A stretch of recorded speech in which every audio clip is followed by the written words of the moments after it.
Insurance companies like to play games. They say they're on your side, but they aren't.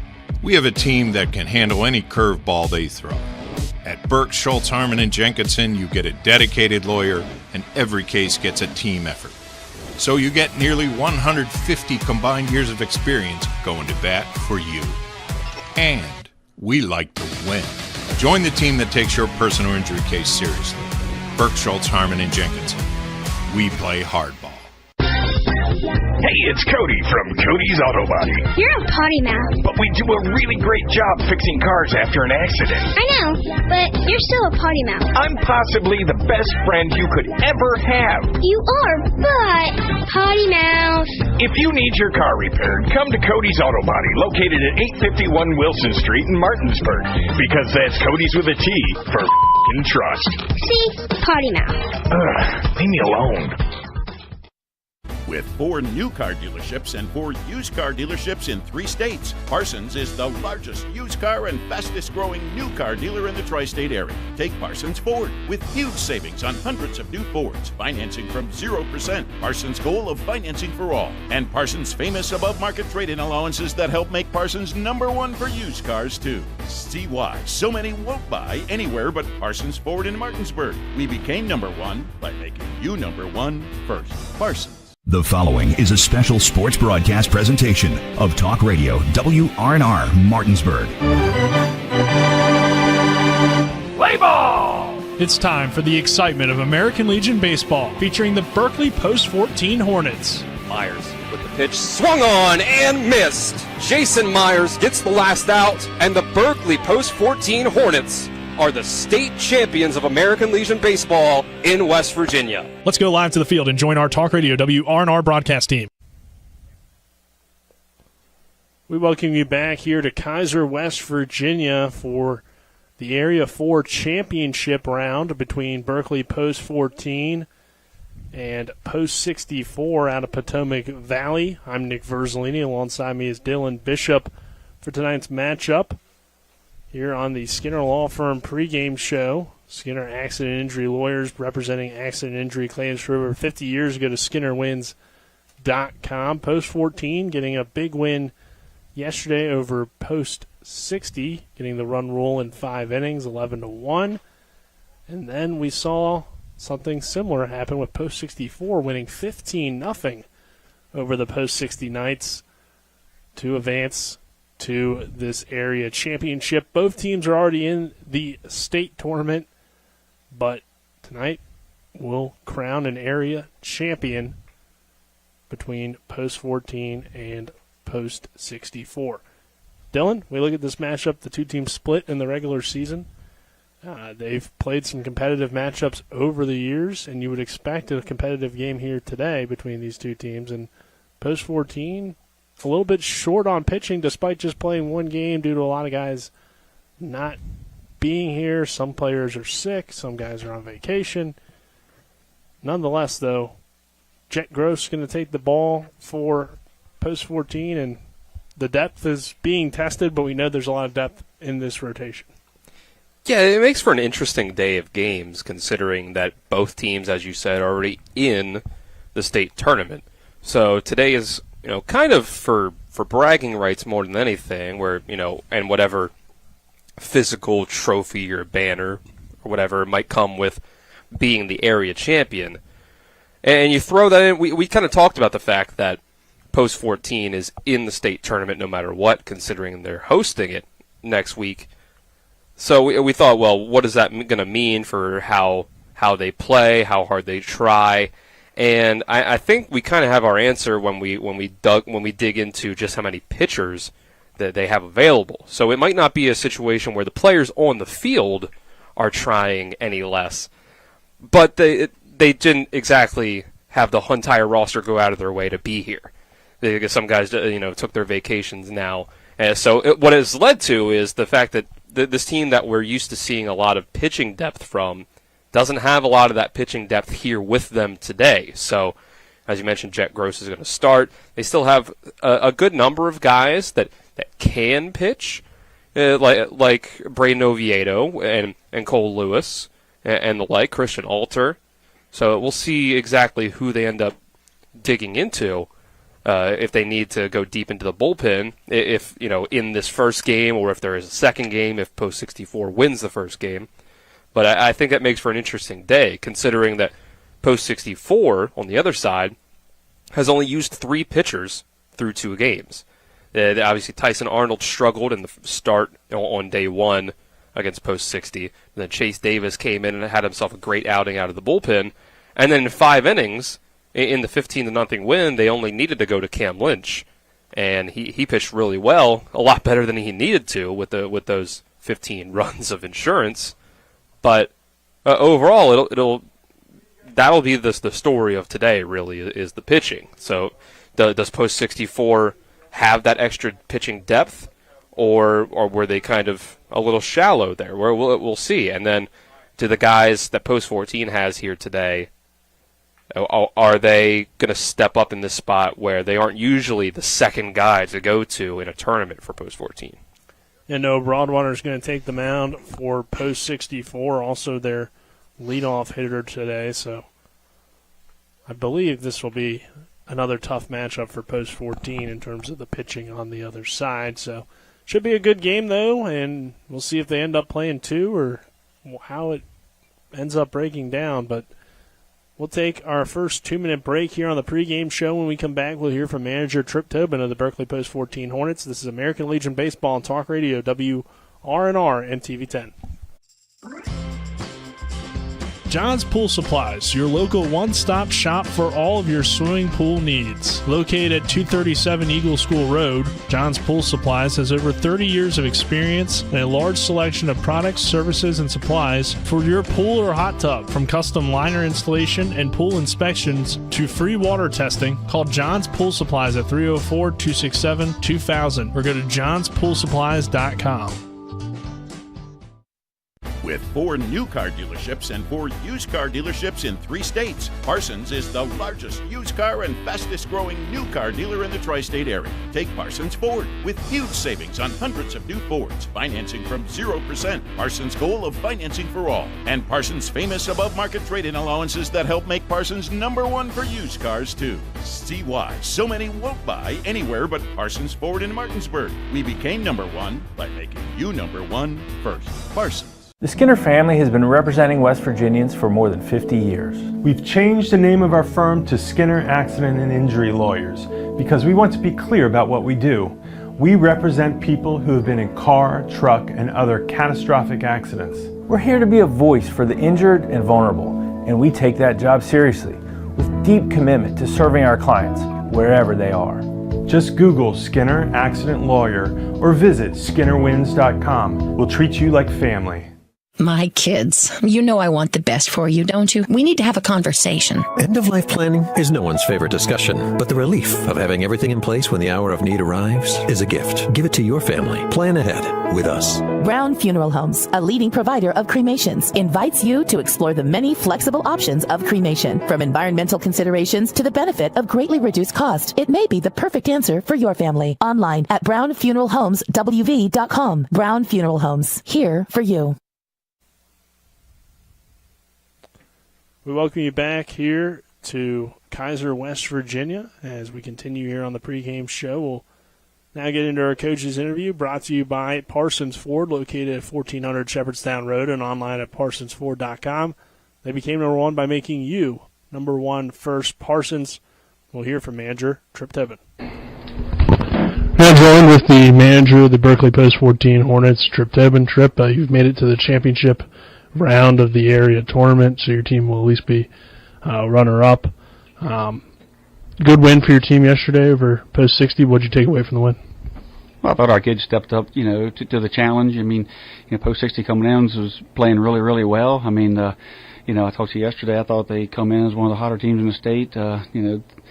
What happened there in our game yesterday is not indicative of the type of team that they are. Just happened to have a bad day on the wrong day of the year, and we were fortunate enough to, catch them on that day. But our guys, took care of business, and now we got to do the same thing here today with Post 64.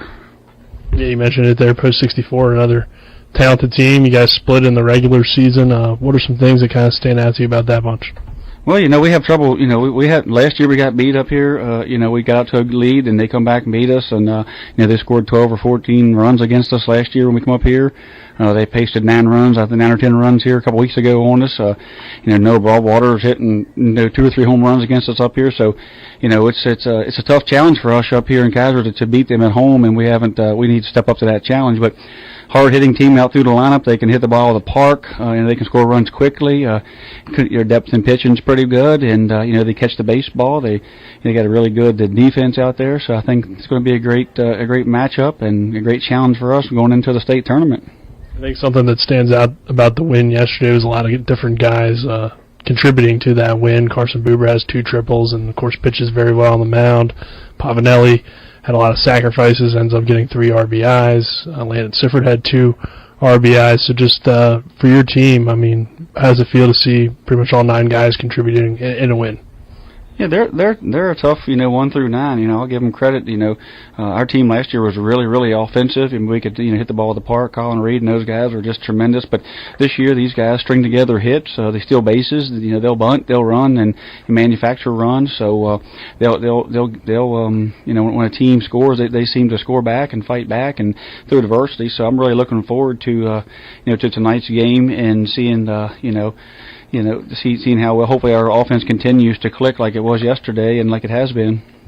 Both these teams made pretty good runs in the state tournament last year. Both of them are heading back to the state tournament this year. So how do you think this matchup prepares you guys for the state tournament? Well, I think it's huge. I mean, I think last year they ended up being, could have been, the 3rd or 4th team in the state easily. They were in that semifinal and just barely got beat there, and they didn't lose a whole lot. We're a little bit different team, but I think both of us are going to. I think anybody from Area 4, like I said before, I think this area was one of the toughest areas to get out of. This 3-team area here is really tough. And, now it's down to 2, and I think any of the 3 teams that would have made it to the state tournament would have made a splash out there. But these 2 teams here seem to find each other here in the area championship and then see each other. We haven't seen each other in the state tournament yet, but we see each other on the other side of the bracket, and, both times make it deeper in the tournament. So I know they expect to go deep this year in the tournament, and they want to be the number 1 seed going in, and we have the same thing. So even though it's a very good rivalry, it's a great rivalry. There's some camaraderie amongst these teams. We've been together and on tournaments and on state tournaments and in motels together. But still, when that first pitch drops and when the umpire says play ball, we're both going to be trying to win. All right, Tripp. Thank you. Good luck. All right. Thank you. Thank you to manager Tripp Tobin for joining us here on the pregame show. We'll take another 2-minute break. On the other side of that break, we'll have first pitch. This is American Legion Baseball on Talk Radio, WRNR and TV 10. Have you been smoking? I can smell it. Hickory. I'm going to watch you smoke the whole pack. Shop now and save at Orsini's today. Have you been smoking? I can smell it. Hickory. I'm going to watch you smoke the whole pack. Shop now and save at Orsini's today.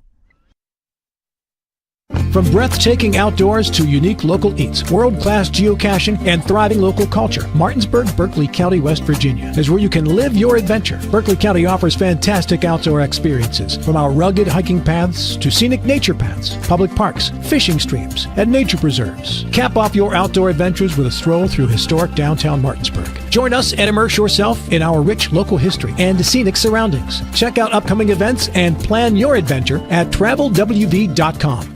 The Palace Lounge in Martinsburg is the place to be. Join us every night to relax and enjoy football or basketball games featuring either the Martinsburg Bulldogs, Shepherd University Rams, or West Virginia Mountaineers. We will have steak night every Wednesday, trip nights every Thursday, and now taco and margarita nights every Tuesday. You can find us on Facebook or call 304-267-7520. The Palace Lounge is located at 1350 Edwin Miller Boulevard in Martinsburg.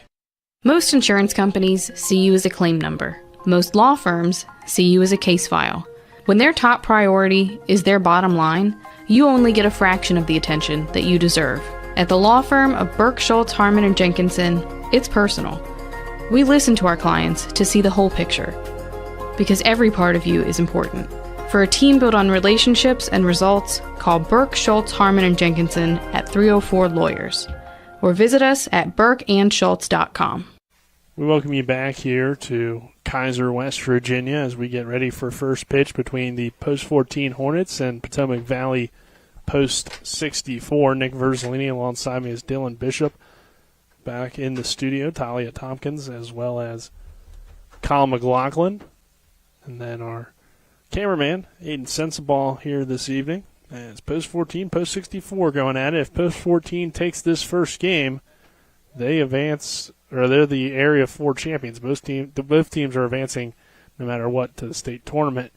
If Post 14 were to lose, Post 64 will have a chance to win Area 4 in Game 2 of the night. So we could only have one game. We could have two games. But we'll just have to see how this one plays out. Jet Gross on the mound here today for Post 14, the left-hander out of Jefferson, coming off of his sophomore season. So one of the younger guys playing in this game, but certainly a talented pitcher. As toward the end of the year, you kind of saw Gross step up as that third pitcher for Jefferson, a team that was led by Riley Morgan and Cohen Rutherford on the mound. But Gross threw some big innings, pitched in some big games, and had some great performances. So certainly capable, but it is a tough matchup here today against a very talented Post 64 team. So it should be a good game with all the talent on both sides, and we're looking forward to it here. Our starting lineups are brought to you by Trips Flooring. Not sure where to go to who or trust with your flooring needs? Call Trips Flooring at 304-229-7009 or online at tripsfloorsanding.com. For Post 64, who will come to the plate first, it's going to be Broadwater, Jacobs, Lynch, Road Truck, Charlton, Netting, Davis, Arnold, and Cutter. And then on the Post 14 side, Cam Moore will lead things off, batting second, Landon Sifford, Carson Buber batting third, J.J. Pavanelli batting fourth, Braden Oviedo batting fifth, Cole Lewis batting sixth, batting seventh will be the pitcher, Jet Gross, batting eighth, Owen Rupenthal, and batting ninth, Jordan Camby. Landon Sifford's behind the plate, Jet Gross is on the mound. That's our starting battery for Post 14. On the other side, for Post 64, it's Broadwater, and doing the catching will be Road Truck. Our starting battery is brought to you by Cody's Auto Body at 851 Wilson Street in Martinsburg. Call 304-901-4777 or visit their Facebook page. First pitch is brought to you by the Mirius Group and Ameriprise Financial Advisors. John Everson and Phil McCoy stop by 1270 Winchester Avenue in Martinsburg or call 304-263-4343 as we get ready for first pitch. Broadwater coming to the plate. It's Noah Broadwater, the pitcher versus pitcher matchup to begin things here in this game, top of the first inning. Just about ready to get started, and the first pitch from Jet Gross is a swing and a miss for strike one. Top of the first is brought to you by the Brown Funeral Home and Cremations, Robert Fields & Sons, proudly serving our area since 1880. This one misses inside for a ball, so 1-1 count. Gross looks to work quickly here, and the lefty kicks and deals on 1-1, and Broadwater will foul it away for strike two. This has been a pretty dangerous lineup for Post 64. Pretty much up and down today, the way that they got things going. They moved Lynch and Road Truck kind of up in the lineup, or at least Lynch for sure after his home run on the first day. So these guys, really 1 through 5 in particular, have been pretty dangerous in these 2 days of games. Yeah, I mean, you got talented players on both sides. As this one popped up into right field, chasing after it is Cam Moore, and it's going to one-hop the wall out there and right, and Broadwater's got a lead-off double on a 1-2 pitch, sending it to deep right field over the head of Cam Moore, and he's on second base now to lead off the inning and lead off the game. It's a nice piece of hitting there. He was able to stay back on the ball and hit it into the opposite field. And, Cam Moore's got a lot of speed, but he's just wasn't able to get into the corner, make the catch. Yeah, I mean, I would imagine, too. I mean, he's playing, versus the righty about right, almost, middle of right field, almost. So he's far from the line, not really hugging that line, so it's tough to make that run down there into the corner and make that play on the run. So good piece of hitting, and Jet Gross's first pitch here is fouled away and out of the reach of Owen Rupenthal for strike one. So Jacobs here batting the shortstop, wearing the number 10. Hornets coming out in the red jerseys, gray pants, blue hat, red bill, and the blue numbers and letters across the chest. Gross looks into his catcher, Landon Sifford, and the left-hander delivers here, and this one lined into center field. Jordan Canby have to chase this one and make the catch in right center. Now Canby will fire it in as heading from second to third. It's Broadwater with one out now in the inning and a runner just 90 feet away for post 64. A leadoff double always sets you up really well for the rest of an inning. Like, you can get a fly ball out like that, get a sacrifice fly to tag up from second to third, and you're in business. You get another one, another sort of sacrifice, and there's a run manufactured right there. Pitch here from Gross. High for ball one. Post 64 in their camo uniforms with the red, white, and blue numbers outlined in white on the chest, and the gray pants as well. And the pitch here from Gross, lined into right field. That should at least score the run. Could be out of here, but it's not. Cam Moore makes the play on the run. Post 64 will score from third, as easily scoring as Broadwater on the tag up. So the sac fly from Lynch makes it 1-0 post 64 here in the top of the first. Already three hitters have 3 deep fly balls for Jet Gross, so I have to see if he can find a way to get that contact to be a little softer for the rest of the game. Yeah, Gross is typically a contact pitcher. Here's a big swing and a miss on that first pitch for strike one to Road Truck. There's nothing wrong with getting outs, but I mean, when there are deep fly balls like that, you never know what could happen, and it only takes a little bit further for it to be a home run. This one on the ground, hit toward Pavanelli, the shortstop, and he'll fire to first in time for the out. So minimal damage done, just one run across for post 64. We'll head to the bottom of the first with post 14 coming to the plate. This is American Legion Baseball, the Area 4 Championship on Talk Radio WRNR and TV 10. I do. We got double the Rock's gas rewards, 6 cents off a gallon. I can't believe you didn't fill up. That's double my rent. Not my car. Save now with double the gas discount. 6 cents off a gallon with Rock's Rewards. We got double the Rock's gas rewards, 6 cents off a gallon. You had one job. It's between girls. Save now with double the gas discount. 6 cents off a gallon with Rock's Rewards. Panhandle Printing and Design is your full-service local print shop. With over 50 years of combined experience, we know how to handle all of your printing and design needs. We can handle anything, from small business cards to wrapping large vehicles. Our in-house design team can do it all. As a staple of this community, we love helping people promote their events, businesses, and anything they're passionate about. Envision, create, and bring your ideas to life with Panhandle Printing and Design. The bottom of the first inning is brought to you by Orsini's Home Store, not just an appliance store any longer. Visit them at 360 Hack Wilson Way in Martinsburg or online at Orsinis.com. As we'll see, Noah Broadwater on the mound for post 64 against this post 14 lineup. Leading off will be Cam Moore. Batting second, Landon Sifford. Carson Buber batting third here in the inning. 1-0 post 64 on top here in the bottom of the first. Between the two teams. Again, if post 14 wins, they're the Area 4 champions.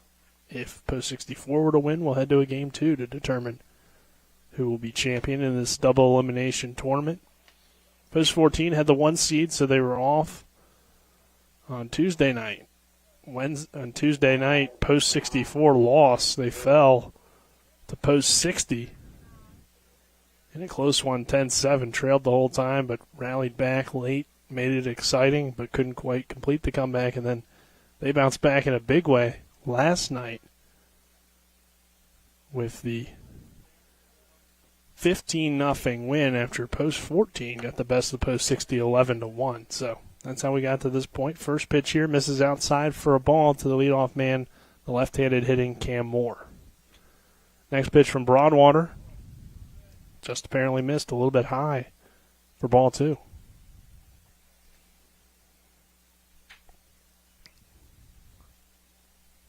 And the 2-0. High again for ball 3, so Cam Moore has a chance to get that leadoff walk. And the pitch here is called a strike on 3-0. And Dylan, like we have mentioned throughout the tournament, if you can get that lead guy on, it can lead to runs, like we saw with the leadoff double from Broadwater. And Moore's going to send this one into center field, and it will get down for a base hit. So both leadoff hitters have gotten on base, which is what you want out of that spot, and it's a single from Cam Moore.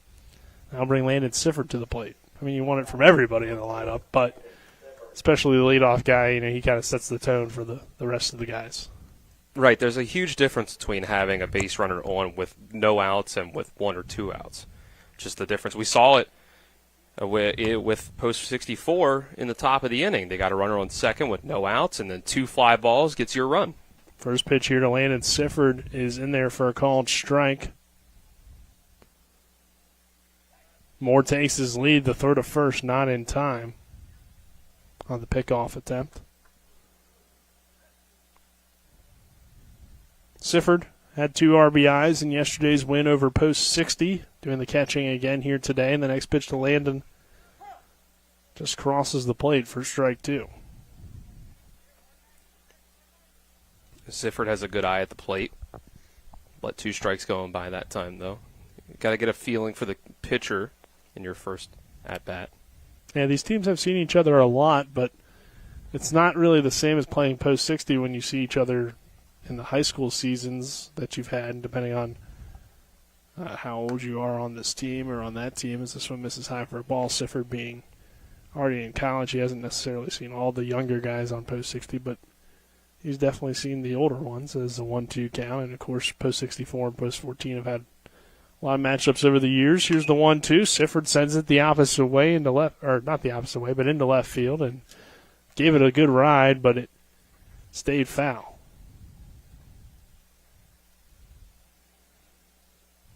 So 1 ball, 2 strikes here on Landon Sifford.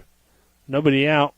First inning, a runner on first, and Cam Moore taking a lead. Of course, post 64 aware of his speed and want to keep him close. The pitch here from Broadwater misses poorly, well over the catcher's head, and that will allow Moore to take second easily on the wild pitch.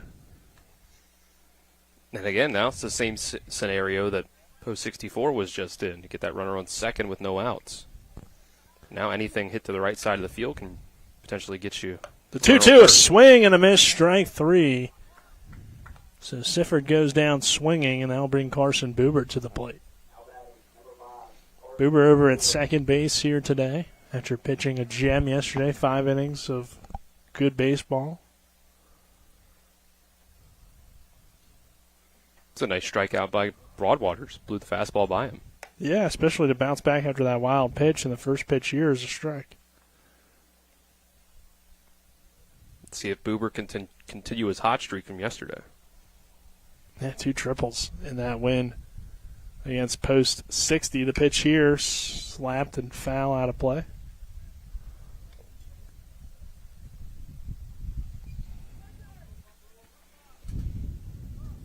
No balls, 2 strikes, 1 out. Runner on second base for post 14.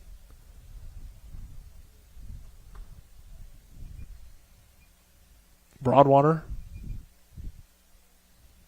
delivers the pitch here on 0-2, and it's high for a ball. Good job by Road Truck to leap up and haul that one in to keep it from going to the backstop again and allowing Cam Moore to possibly take third. And Broadwater's got to rein some of these pitches in. The 1-2 is fouled away by Buber. Yeah, for sure he's had, for the most part, good control, but every once in a while with these pitches, he's just thrown one super high, and it's been a little bit uncharacteristic of what we've expected. There's another one high and inside. Road Trucker leaps up for it and grabs it. 2-2 count. Good eye at the plate by Buber so far in this at-bat. Next pitch to Buber. High for ball 3. Runner on second. Yeah, Broadwater, it seems like he's missing high a good bit so far. Full count with 1 out. The pitch to Buber. Half check swing and ends up heading into fair territory. It's almost like a swinging bunt. The throw to first is dropped by Cutter, the first baseman, and Carson Buber's on, so it works out for the Hornets. With runners on the corners for J.J. Pavanelli, who picked up 3 RBIs yesterday, and he'll have a chance to add some more. Yeah, able to get more to third base on that one.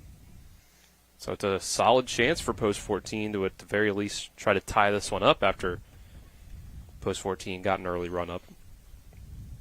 The pitch here to Pavanelli is inside for ball 1. Post 64 leads it here 1-0. 1-0 count here on J.J. Pavanelli with runners on the corners and just 1 out. Oviedo on deck if they're able to get him up. Pitch to J.J. is high and inside for a ball, so Pavanelli's worked it to a 2-0 count. Hitters count. This is when good pitchers become great pitchers. They're able to put guys on base, or they're able to keep them stranded. The 2-0 is a called strike 1. So Pavanelli has a 2-1 count.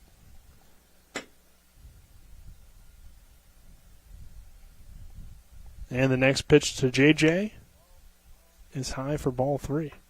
So Broadwater's had his ups and downs here early on. And for Berkeley Post 14 on a 3-1 count, Pavanelli will take that one, a called strike on the outside corner. So the count is full. Interested to see if Buber will run from first base on this pitch. Try to avoid a double play. I think he probably will, but we'll see. The 3-2, Buber stays put, and it misses high for ball 4, so it wouldn't have mattered either way, as Pavanelli's on with the walk, and that'll bring Braden Oviedo to the plate with the bases loaded. Another dangerous hitter. I feel like Oviedo gets a lot of these chances. Well, when Cam Morris, Landon Sifford, Carson Buber, and J.J. Pavanelli bat in front of you, you probably do. Yeah.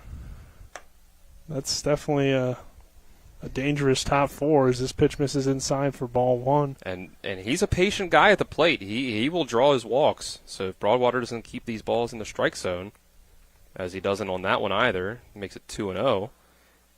Oviedo's not afraid to just take first base on a walk, and here it'll drive in a run. The 2-0. Called a strike. Throw down to first. Oh, could have been bad for the Hornets, but luckily Pavanelli slides back in safely as both Pavanelli and Cutter, I don't think we're expecting a throwdown from the catcher, Road Truck. The 2-1. High for ball 3. So Broadwater hasn't had it here early on, getting into a lot of 3-ball counts. And Broadwater and Road Truck both have had a sharp eye on first base. The 3-1. Oviedo's going to send it the opposite way to right field. Should at least be able to score 1 as it's caught out there in right by netting.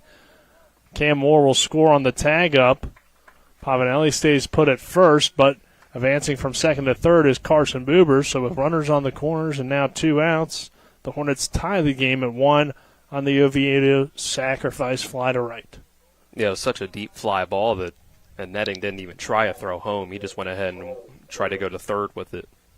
The cutoff allows them to keep Pavanelli at first.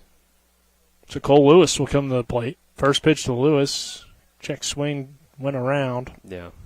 For a strike. I think the way that Broadwater's been pitching, you got to be a little more patient so far. He's gotten into deep counts. The 0-1. misses inside for ball one. Yeah, I would agree with that, Dylan. I mean, I think also, though, Cole Lewis is kind of just he's a fastball hitter. Maybe that's what he got, and he wanted to jump on something there and see if he could slash it into left field as he checks on that one, but he goes around again. So Lewis a little bit antsy at the plate. Yeah, another one outside the zone. But a 1-2 count here, 2 outs. With 2 on. And the pitch to Cole Lewis as Pavanelli takes off, and Lewis strikes out swinging to end the inning. But the Hornets do tie it back up at 1. So we will head to the top of the second. 1-1 our score. This is American Legion Baseball on Talk Radio WRNR and TV 10. If you're going to hit like trash all day, I tell you what, I got a real chance here. Oh, hey, speaking of, I was coming down the road the other day back from McIntosh Valley, and I saw a billboard with these crazy deals that Panhandle Dumpsters have. Drew, hey, come on. Oh, and did you know that if you sign up, you get your first month free? Dude, sorry, man. But I just wish somebody would have told me about these crazy deals that Panhandle Dumpsters has. Drew, how many times have I told you to sign up for Panhandle Dumpsters? They give away discounts for first responders, veterans, and seniors. If you pay for a whole year, you get the 13th month free. Now shut up and watch me hit this drive.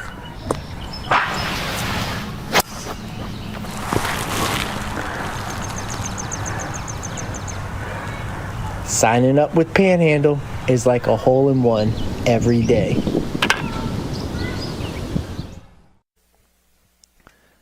Welcome you back here to Kaiser, West Virginia. Top of the second inning is brought to you by the personal injury attorneys Burke, Schultz, Harmon, and Jenkinson. Visit burkeandschultz.com. We play hardball. Nick Verzolini alongside me, Dylan Bishop. Dylan, as we head into the second, we're tied at 1 between the two teams. Hornets had a few opportunities there. Unfortunately, only got one in. But on the other side, we saw some good things from Post 64's lineup. Jet Gross, though, settled in after that leadoff double a little bit better, I feel like, than Broadwater did, even though both guys only allowed 1 run. And we did see 2 strikeouts there from Broadwater, so we'll see how the pitching, I guess, develops throughout the game and the battle between hitter and pitcher continues. Yeah, I feel like if you're post 14, you have a little bit more optimism after that first inning, since we're back tied. I think Broadwater was having a little bit harder time with the control, whereas Jet Gross is pitching to contact, and you hope that, after seeing a few guys at the top of the order, he can turn it into softer contact as he gets a little more comfortable on the mound. Whereas Broadwater was getting his pitches up, walking guys, might be able to get into the bullpen sooner. It's not an easy guy to face here to lead things off. J.J. Charlton. He'll take the first pitch for a called strike. It's a tough lineup 1 through 9, like you said, Dylan. It's a really solid Post 64 team, as there's a swing and a miss for a strike as well. It's an 0-2 count on JJ. Gross, the left-hander.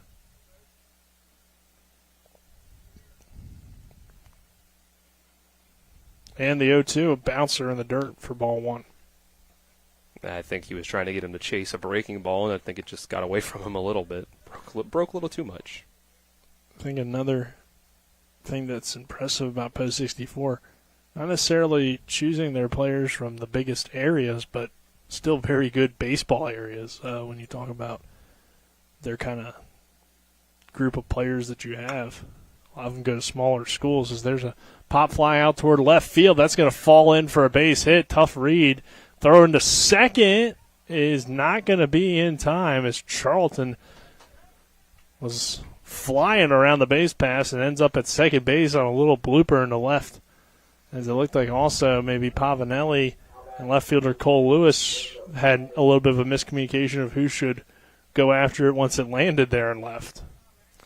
I think that he just hit it into a great spot. A lot different than the leadoff double last inning, which was hit, almost all the way to the wall, and that was just, it was soft contact, which is what you want, but just in the exact wrong place. It's a tough pretty place. Much.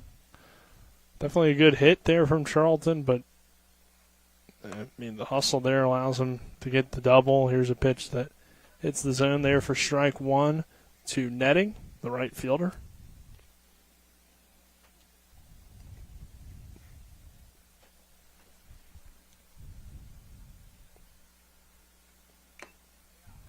Here's a swing and a foul tip for strike two. So again, Gross works ahead, but we'll see if Post 64 can get the best of them here, or if Gross can shut down kind of this middle of the lineup here. As there's a pitch that misses low for ball one. 1-2 strikes with a runner on second. We've already seen more swinging and missing in this inning from Post 64, so Gross maybe trying to find those breaking pitches a little more, finding the right location for his pitches. Gross will step off and just look the runner back in Charlton. Good speed out there on the base pass. Netting here at the plate. It really does feel like all 9 guys, though, have had a big moment. I mean, yesterday was kind of here's a pop fly out toward left center. Jordan Camby will charge in and make the play, keep the runner at second. I mean, yesterday when you win 15-0, I guess that's going to be the feeling, right, that everybody did contribute, everybody had a big game, but you can see their talent there throughout their lineup as Netting flies out there to the center fielder Camby. That'll bring Davis to the plate, the left fielder. Davis has had a pretty good tournament hitting the ball. Had a great outing on the mound on Tuesday. Yeah, he was huge in their comeback effort. As a pitch here from Gross hits the zone for strike one.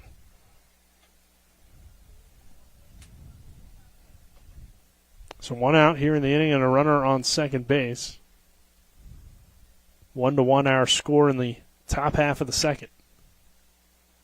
And Gross's next pitch misses.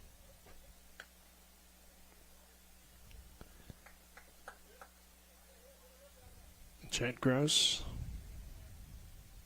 pitching in a big game here for Post 14, trying to claim another Area 4 championship.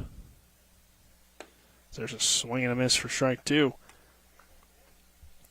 He hasn't quite been able to get that swing and miss on strike three, though, yet. Yeah. Gross typically, again, isn't a big strikeout guy, does usually pitch more to contact and gets his outs that way. But we'll see if he can get one here, as there's a line drive up or bouncer up the middle. What a play from Buber, the third of first! Not able to keep a foot on the bag, I believe, was the issue for Rupenthal there, but wow, Carson Buber to get to that ball and make it close was very impressive. It was. I figured there was no shot at that even having a play, other than the fact that it was Buber potentially making the throw over there. But yeah, it was just a little too hard of a play for him to have perfect accuracy on it, and brought Rupenthal off the base. I'm not sure if it would have been in time or not. I didn't really think it was going to be. It was definitely close, but close, yeah. Unable to get him. So runners on the corners now. Runner takes off. They'll let him take second base there. And Davis and Arnold here at the plate, the second baseman, heading on a 1-0 count. So again, like you said there, Dylan, Gross has been able to get to 2 strikes, especially this inning, and you still have some tough contact from the other team in Post 64 to keep things going for them, as there's a called strike one, 1-1 strike. And if you keep having that soft contact, it'll be a lot harder to get these runs across after they get on base. The 1-1. Fouled away. 1-2 strikes.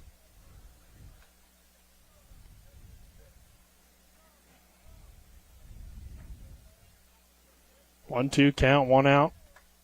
A 1-1 game in the top half of the second inning between Post 14 and Post 64 in this Area 4 championship. The pitch from Jet Gross is low for a ball. Count even at 2. Arnold hitting here in a big moment early on in the game. Gross looks into the catcher, Sifford. Checks the runner at second and delivers the next pitch, and it's fouled off. defense for post 14. Landon Sifford behind the plate. Oviedo at third. Pavanelli at short. Buber at second. Rubenthal at first. Lewis Canby Moore from left to right in the outfield. 2-2 count here in the second. 1 out and 2 on. Arnold awaits the pitch from Gross, and it's outside for ball 3.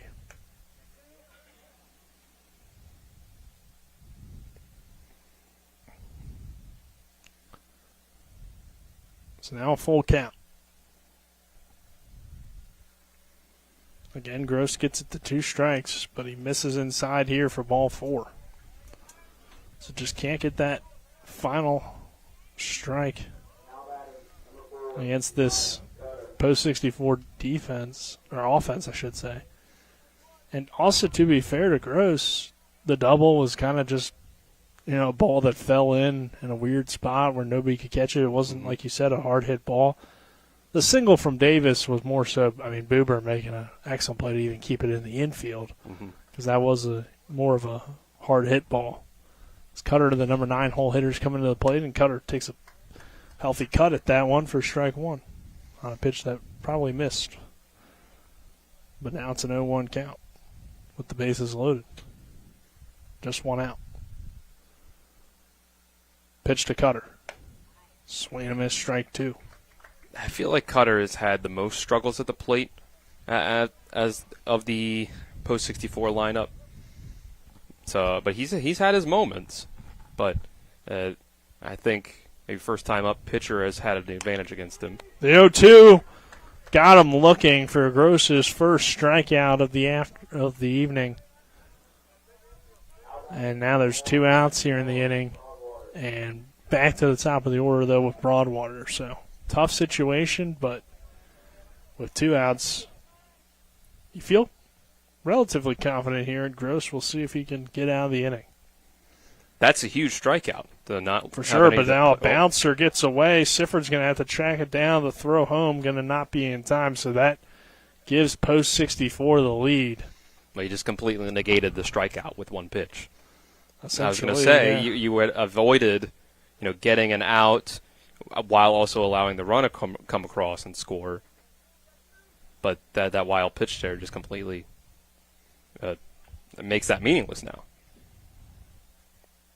Yeah, definitely in a lot of ways it feels less important.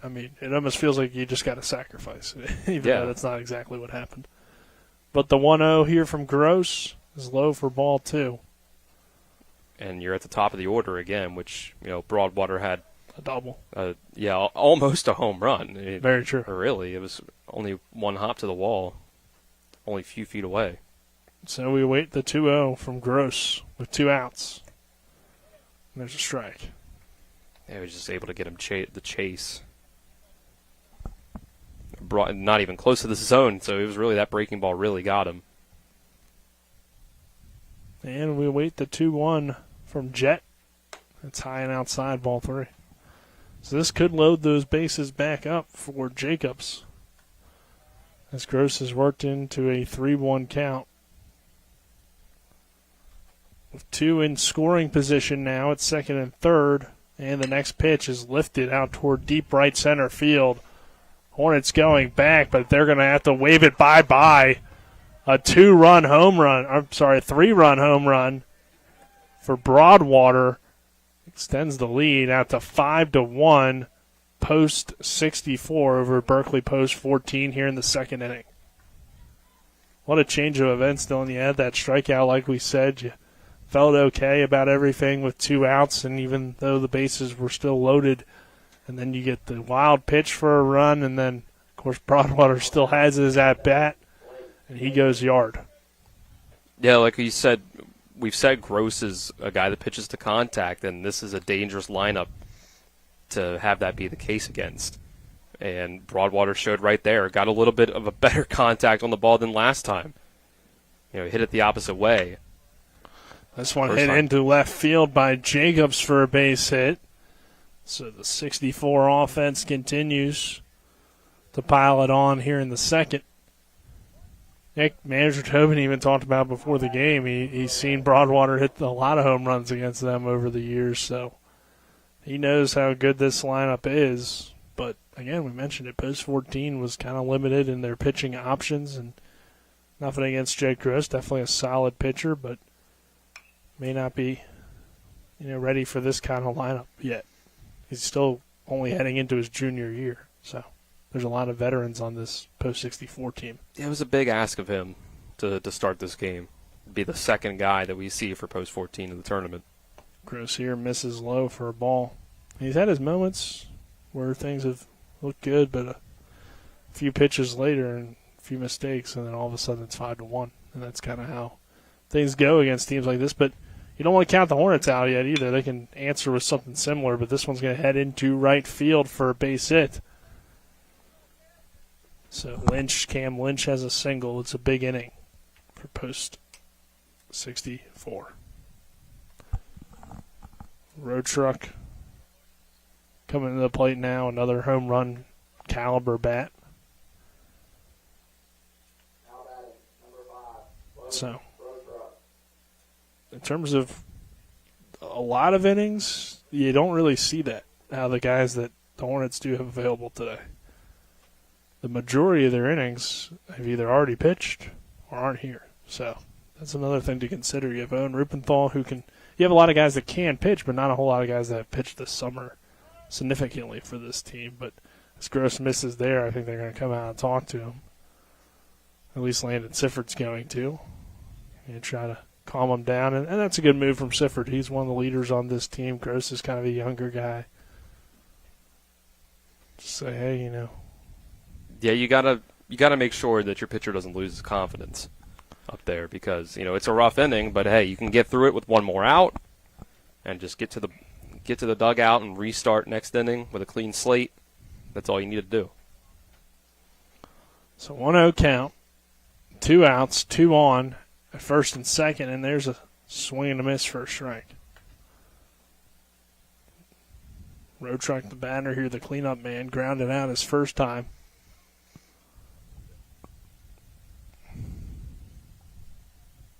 Next pitch, hit hard, right back to Gross. Gross will throw to first in time for the out. So damage done by post 64. They put up 4 in the inning.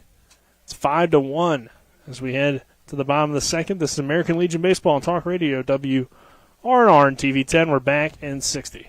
With 4 new car dealerships and 4 used car dealerships in 3 states, Parsons is the largest used car and fastest growing new car dealer in the tri-state area. Take Parsons Ford with huge savings on hundreds of new Fords, financing from 0%, Parsons' goal of financing for all, and Parsons' famous above-market trade-in allowances that help make Parsons #1 for used cars too. See why so many won't buy anywhere but Parsons Ford in Martinsburg. We became #1 by making you #1 first. Parsons.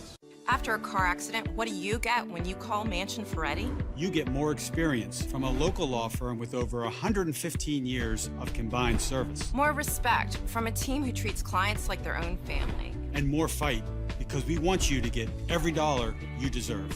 Experience, respect, results. If you've been injured, that's what you want in your lawyer. And that's what you'll get when you call us. Car accident? Get more with Mansion Ferretti. 304-264-8505. We're back here for the bottom of the second inning. Nick Verzolini alongside me, Dylan Bishop. Bottom of the second is brought to you by the Berkeley County Health Department. Prevent, Promote, Protect. Offering public, clinical, and environmental services at 122 Waverly Court in Martinsburg. So, Dylan, both teams were tied at 1 after the first, but top of the second, post 64 definitely got a rally going. 4 hits in the inning, including the big 3-run home run from Broadwater. And that's how we got to this point now at 5-1. But we saw some good offense from post 14 in the first inning, so Gross will lead things off and swing and miss for strike 1. So we'll see what they can do here in the second. Maybe they can work their way back in.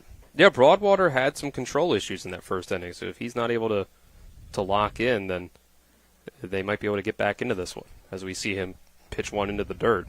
And Broadwater's been great at the plate, but just because he's been great at the plate doesn't necessarily mean he's going to be great on the mound. For sure, yeah. We'll see Gross, Rupenthal, Camby due up here, and Jet's going to send this one on the ground toward first base, and a toss back to the pitcher. Broadwater covering is in time for the out. So Gross grounds out to lead things off, and that will bring Owen Rupenthal to the plate.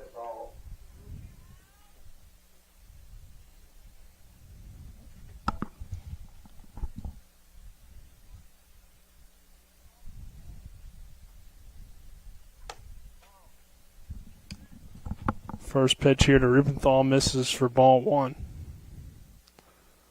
So Rupenthal and Camby still due up this inning. And the pitch here is high for ball one. And this is the part of the order that Broadwater really needs to get through unscathed because it's the post 14 lineup is a little more top heavy this year and right now compared to last year in particular. So you would hope that you don't want to see Cam Moore and Sifford and Boober and those guys come up with a bunch of runners on base. Yeah, I would agree. I mean, you definitely have seen some production from the bottom, but it's not the same as last year. As Rubenthal sends this one to first, and there's another ground out toward first base. And Jordan Camby will come to the plate. If you can get to Camby with one out or less, you feel good about a possible big inning because he is kind of that second leadoff guy. But he's even had a little bit of a tough summer at times. Certainly, though, we know he's capable of, at the very least, being a speed threat and can find ways on that way as there's a 1-0 count. Next pitch to Camby. Hit well into right center as it's going to fall in for a base hit. Yeah, didn't get a lot of contact on it, but it got the job done. Yeah, I said it was hit well, and I was like, well, kind of, but it was more so just hit well in terms of where he put it. Yeah, it was placed well. There you go. Kind of looked like he was chipping it onto the green. That kind of did, yeah. He went with the 5-iron on that one. The wedge. Yeah, there you go. There's a called strike one on Cam Moore. So you do have a base runner for this top of the order with 2 outs, though, for Noah Broadwater. And the next pitch from Broadwater is high for a ball. 1 strike here on Moore. Moore did single to lead things off back in the first inning, and he would come around to score to tie the game at 1 at that point, but now it's a 5-1 game here in the bottom of the second.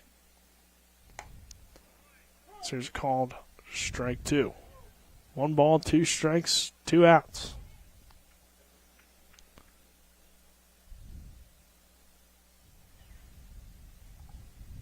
Broadwater checks the runner and delivers the 1-2, and that's high for ball 2.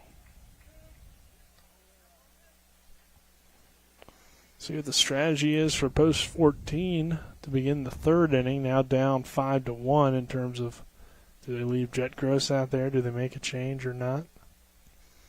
The 2-2, low for ball 3. Cam Moore having himself a long at bat, seeing some pitches and trying to extend things. If you can get more on for Sifford or Boober, maybe Hornets can get right back into it with 1 swing of the bat. As the 3-2 is high for ball 4. Camby takes off. He'll take second, but he was going to take it anyway on the walk. Yeah, as much as Gross has struggled, I think, with the lack of pitching depth that they have with them today, you probably have to hang with him a little longer and just hope that he settles in a bit and he can get some guys out on some softer contact if they do hit the ball. Because, if you lose this one, you got another game to get through. Yeah, and like we've said, I mean, Sifford's going to swing at that first pitch for strike 1.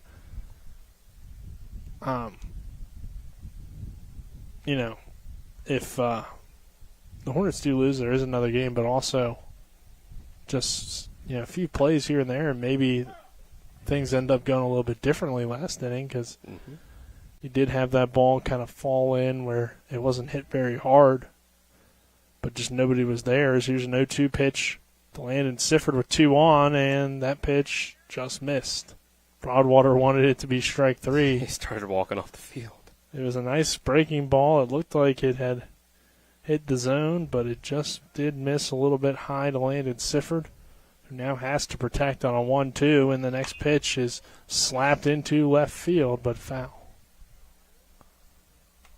Sifford hit the only home run this season for Post 14, so one here would be right back in the game at 5-4, but obviously a lot to ask when this team didn't have a ton of power from its bats. The 1-2 to Landon Sifford is fouled away again, so good at bat here from Sifford, the catcher. Yeah, he's at least been able to work the count. A lot of guys have been able to work the count a good bit against Broadwater. You like to see, if you're Post 14, an opportunity for guys like Buber and Pavanelli, who we know were big RBI guys. Already 53 pitches for Same with Broadwater. Landon Sifford. The 1-2 is fouled away again. Yeah, I mean, they've definitely gotten a lot out of him, so at the very least, we may not see Broadwater the whole game. Maybe you can get to the bullpen a little bit. I think that's your hope at the very least. But also, if you keep seeing pitches, he may get a little fatigued. I mean, you did have a good inning against him in that first inning, just didn't get all those runs across, left some guys on base. As here's this one. That's called strike 3, looking for Landon Sifford on that nasty Broadwater curveball. Second strikeout of the day for Sifford. And the Hornets strand 2 once again. We'll head to the third. 5-1, Post 64 on top. This is American Legion Baseball on Talk Radio, WRNR and TV 10.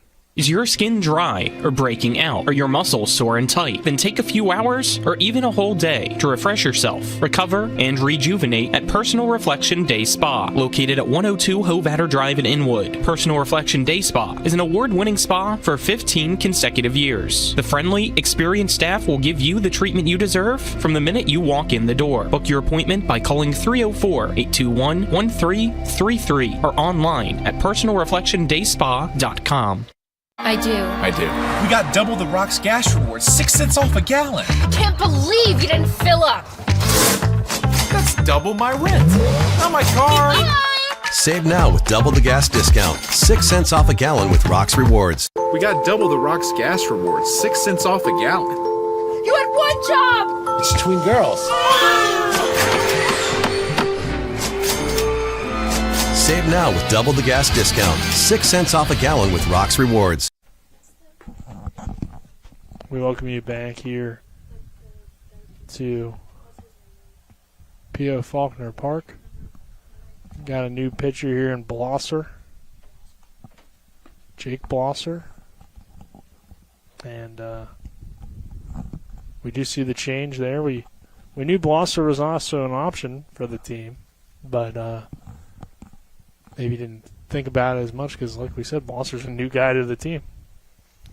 I kind of would have figured they might start him, but maybe that was more of the game 2 approach. Maybe they've gone quickly the other way, but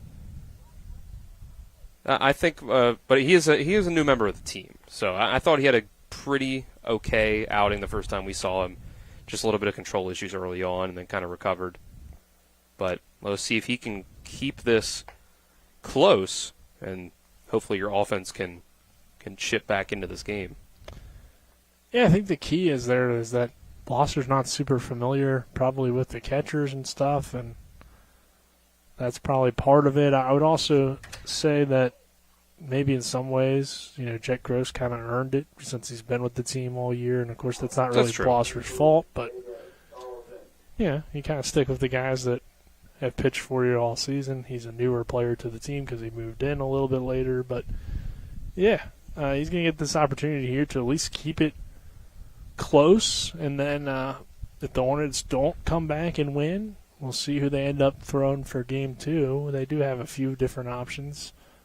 Just, again, not guys that have thrown a ton of innings this summer, so it makes it tough for Post 14, but the first pitch here is fouled away. As we are back to J.J. Charlton, who doubled last inning. As nearly batted around did Post 64. And Charlton will foul it off.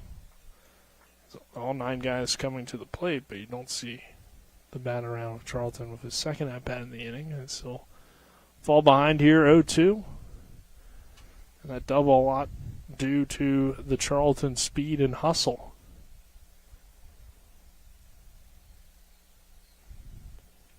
The 0-2. Misses outside for a ball. Let's see what to get a quick start against Charlton at the very least. Try to just get him to chase. Pitchers count. You can afford to do that. For sure, especially when you just entered. He's only thrown now 3 pitches.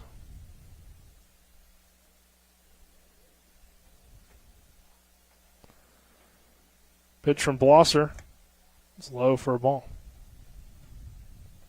So count even at 2-2 to Charlton. Top of the third inning. Brought to you by Cody's Auto Body at 851 Wilson Street in Martinsburg. Call 304-901-4777 or visit their Facebook page. In this 5-1 ball game. Post 64 on top of post 14. And the next pitch from Blosser is fouled away. Charlton's making him work at the very least. For sure. Yeah, we're about to see the 6th pitch of the at-bat, and it's been a good at-bat, and Charlton has battled against Blosser here out of the pen, the left-hander. And the next pitch on 2-2 is hit toward Oviedo at third, and he'll throw to first for the out. So that's a dangerous hitter that he was just able to put down. So it's a nice, good start for him. Yeah, it's the first time, too, that you're able to get that leadoff guy if you're post 14. So that's got to feel good to pitch with no guys on the base paths. Netting coming to the plate now. Who flew out his first time. We'll see if good pitching inning can possibly carry over some momentum. We've seen a little bit of issues from Broadwater on the mound as the first pitch misses for a ball. He's been up and down, so even though the Hornets have just 1 run, they have left 4 runners on base here in the early goings. And the 1-0 is going to be a chopper to Oviedo, who guns down Netting at first base for the out, so 2 away. And your hope is, we've kind of seen it with post 14 in the past, and we've kind of seen it with Martinsburg too, is that sometimes the offense doesn't always come all at once with post 14, or at the very least, I should say, it doesn't always come early. They spread all around the game. Sometimes, second or third time through the lineup, guys get a better look at a pitcher. They start to hit the ball better. This one hit hard, but right to the first baseman, Owen Rupenthal, who will step on the bag for the final out of the inning. So Hornets send them down here in the third. A 1-2-3 inning to begin the top half of the third. We hit at the bottom. Our score, post 64 5, post 14 1. This is American Legion Baseball on Talk Radio, WRNR and TV 10. Not sure where to go or who to trust with your flooring project? And start with Trips Flooring, proudly serving the area for more than 25 years, specializing in floor sanding and refinishing, along with installation of new flooring, including hardwood, tile, vinyl, laminate, carpet, and the hottest trend in flooring, luxury vinyl, tile, and luxury vinyl plank. Are you on a budget? Check out their warehouse, cash and carry, or call 304-229-7009, or visit them online at tripsfloorsanding.com. Welcome to CMA's Honda of Winchester, where you can drive an award-winning lineup of new and certified pre-owned Hondas, Accords, Civics, CRVs, HRVs, and more at CMA's Honda of Winchester. Owners just care more. Welcome to CMA's Honda of Winchester, where you can drive an award-winning lineup of new and certified pre-owned Hondas, Accords, Civics, CRVs, HRVs, and more at CMA's Honda of Winchester. Owners just care more.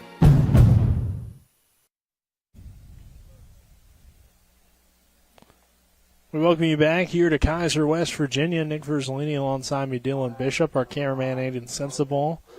Back in the studio, Colin McLaughlin, as well as Talia Tompkins. Our score, 5-1.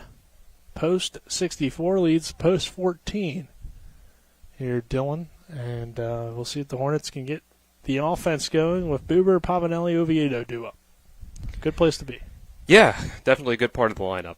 They were able to get through this part of the order last time around and do good things. But this time, Carson Buber is going to ground out the second base. It's not how you want to start it. One pitch, one away to begin the bottom of the third inning. Yeah, especially with Broadwater kind of having trouble keeping the ball in the strike zone. He's not really the guy that you should be first pitch swinging against a whole lot unless you know you got a really good pitch, and that wasn't one of them. Pavanelli's going to take the first pitch for ball one. Our bottom of the third is brought to you by the team at Century 21 Modern Realty Results. If you're looking for a home in the Tri-State, they have you covered. It's 1-1 count here of 1 out on J.J. Pavanelli, the shortstop. And the pitch from Broadwater is called strike number 2. Pavanelli walked his first time. And the 1-2 pitch hit hard, but Broadwater just barehanded it and threw it to first. Wow. Thought I was seeing things. I didn't think he actually did that. But he did. That's impressive. I mean, it wasn't the hardest hit ball in the world, but it's coming right at you. With the bare hand. I respect it. Yeah. Tip your cap there to Noah Broadwater, who seems to have settled in as Oviedo's going to send this one into right field, but it hits foul. Thought for a second there netting was going to have a play on it. So Pavanelli goes down on the 1-3 ground out, and Oviedo has the RBI with the sacrifice, hitting with 2 outs here. Broadwater hits the zone there, strike 2.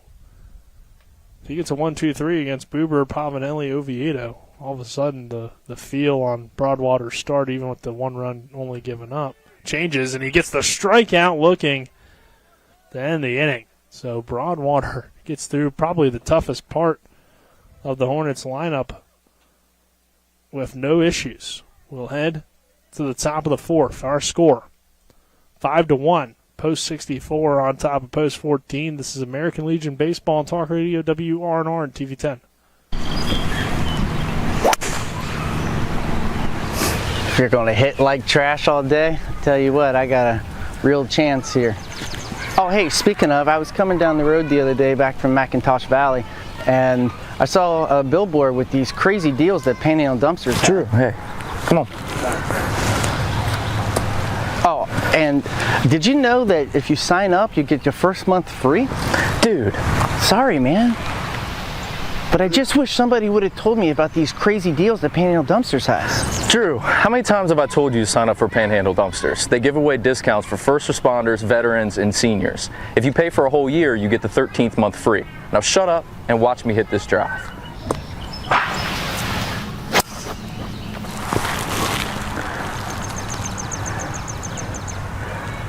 Signing up with Panhandle is like a hole-in-one every day.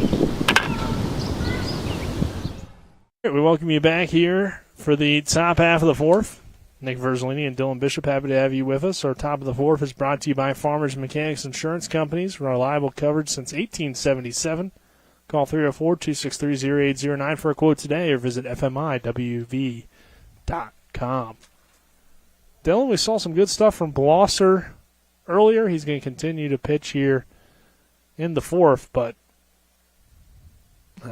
obviously Hornets trailing 5-1. We'll see if they can eventually get some offense going. They're going to need that, but if Blosser can keep it close, you still have, a shot to tie with 1 swing of the bat. So if you can keep it within that 4-run range, it kind of is similar to being, I guess, a 1-score game in other sports in some ways.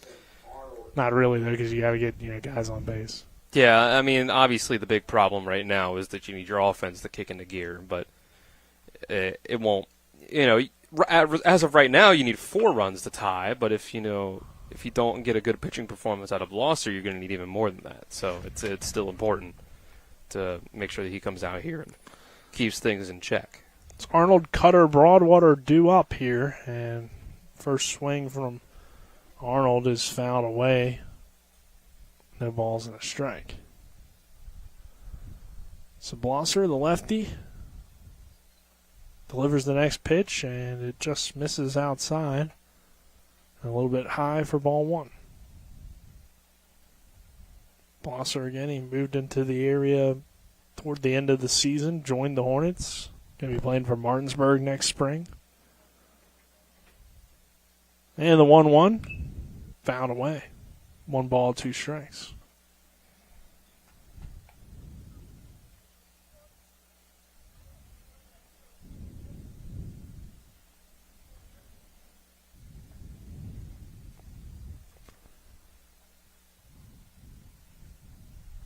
This one hit hard into right field for a base hit to lead off the inning for Arnold. So there's a runner on first now with nobody out. They perfectly placed it in between second baseman and first baseman. Arnold's on for the second time today after walking his first time, and that'll bring Cutter to the plate, who struck out looking.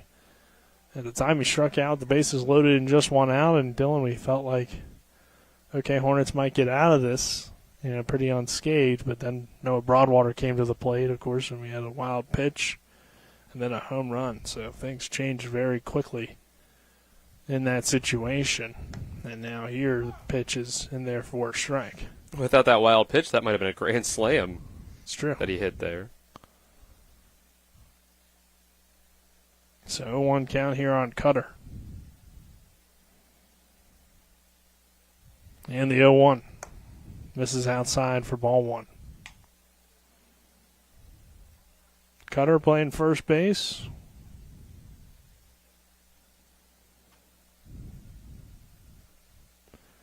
He'll dig back in here. The runner on first and a 1-1 count. Blosser's next pitch. So he takes his time with it, looks over, and now delivers. And it's fouled away. 1 ball, 2 strikes.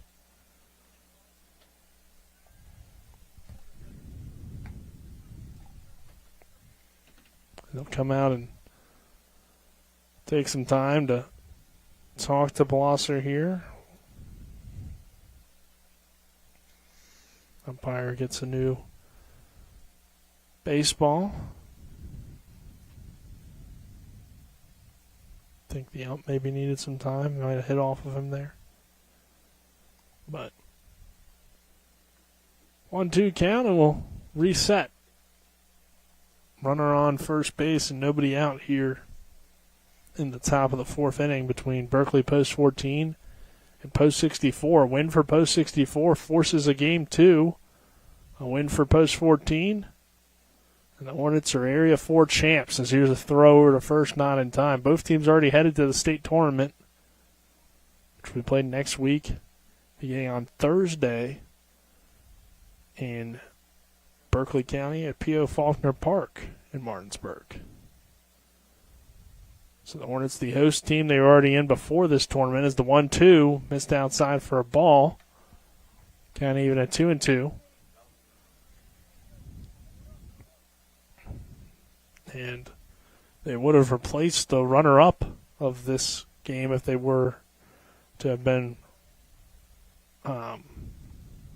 eliminated earlier. So here's a foul off pitch. But instead, since they eliminated helped eliminate, I guess you could say, post 60 with the win yesterday and then the win for post 64 yesterday, the Hornets would be in no matter what the situation is. But since they're the host, they're already in anyway.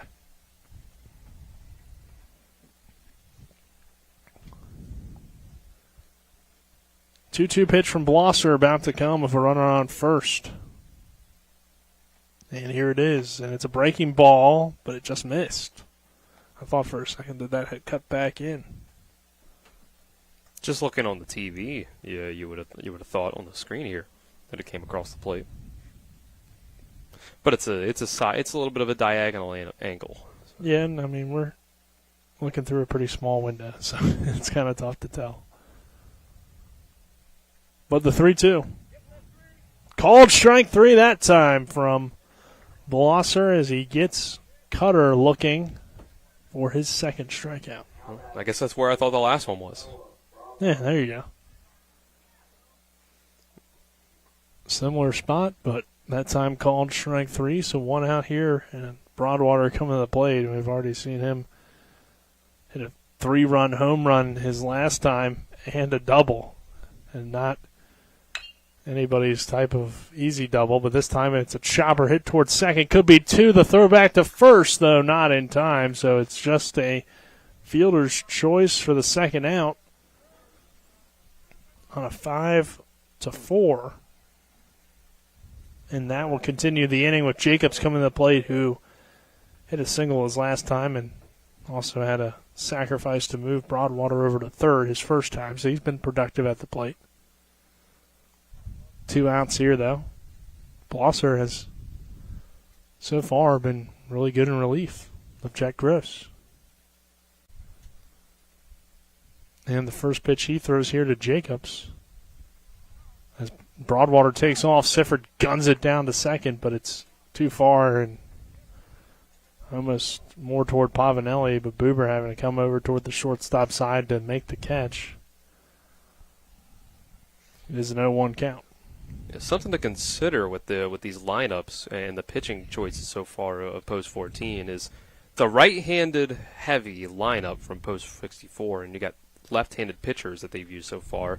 And anytime you got an opposite-handed pitcher, the batter's going to be able to see the ball a little bit better. There's a swing and a miss for strike 2. Yeah, I believe that's their only left. Well, Rubenthal's another option if they want to just keep throwing lefties. But like you said, Dylan, I guess technically that would be a bad idea. I think it's a right-handed heavy lineup. Right. But here's the 0-2, and it misses for ball 1. But it does feel like also at this level most guys are right-handed hitters. It's not. Yeah, not a ton of lefties. We're going to see a lot more lefties spread in. I mean, not a ton of left-handed pitchers either. It's just it's true. We've seen 2 of them so far for Post 14. Yeah, they have at least 3 that I can think of right now, and I think that's it in the lineup. Oh, Riley Morgan as well. Yeah, and as Broadwater goes and steals third base. It's true. 2-2 count. So the Hornets kind of have a lot of lefties. They do. Which is a little bit unique. But 2-2 with 2 outs.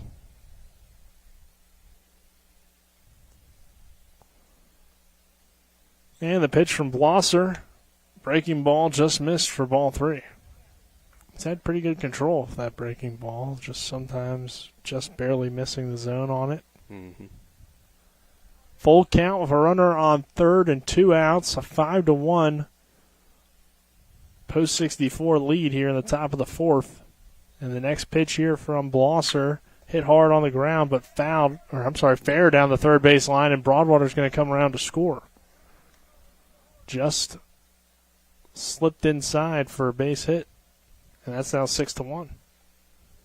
So Jacobs with the RBI single. And Cam Lynch going to come to the plate. Lynch has a sacrifice RBI his first time and a single so far. And it's now 6-1.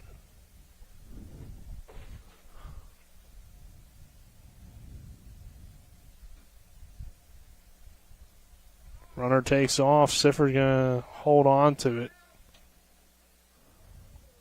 So Jacobs is in there at second, and Lynch has a 1-0 count.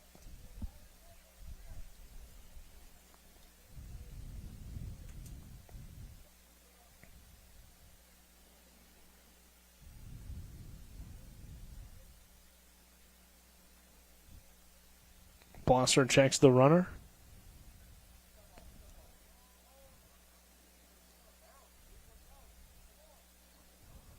Not sure really what the issue there was, but just need to regroup and get his composure back, I guess. Yeah, I'm not really sure. heard Sifford yelling something out there, but I don't know if that was directed at him or what exactly was the case. As this one misses outside for a ball.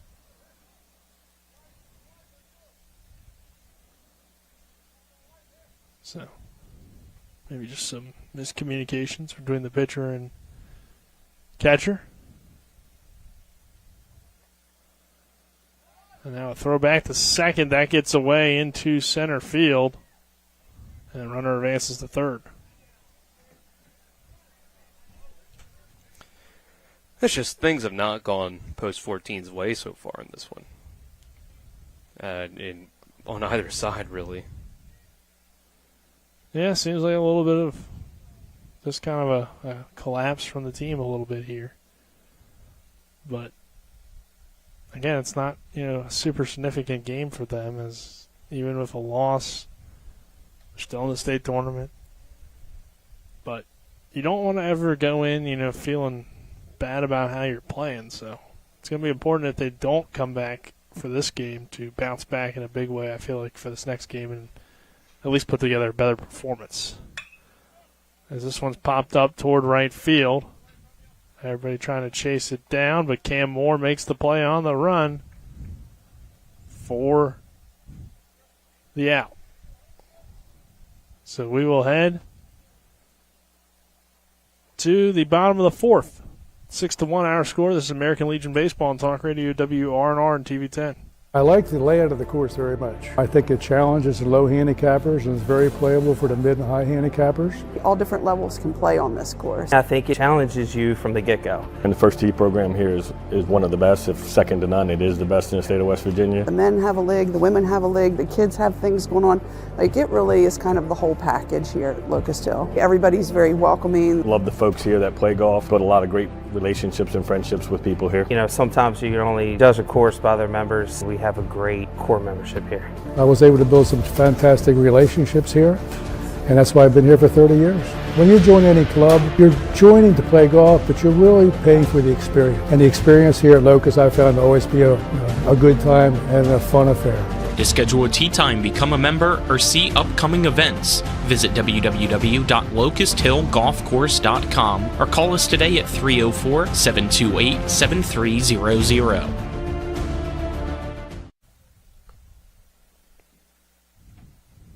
We welcome you back here to Kaiser, West Virginia, Area 4 Championship Round. Nick Verzolini alongside me, Dylan Bishop.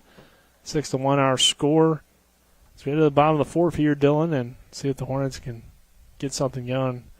As it seemed like Broadwater in that last inning, we saw him on the mound really starting to settle in with rolling right through the middle of this Hornets order.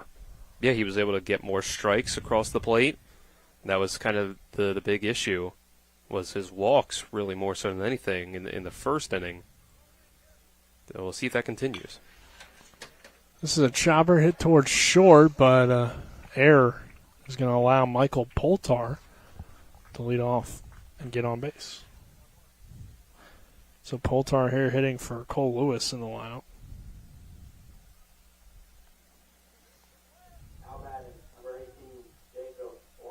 Cole Lewis just kind of looked uncomfortable in his first at-bat. I don't know if that has anything to do with the fact that we have a pitch hitter or not, but it could.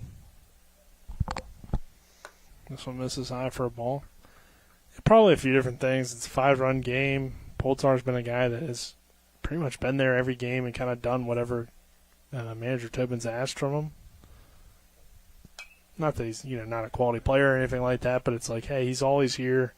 Maybe you want to get him in this game, get him an opportunity to play, since he is, like I said, usually here and usually playing some different roles, whether it be courtesy running or utility player role. This throw gets away on the pickoff attempt. Poltar's going to head for third, and they'll just hold it there with the first baseman, Cutter. So pickoff attempt from Broadwater gets away from Cutter, and now a few defensive mistakes since the Hornets up with a runner on third base.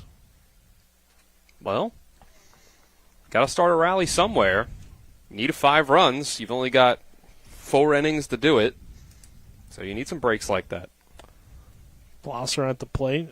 1-1 count, and Blosser's going to send a little chopper over toward the pitcher. The throw home. Poltar is safe as he slides in underneath the tag, and it's a 6-2 game. So Michael Poltar giving a little bit of a spark to Berkeley post 14. Blosser's chopper falls into a fielder's choice opportunity. We're going to see Christian Alter come on and run for Blosser, and it's a 6-2 game. There you go. Broadwater, I think, made the right choice. I think there was just a little slight hesitation. I think it took him a second to even just look over and make sure that the runner was coming home. Maybe that was the little bit of hesitation. So it was just a good slide, a good jump by Poltar to be able to get there and slide in. Good slide too. Sure. Yeah, and I think you're right. There's a hesitation. I think almost Broadwater wasn't really expecting him to come because it was kind of a weird hit ball. It wasn't a designed bunt or squeeze or anything like that. So I think he was a little surprised to see him coming home, and then that little bit of hesitation gave an opportunity, like you said, for Poltar to slide underneath there. So this pitch misses high for ball 2, and Hornets have some life. Owen Rubenthal's at the plate. It's a 6-2 game, back to a 4-run game. Makes it tough, too, that you gave up that run last inning, especially after some errors.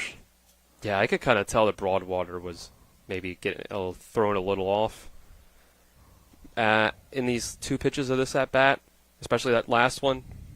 Yeah, so maybe there's just something to say, like, hey, these 2 at-bats so far haven't gone your way, but hey, settle down. You're doing all right. Just get back in your groove. Don't let what just happened throw you off at all. Because he was starting to lose that control again like we saw in the first inning.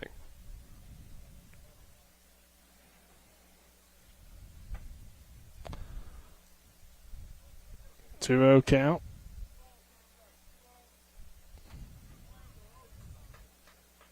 Alter down there at first. And the next pitch. Hit well into left field. Could be trouble. It's going to fall in for a base hit. Left fielder has some issues with it in Davis. And there's 2 on now for the Hornets in a 6-2 game. So Owen Rupenthal finds a way. And that's kind of been the trend of this 4th inning for Berkeley post 14. Find a way on. Yeah, we were kind of wondering, was the last inning where we saw 3 up, 3 down against Buber, Pavanelli, Oviedo, was that a sign of things to come? Or was it more the first 2 innings? And Broadwater is looking more like the first 2 innings so far. This one hits off the glove of the catcher and rolls away from him for ball 1. But all that being said, only 1 run's come across. Your offense is giving you a lot of room to breathe. Still a 4-run lead. Yeah, big hit here if Camby could come through with something in the gap. Camby's going to send it the opposite way, but foul. If you can plate Alter at least and move some guys into scoring position for the top of this order with nobody out, it feels like a brand new ball game all of a sudden. This next pitch from Broadwater is going to be hit into center field, and it's going to bounce and fall in, and man, this is tough. As it's in, oh no, it didn't tag him at third, and now Camby's going to take second. So weird play there. I kind of didn't describe it the best, but we had one hit up the middle. Originally, I thought it was going to head into center. Then it just died around second base. Yeah, I think the runners on first and second were both worried that the second baseman was going to catch the ball in the air. Right. So should this be an infield fly is what you wonder. But it wasn't really a fly ball. It was more of a line drive-ish kind of thing.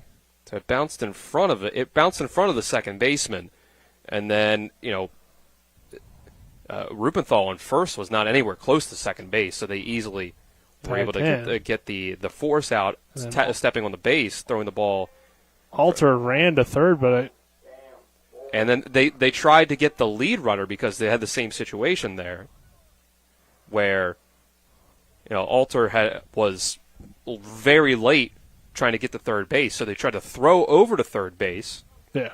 make the tag there, and I guess Alter avoided the tag, which I didn't think that was the case, but I guess it was. I didn't think he realized that he did, but he did. So, hey, we'll take it. So if you're Berkeley Post 14. It kind of ends up with the result being as if it was a sacrifice, like just a ground out, that a one out, and the runners, instead of, we go from runners on first and second to runners on second and third. So, Canby's on second, Alter's on third, and we're back to the top of the order for Cam Moore. Yeah, you've added a lot of speed on second base as opposed to just a regular sacrifice with Canby being out there now. Here's the pitch. Blooper toward first, and they'll get him at first base, so now 2 outs. I was just hit in an exact wrong spot, pretty much. Wow. That's a really good break for Post 64. To be able to get that out and the runners not advance. It's just kind of how this game has gone for Post 14 as well, because they've already left 4 guys on. They have a chance to leave 6 on. If Sifford can't come through. Sifford struggled. He struck out both times, so he's definitely due here. I don't think Sifford's been seeing Broadwater very well so far, but it is his third at-bat against him now, so it could be a little different. But sometimes it's the pitcher batter matchup. Sometimes it's the batter mentally at the plate. Sometimes you just have off days and you might get in your head a little bit. But we'll see. Well, he's ahead here, 2-0. And the pitch to Sifford is high and inside for ball 3. And that was a good approach by Sifford, because maybe, he's feeling, okay, it's 2-0, I'm going to get something good here, let me jump all over it. But he still stuck to his guns and took the pitch, and now on 3-0 he takes that one. So hasn't changed his approach at all, even with, like you said, maybe looking like he didn't really see the ball too well in those first 2 at-bats with the strikeouts. The 3-1 to Sifford. Popped and fouled away, so full count here.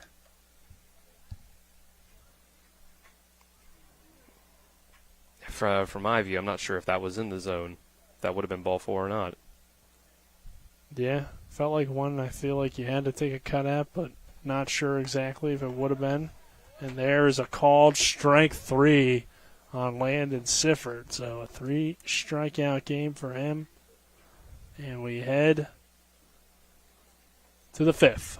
Hornets again threatened, but they leave 2 more on base. This is American Legion Baseball and Talk Radio, WRNR and TV 10, 6-2, our score.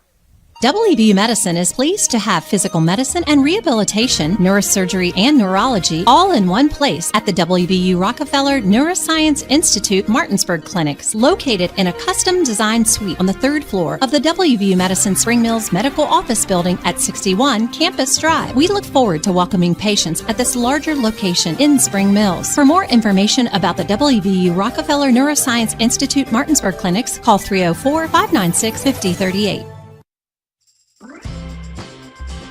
John's Pool Supplies, your local one-stop shop for all of your swimming pool needs. Located at 237 Eagle School Road, John's Pool Supplies has over 30 years of experience and a large selection of products, services, and supplies for your pool or hot tub. From custom liner installation and pool inspections to free water testing, call John's Pool Supplies at 304-267-2000 or go to johnspoolsupplies.com.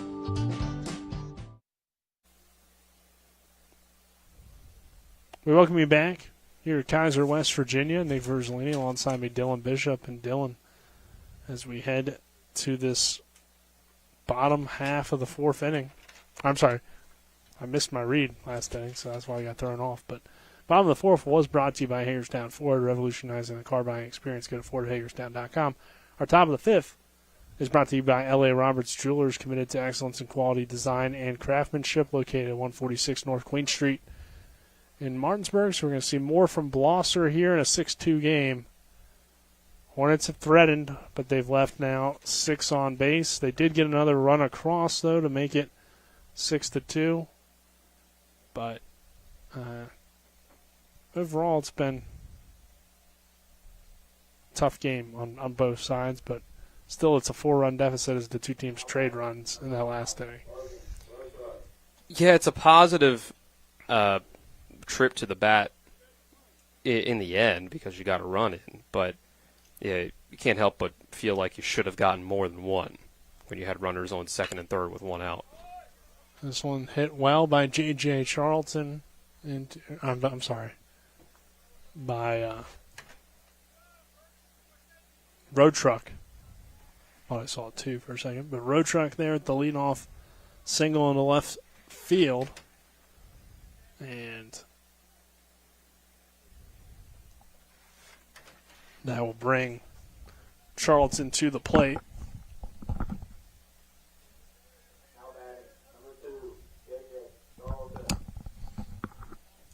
Charlton, double and a ground out so far. Runner on first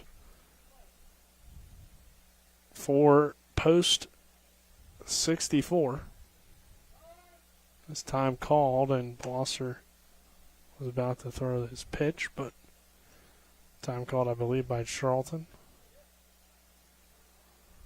And granted by the umpire.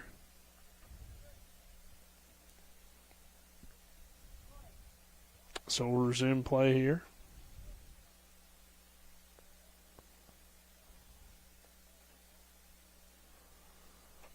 And now we await the next pitch from Blosser. It's called strike one.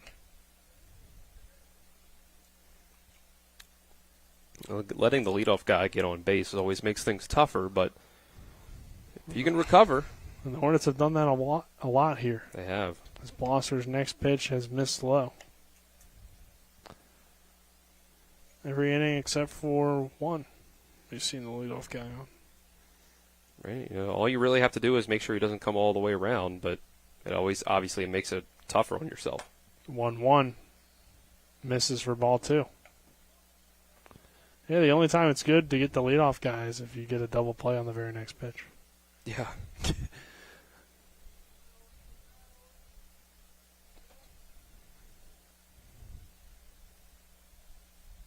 The 2-1. Ball outside, and a throw down to second is not in time from Landon Sifford. I think they're calling interference on post 64, so they're going to send the runner back to first, and yeah, the batter is out. So wow. Batter's interference is the call. And there's now one out here in the inning. And Miller's going to come to the plate. He's pitch hitting for netting. He's gotten 2 hits as a pinch hitter in this tournament so far. And he sends this one to second. Could be 2. Toss over to Pavanelli, then throw to first. Not digged out by Owen Rubenthal. So Miller beats it out, but you do get the lead runner at second base for the second out. That was a dangerous turn for Pavanelli to try to make there. He's lucky that Rubenthal was able to scoop it out, at least get it, hit his glove so it didn't go past him. But that was a pretty reckless spin and throw that he tried to make.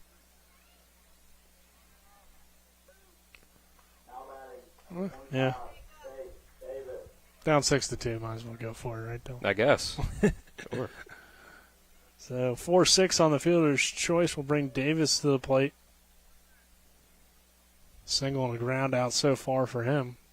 And the pitch here from Blosser will not come quite yet as he'll throw over.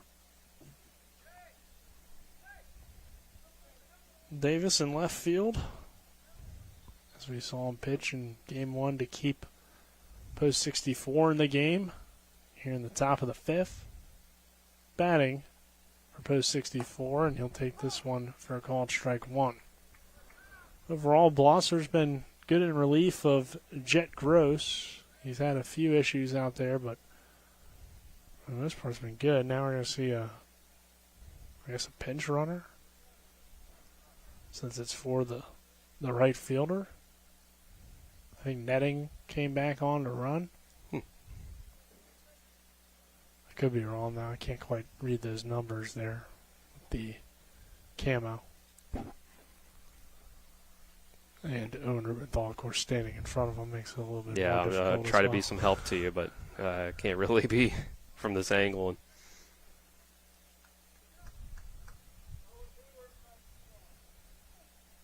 So we wait the next pitch.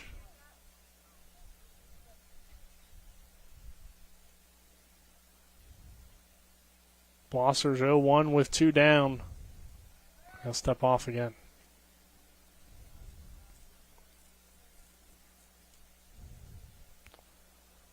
And the runner takes off, hit on the ground toward third, bobbled and fired by Oviedo. Rubenthal makes a heck of a grab.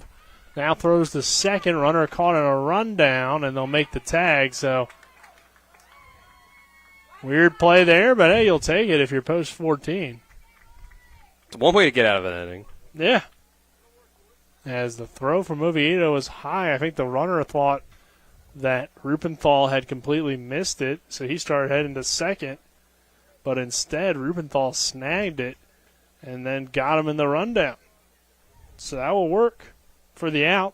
Final out of the inning. We enter the bottom of the fifth. Our score, Post 64-6, Hornets 2.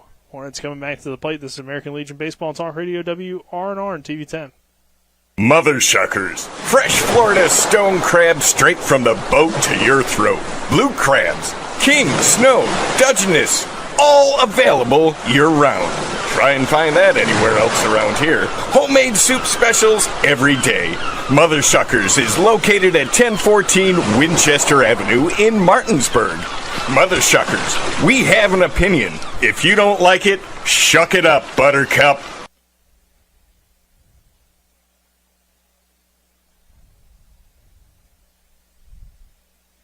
Welcome to CMA's Honda of Winchester, where you can drive an award-winning lineup of new and certified pre-owned Hondas, Accords, Civics, CRVs, HRVs, and more at CMA's Honda of Winchester. Owners just care more.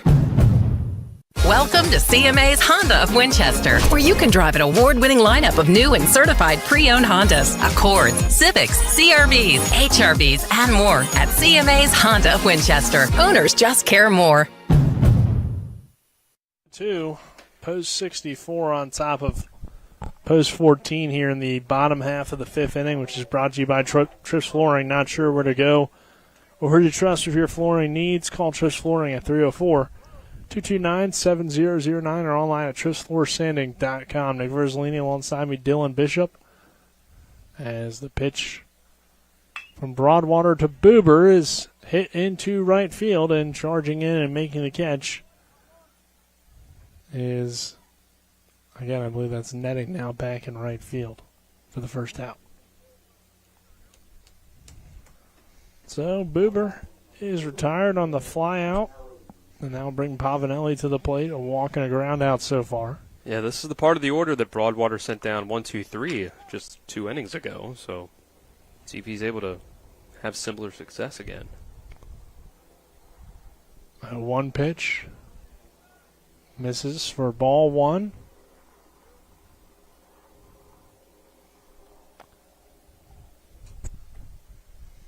This one misses high for ball 2. Game 2 will, of course, follow this one probably about 20-30 minutes later, as Pavanelli sends this on the ground toward shortstop, but the third baseman cuts off the shortstop and throws to first in time for the out. Lynch over to Cutter, and there's 2 gone here quickly in the bottom of the fifth. If we do have to play game 2, and I would say probably not 30 minutes, just 20 to 30 minutes following this one. It probably is just going to be at 7:30, because we had that situation pop up yesterday where the game ended a little early, but it's a different set of umpires, so they more than likely I don't know if that's the case here today. Yeah, it's true. It's possible that it could be a different situation here today, but that's what I'm hopeful for more so than anything. Yeah, I mean, if you've got everybody here, then you might as well get it done a little early so you can get home a little earlier. Oviedo sends it into right field and caught on the run. But yeah, we'll see. We'll just keep you updated. But Netting makes the catch for the final out of the inning. We head to the 6th. 6-2 our score. Post 64 leads Post 14. This is American Legion Baseball and Talk Radio, WRNR and TV 10. Life is evolving. Over the past decade, the way we do almost everything has changed. Get on your phone, see something you like, click on it, and it shows up at your door. Why should the way you have your car serviced be any different? Why waste your time going to a dealership service department when Hagerstown Ford and Hancock Chevrolet will come to you? They service all makes, all models, and offer full parts and labor warranties. Hagerstown Ford and Hancock Chevrolet will come to your door or office and service your vehicle while you're doing what you need to be doing, conducting that business meeting or mowing the lawn. Why take time out of your busy schedule when you don't have to? Hagerstown Ford and Hancock Chevrolet's friendly, knowledgeable staff will come to you where you live or where you work for full service maintenance, from oil changes to tire rotations, brakes, batteries, multi-point inspections. They handle it all. Hagerstown Ford and Hancock Chevrolet is committed to delivering the best of the best to their customers. Trust them to service your vehicle where you're at home or at work. Skip the time-consuming and terminal wait at the dealership. Schedule your appointment at fordofhagerstown.com or HancockChevy.com. Owen Rupenthal on the pitch here to begin the inning, as Post 14 trails at 6-2 here in the top half of the sixth inning, which is brought to you by Parsons Ford, 1400 Shepherdstown Road, and online at parsonsford.com. They became number one by making you number one first. Nick Verzley and Dylan Bishop here. Aiden Sensabaugh, our cameraman. Kyle McLaughlin as well as Talia Tompkins back in the studio here for us at TV10 and Talk Radio WRNR. 6-2 our score, and we'll see if Post 64 can add on to this lead or if Post 14 can mount a comeback. And yeah, the reason I was thinking maybe it would be different today as well is because it's the same two teams. So I was thinking maybe they just said, "Hey, you got possibly two games." That would make sense. I don't know that it's two different sets of umpires, but I'm gonna assume that that's the case, since that's just kind of how it usually is more often than not. Umpires show up, do one game, and that's usually it. But yeah, I don't know. We'll see. If we don't have to wait for new umpires to get here, then yeah, I'd say you just give them the minimum amount of warm up and you just go as soon as this game ends, assuming Post 64 would hang on to the lead. Yeah, which it does feel like a tall task for the Hornets to come back, but they may see a different pitcher there as Broadwater's up to 92. Yeah. But we are seeing a different pitcher here for Post 14 as its own Rupenthal. This one hit on the ground toward third, and Noviedo can't get the glove down. That's just another one where it's like this team just hasn't really had it today. We talked about with Post 60 yesterday, but so far in this game it just hasn't been the Post 14 team that we're used to seeing. By the way, your pitching changes are brought to you by Smallwood and Small Insurance in Martinsburg, your total insurance solution at 121 Administrative Drive. Call 304-263-3361. That could completely change in Game 2. You never know how things are going to change with the matchups and such, as this one's fouled away.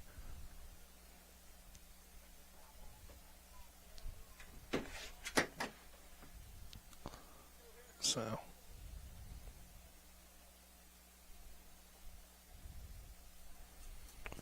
Arnold with the leadoff hit, and then Cutter now at the plate.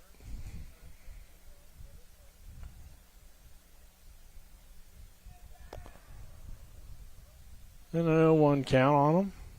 For runner on first and Arnold, and the pitch lined into right field. Cam Moore is chasing, diving, and unable to make the catch in foul territory, but a great effort. He tried his best. And that's why, you don't want to just chalk it up to the fact that these guys, they have less pitching depth than usual. You don't really just want to, and that's an example right there of why you might not want to chalk it up to say, well, this is the champ. They're already in the state championship, and so how hard are they really trying? Cam Moore just put in a lot of effort there, but that's Cam Moore. So without being down in the dugout, to see the guys how they're acting, you can't really chalk it up to effort. But I don't think it's that at all. I mean, we know these guys want to win. Yeah. Yeah, I mean, and they want to play well. This is kind of the whole point, is to get seen and play well. So if you're not giving it your A ball, I mean, or your A game, why are you playing Legion baseball? You don't have to play. Nobody's forcing you. Right. Well, they might be, but hopefully not. 0-2 count here. Swing and miss, strike 3. So, Cutter swings and misses there, and back to Noah Broadwater, who's had himself a day, Dylan. Double, home run.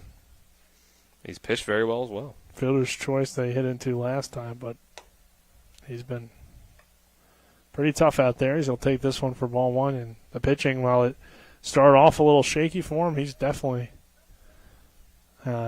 regained his confidence as this one misses low. Runner takes off for second, throw down to second, not in time. Buber thought he had a good tag, but not the ruling from the umpire out there at second base. 2-0 count here.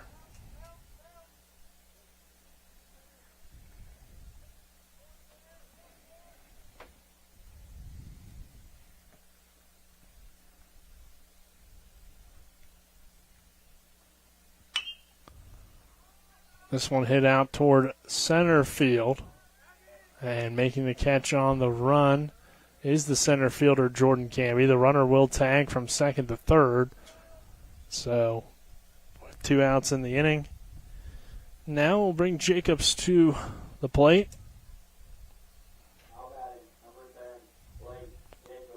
Jacobs so far has a sacrifice, pair of singles, and an RBI. And the pitch from Rubenthal is low for ball 1. Owen Rubenthal, the left-hander, as it's been all lefty day for post 14.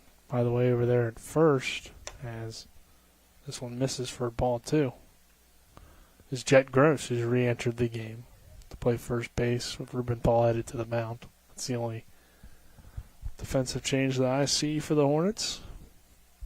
2-0 count here. Misses outside for ball 3 on Jacobs. So Jacobs trying to extend the inning on a 3-0 with a runner on third. And the next pitch from Owen Rubenthal is lined into right field. Cam Moore goes back and makes the catch for the final out of the inning. So post 64 strands a runner. We'll head to the bottom of the 6. Hornets running out of outs, down 6-2. This is American Legion Baseball and Talk Radio, WRNR and TV 10. How can you live more fully during a serious illness? Dottie tells how Hospice of the Panhandle helped her family. My brother Speedy became the base commander after he had been in the Air Guard for a few years and then became a general. He was the type of guy that would take people under his wing. Speedy developed a form of brain cancer, and he ended up coming to Hospice of the Panhandle, and he wanted to be around his friends, and Hospice of the Panhandle made that possible. He had over 200 visitors when he was here, and one of Speedy's last wishes was to fly over the Shenandoah Valley, and Hospice of the Panhandle helped me make that possible for him. I don't think there was one person that didn't bend over backwards to make sure that my brother was comfortable, and they would ask me, "How are you doing?" Hospice of the Panhandle, thank you so much for treating us like family. Live on with expert care from Hospice of the Panhandle. Learn more at hospiceotp.org or call 304-264-0406.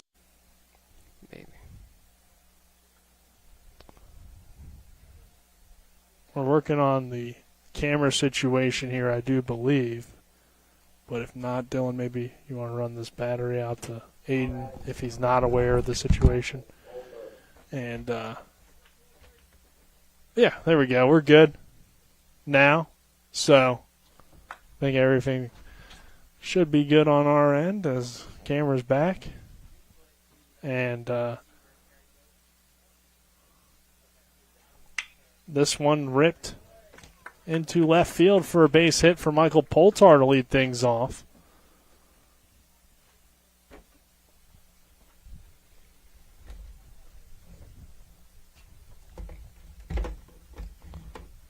And with the leadoff single, the Hornets will try to get something going here with Broadwater still doing the pitching for post 64. Poulter on first base, and the pitch here to Gross misses inside for a ball. So as I mentioned, Gross has re-entered the game. He is taken over at first base for Owen Rupenthal. And the next pitch misses for a ball. 2-0 count. See, Broadwater's at 95 pitches, or I think at 96 actually. Once he reaches 105, that'll be the last batter he faces, whoever his 105th pitch is to. That was 110. He might be 110. You might be right. But there's a strike there. But either way, he's running out of pitches, so your hope if you're Pot 14 is you can get to him a little bit as he's maybe gotten a little tired, a little fatigued, and then if you get into the bullpen, you can face a pitcher that you can have a little more success against. Yeah, it just feels like you need something to score here. This one headed into foul territory, but caught over there at third. I mean, obviously you're going to need runs down 6-2, but if you can get two and make it a two-run game heading into the seventh at the very least, then you at least have a little bit of momentum, something to work with. You get a runner on, then the tying run comes to the plate. Down 4 is obviously that much bigger of a challenge. So in this 6-2 game, Poulter on first, 1 out now in the inning. As Gross goes down there, and that will bring Rupenthal, who's still in the game. Gross is hitting, I guess, for Blosser is what you would say. Yeah. Since Rupenthal is on the mound now. And this one hits the zone for strike 2. Swung through that one. I couldn't even see him swing because of this pole in my way. I guess I got to lower myself a little bit and re-angle. I'd been successful of being able to just look through the top window and be able to see, but not on that one. There's a called strike 3 for the second out. I was really wondering who could possibly see worse, me or the umpire, because I was like, that was not a strike, but Rubenthal did swing at it, and then he goes down looking there. Yeah. And Jordan Camby would come to the plate. And that one runs in, and it hits him. Oh. It's been a while since we've seen it, but Jordan Camby gets the hit-by pitch. How long has it been? A week? I don't know. It's been a little bit, right? It's about how long I feel like it is in between. It feels like it's been some time since I've seen a Jordan Camby hit by pitch, but he's known for him. So it's a big one here as it extends this inning, gets you back to the top of the order of Cam Moore.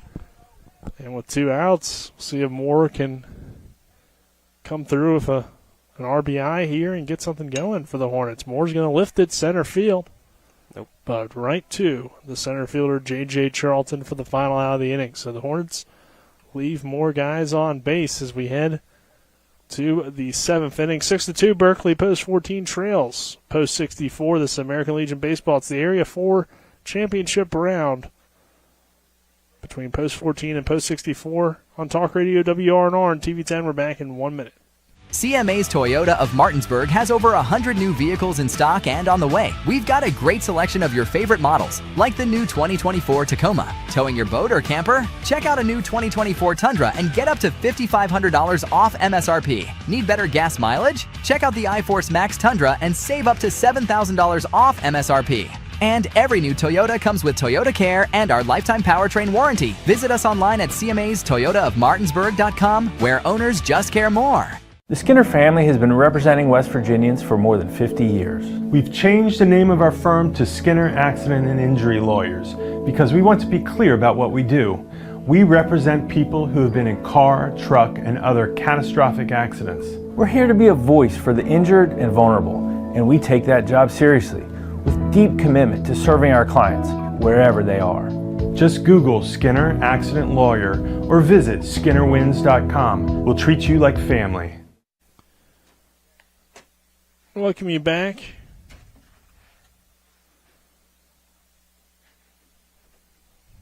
Here to Kaiser, West Virginia.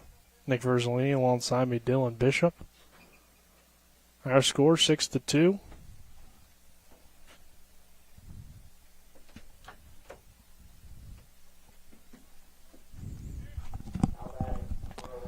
And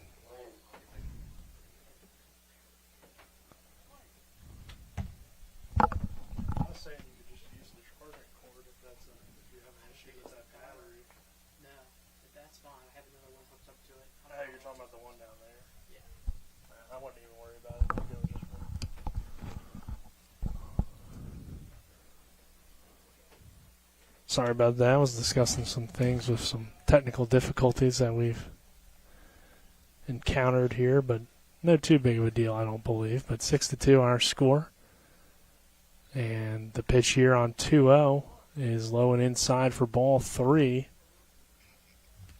Here from Owen Rupenthal to Lynch, who's leading off the inning. Lynch has singled, sacrificed, and a fly out. And that one misses low for ball 4, so it's a leadoff walk for Cam Lynch, who had a great pitching performance last night to help Post 64 reach this game. 6-2 our score, and Road Truck coming to the plate. He's grounded out and singled so far. It'll be interesting to see who the Hornets toss in this next one, as this one, if they're unable to come back in the bottom of the 7th, of course, as this one's popped up toward center field to Jordan Campy. But they are starting to run a little thin on pitching, as that one popped out towards center field. So one out here in the inning and a runner on first, and J.J. Charlton coming to the plate. Charlton has had a solid day, a double, a ground out, but then he was out on batter's interference earlier as well. This one misses low and inside for a ball.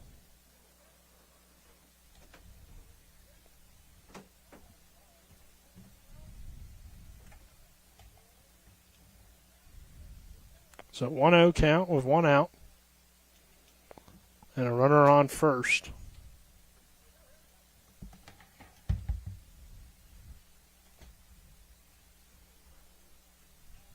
And they'll check the runner and throw her late just to keep an eye on him there, but now throw it back toward Rubenthal, trying to get out of this inning unscathed to keep his team within reach at 6-2, as this one hit on the ground towards short. Pavanelli can't get to it. It's into left field, and there's 2 on here with 1 out. So Charlton's got his second hit of the day on the single. Now will bring either Miller or Netting, but I think it's back. Yeah, it is Netting back in the lineup. As he re-entered for Miller.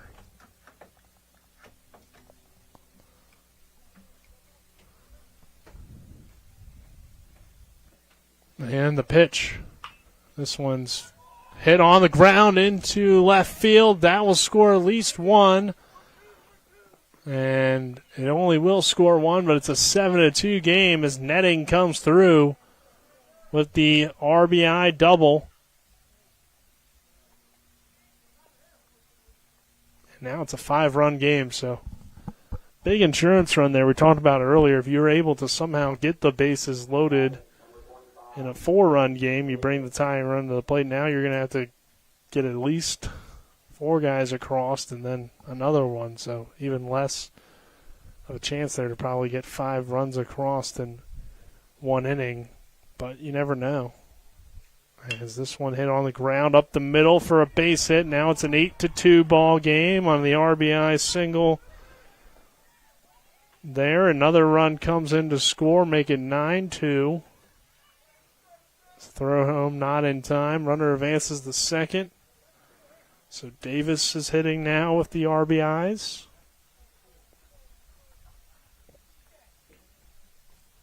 And it's a 9-2 ball game with just 1 out here in the 7th.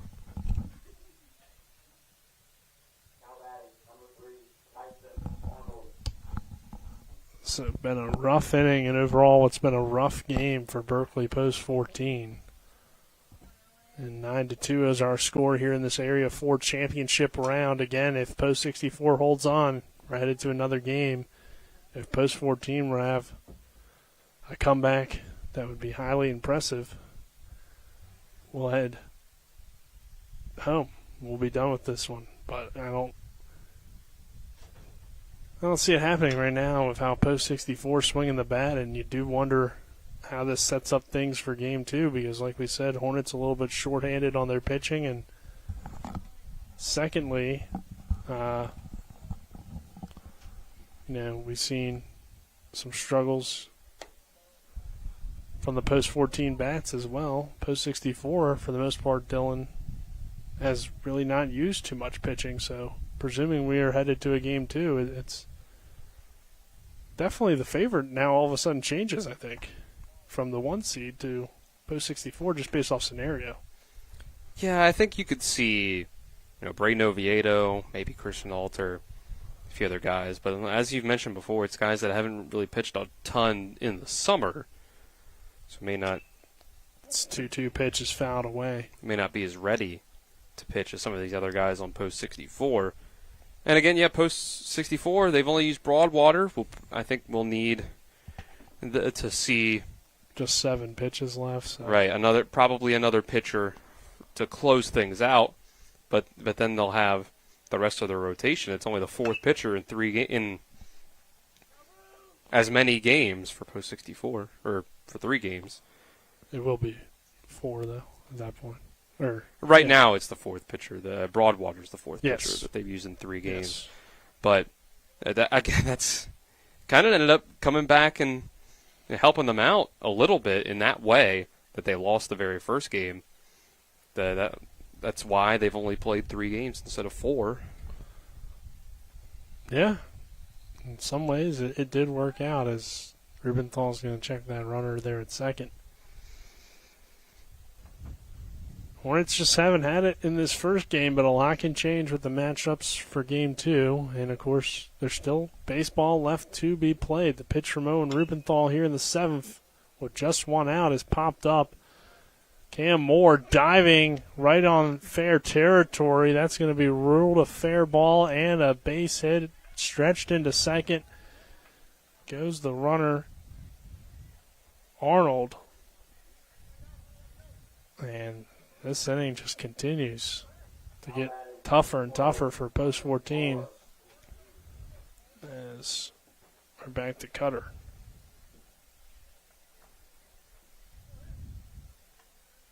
Excuse me, we've actually seen a change.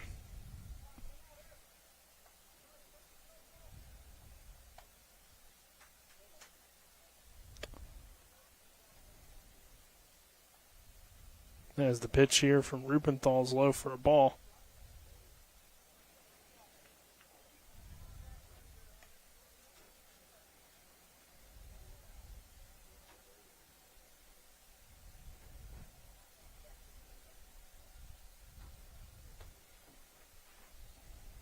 .1-0 from Owen Rubenthal is hit into right center field. And center fielder Jordan Camby makes the catch for the second out. He's going to throw it to third. No chance to make the throw home. Run comes in to score. It's now 10-2. Just hasn't been their game. Yeah, it's rare to see it. I think that's why we're so kind of blown away as Hunter Harr there gets the sac fly, and we're back to Broadwater at the top of the order. But we don't see this team lose this way very often, if at all. I mean, at least when we're here. Every once in a while they might have a tough performance, but it's not very common. It's admittedly probably the least meaningful non-regular season game that they could possibly have, but I don't think I've seen them play this poorly. That's fair. 2-0 count.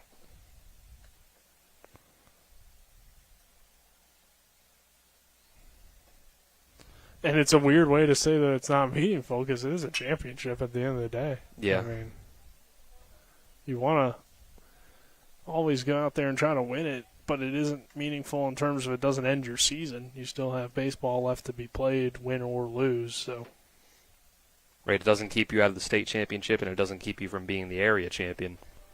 It's true. You still do have another game, so. This one fouled away again, so count moving to 2 balls and 2 strikes. And just checking here, 13-7 was their previous worst loss to Morgantown. Other than that, they've been very competitive this season throughout the year. So a 10-2 loss, hey, you don't see something like this from this team. But like we said, it's kind of been a different type of situation, as this is still a 2-2 count for Jacobs. I mean, the pitching, all of a sudden you go from Boober to Gross, who's not thrown a ton of innings, and then a bunch of guys that haven't thrown a bunch of innings. It's a big drop-off that you normally wouldn't see for this team as well. So normally you'd probably turn to Jason Myers, Connor Chansey. You have a lot of POs that you could turn to here, as this is a 2-2. This one lifted up into center field. Riley Morgan, who I believe is sick, as this one's to the wall, and Camby makes the catch for the final out of the inning, but the Hornets will have to do a lot to end it in the bottom of the 7th. It's 10-2 our score. As Jacobs flies out there, this is American Legion Baseball and Talk Radio, WRNR and TV 10. From breathtaking outdoors to unique local eats, world-class geocaching, and thriving local culture, Martinsburg, Berkeley County, West Virginia is where you can live your adventure. Berkeley County offers fantastic outdoor experiences, from our rugged hiking paths to scenic nature paths, public parks, fishing streams, and nature preserves. Cap off your outdoor adventures with a stroll through historic downtown Martinsburg. Join us and immerse yourself in our rich local history and scenic surroundings. Check out upcoming events and plan your adventure at travelwv.com.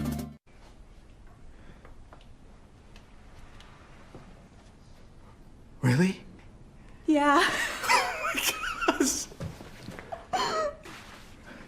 I'm gonna call my parents. Dad, come over. The brisket's done. The Traeger Connected Experience. Everything you need for epic flavor, and then some. Shop now and save at Orsini's today.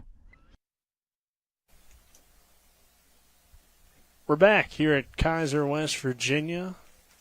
Post 64 trying to close it out and bring us to a second game, as our bottom of the 7th inning is brought to you by CMA's Martinsburg and Winchester dealerships, proud to be the owners who just care more. And we're going to see the pitching change a little bit early. I believe that's Jacobs out there to come in, the right-hander. Our pitching changes are brought to you by Smallwood & Small Insurance in Martinsburg, your total insurance solution at 121 Administrative Drive. Call 304-263-3361. And overall, Dylan, we saw good stuff on the mound from Broadwater, who started a little shaky, had some interesting wild pitches that were high and all over the place, but he really settled in, and once he did settle in, he cruised for the most part. Yeah, and I think Post 14 could have been a little more disciplined at the plate in some of those at-bats where they were swinging really early. But I think for the most part, you got to give the credit to Broadwater, just coming through with another big pitching performance for Post 64, like they've gotten from Chase Davis and Cam Lynch. So it's a really good team. Overall, you're going to look back on it, and the Hornets still put up 7 hits. I mean, not too bad considering you only scored 2 runs. So there were some opportunities out there. They left a lot of runners on base. Left a lot of guys on base, yeah. You did draw 2 walks as well, so that's at least 9 guys got on, and then hit by pitch, so you had 10 base runners, I believe. And especially early in the game, struggled to get those guys across and left a lot of them on. But overall, just a good performance for Post 64, and we'll see how they close it out. As Jacobs now into pitch, and his first pitch is high for ball 1 to Christian Alter. Our pitching changes, by the way, brought to you by Smallwood & Small Insurance in Martinsburg, your total insurance solution at 121 Administrative Drive. Call 304-263-3361. It's a 2-0 count here on Alter. And the next pitch, High for ball 3.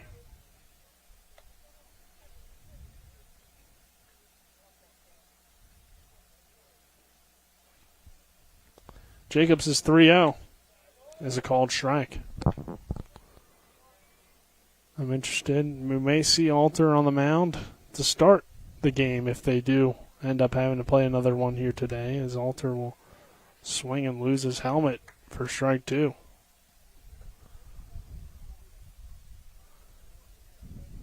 So 3 balls, 2 strikes to lead off the bottom of the 7th. Next pitch from Jacobs. Swing and a chopper hit right to the pitcher, Jacobs, who will underhand toss it to first for the first out. So 1 out.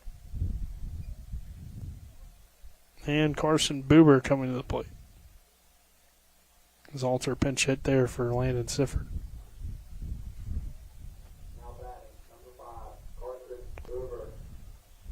Buber had kind of a tough game. He reached on an error, ground out, and a fly out so far for him. And the pitch here is low for ball 1.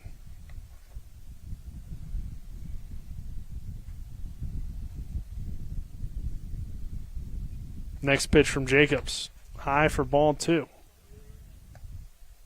Jacobs fell behind against Alter, but he still worked his way back and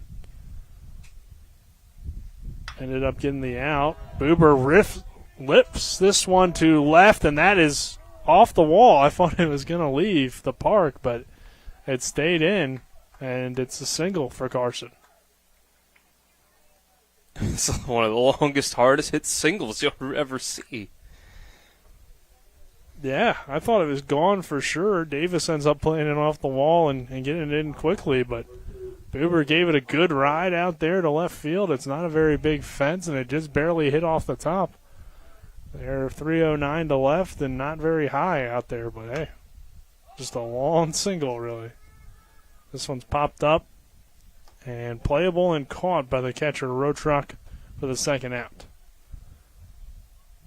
So I thought at least maybe the Hornets had some momentum as Oviedo will come to the plate here after Pavanelli pops out. And Oviedo has the RBI earlier to tie the game at 1 for Berkeley post 14. As the pitch here, swing and a miss for strike 1. He's also struck out and flown out.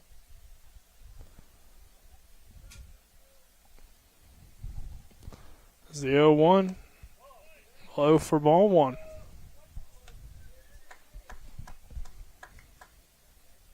You can at least try to go out on a good note here in game 1. Try to give yourself some momentum for game 2. The 1-1, Oviedo.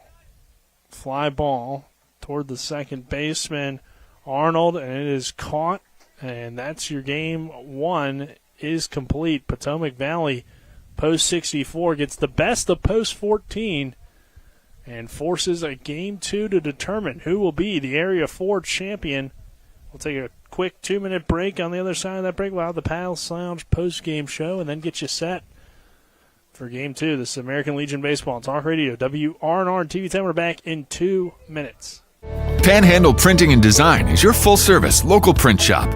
With over 50 years of combined experience, we know how to handle all of your printing and design needs. We can handle anything, from small business cards to wrapping large vehicles. Our in-house design team can do it all. As a staple of this community, we love helping people promote their events, businesses, and anything they're passionate about. Envision, create, and bring your ideas to life with Panhandle Printing and Design. Is your skin dry or breaking out? Are your muscles sore and tight? Then take a few hours or even a whole day to refresh yourself, recover, and rejuvenate at Personal Reflection Day Spa, located at 102 Hovatter Drive in Inwood. Personal Reflection Day Spa is an award-winning spa for 15 consecutive years. The friendly, experienced staff will give you the treatment you deserve from the minute you walk in the door. Book your appointment by calling 304-821-1333 or online at personalreflectiondayspa.com. Not sure where to go or who to trust with your flooring project? And start with Trips Flooring, proudly serving the area for more than 25 years, specializing in floor sanding and refinishing, along with installation of new flooring, including hardwood, tile, vinyl, laminate, carpet, and the hottest trend in flooring, luxury vinyl, tile, and luxury vinyl plank. Are you on a budget? Check out their warehouse, cash and carry, or call 304-229-7009, or visit them online at tripsfloorsanding.com. WVU Medicine introduces Walk-In Wednesdays. The Human Resources Department at the WVU Medicine Corporate Center in Martinsburg will host Walk-In Wednesdays every Wednesday in July. A WVU recruiter will be on site 10 a.m. to 2 p.m. to answer questions about positions available and assist those who submit applications via Workday. The WVU Medicine Corporate Center is located at 121 Administrative Drive in Martinsburg. Stop by to learn why employees who work here thrive here. We welcome you back here to Kaiser, West Virginia. So things about to get started for Game 2 at 7:38 or so. Maybe they'll go a little earlier depending on how the warm-ups go, but doesn't matter too much. Post-game show brought to you by the Palace Lounge on Edwin Miller Boulevard in Martinsburg with a full lunch and dinner menu with daily specials and a clean, comfortable atmosphere. Check out the menu on the Palace Lounge Facebook page. Hornets fall 10-2. In this one, we'll go into the game summary here, which is brought to you by Mansion Freddie Law Firm in Martinsburg. As take a look back on this one, it was a 1-0 game early. Then Berkeley Post 14 came back to tie it at 1. Then 4 from Potomac Valley, and 3 of those 4 coming on that Broadwater 3-run home run. The two teams would trade runs in the 4th and then 4 in the 7th from Potomac Valley to just add on to it, as they end up with 10 runs on 14 hits, just 1 error. Hornets 2 runs on 8 hits, 2 errors. And it was a tough one. Dylan, your thoughts on this one? Post 14 just didn't have anything going, really. The pitchers didn't. Blosser did okay for himself while he was out there. It wasn't the best pitching you ever see, but he did okay. It just kind of fell apart at the end. But it was the bats that never got going. I mean, 2 runs is going to barely win you any games, no matter what the pitching does. So they just weren't able to get things going against Broadwater. So chalk it up to his pitching performance being as good as it was. Whatever other factors you want to combine in there, it just was, I think, the worst game I've ever seen Post 14 play. I'm sure they played worse, just not ones that we've seen in person, or at least I've seen in person. But no, that wasn't a good one. That's not good momentum going into the second game if they want to be the area champions. Yeah, I mean, they definitely have had losses, but an 8-run loss isn't very common with this program. But, hey, give credit to Post 64. I mean, they're a very good team as well, and I think several factors probably play a factor in this one. But overall, I mean, like you said, Broadwater pitched really well. Hornets never really got the offense going. Pitching was a little bit suspect for Post 14, but Post 64 clearly a good team. So they take it 10-2, and we'll play another one here. Game stats are brought to you by Hagerstown Ford. Revolutionizing the car buying experience. Visit them online at fordofhagerstown.com. Take a look at some game stats for you. For the Hornets, they did have 8 hits. Cam Moore had 1, 2 from Boober, 2 from Poltar. Blosser is credited with a hit. That was kind of a weird play. I don't know if I'd give that a hit, but either way, 7-8 hits. Rubenthal had a hit, and Camby had a hit as well. Pitching-wise, struggles for them, everybody except for really Blosser. Like you said, he wasn't tremendous, but he was okay. 3 innings, 4 hits, 1 earned for him, 1 strikeout. Gross, 2 innings, 6 hits, 5 earned, 1 strikeout, and then Rubenthal in that final 2 innings there of work, 4 hits, 4 earned, 1 walk, 1 strikeout. On the other side for Potomac Valley, you had 2 hits from Broadwater, 2 hits from Jacobs, 1 hit for Lynch, 1 hit from Road Truck, 2 hits from Charlton. Netting had a hit. Netting, 3 hits from Davis, 2 hits from Arnold. That totals up for 14 of them. He had the home run from Broadwater, and then he also had a great day on the mound. 6 innings, 7 hits, 2 earned, 2 walks, 6 strikeouts. And then 1 inning for Jacobs where he gave up a hit. And that was it.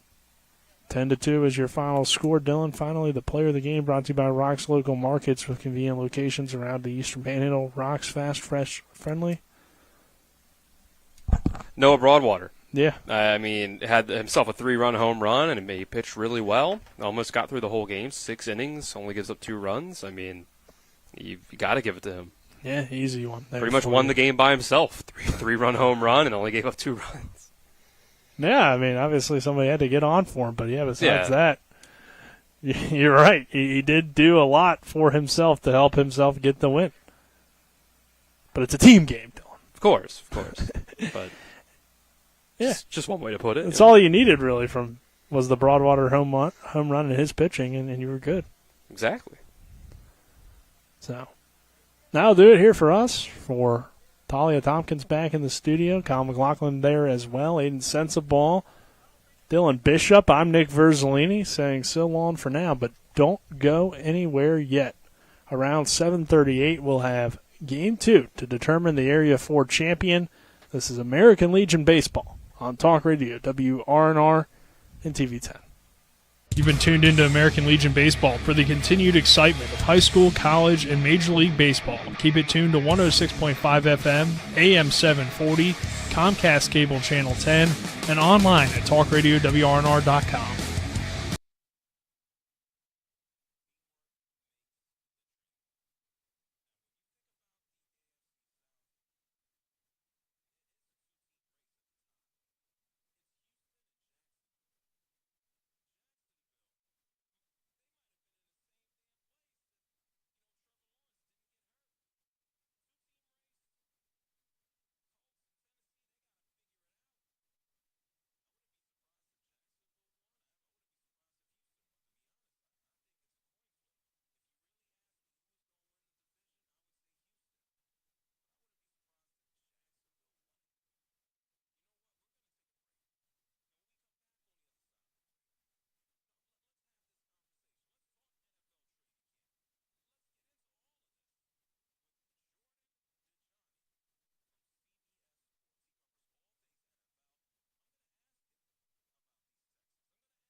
If you're going to hit like trash all day, I tell you what, I got a real chance here.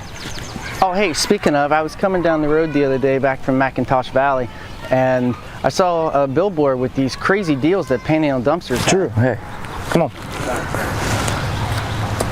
Oh, and did you know that if you sign up, you get your first month free? Dude, sorry, man. But I just wish somebody would have told me about these crazy deals that Panhandle Dumpsters has. Drew, how many times have I told you to sign up for Panhandle Dumpsters? They give away discounts for first responders, veterans, and seniors. If you pay for a whole year, you get the 13th month free. Now shut up and watch me hit this drive.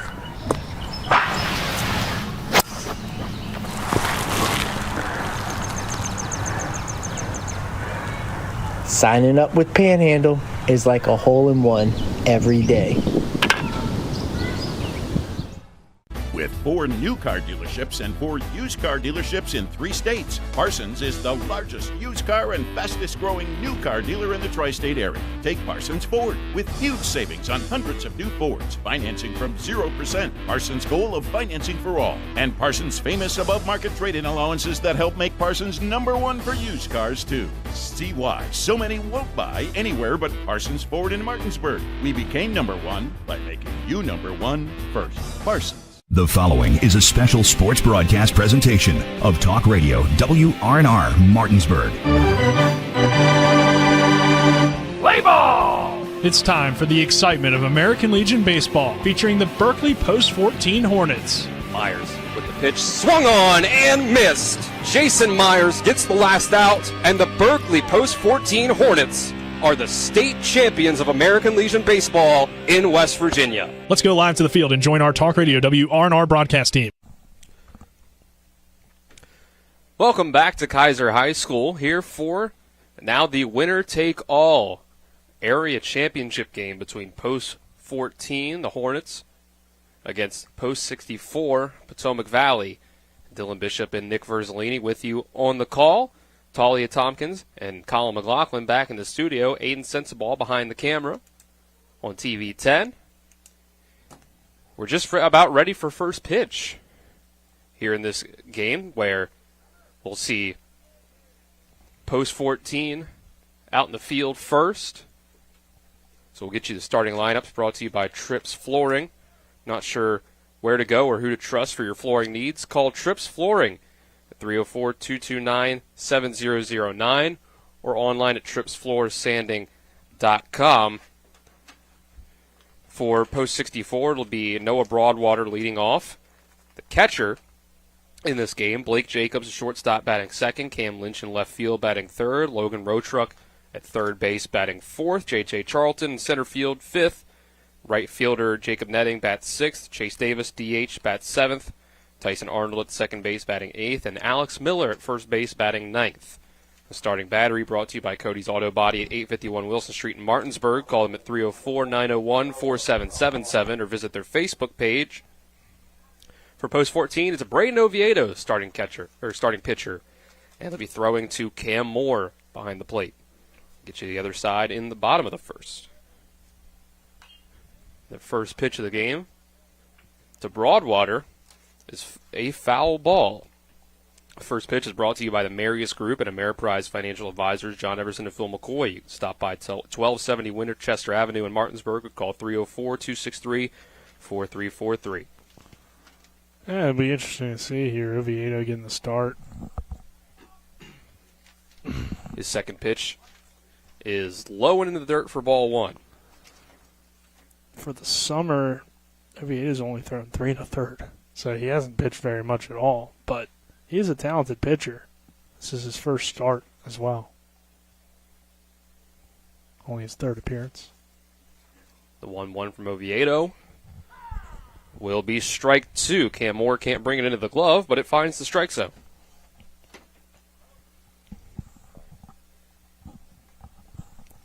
Broadwater was our player of the game in Game 1 today. Hit himself a 3-run home run and pitched 6 innings, only got up 2 runs on the mound. And during the spring season for Martinsburg, that one misses outside, Oviedo only threw 11 1/3 innings, so he really didn't pitch very much. He's usually used, when he is used, as a late inning guy, because he didn't get any starts for Martinsburg this past year. He did have just one save, but they were a team that didn't really have a lot of save opportunities. He did win 3 games. So there's a 2-2. It's going to be hit to right field on a line. It's going to fall in front of the right fielder, Christian Alter, and then get past his glove just barely and roll to the wall. It's going to be a leadoff double for Noah Broadwater, just like he started game 1.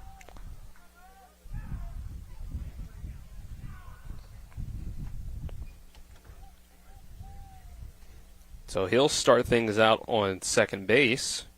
Oviedo did start some games, interestingly enough, the spring of 2023 when he was a sophomore at Martinsburg. I think the Bulldogs just having to have more pitching depth this year to where they didn't have to rely on him as much. Yeah, some guy named Lane DeLauder came in. I don't know. It made a difference, didn't it? It did, yeah. That'll bring up Blake Jacobs, shortstop. He'll have a runner on second base and no outs to start this one off. I think, too, Ovi really kind of patrolled third for them, and maybe some of it was like an arm soreness type thing. You know, and they did have kind of Alter and Rupenthal. Those guys kind of overtook him in the rotation because he was their number 3, you know, in 2023. He went 21-4 to third, started 4 games, so. 0-2 count to Jacobs. This will be in the dirt for a ball. Top of the first inning is brought to you by Brown Funeral Homes and Cremations, Robert Fields and Sons, proudly serving our area since 1880. Ended up going 2-2 with a 3.164, so yeah, he was really good for them, for Martinsburg in 23. He's a good pitcher, it's just he hasn't had the opportunities. This is going to be on a line and a base hit into center field. Bit of a late jump for Broadwater as he waited to see if it got past the infielders. So he'll only make it to third base. But it's a single with no outs for Blake Jacobs to put runners on the corners.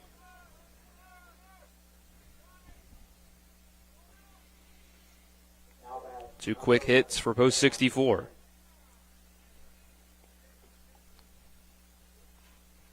Brings up Cam Lynch. Had himself a great day on the mound yesterday and a great day at the plate on Tuesday where he hit a home run.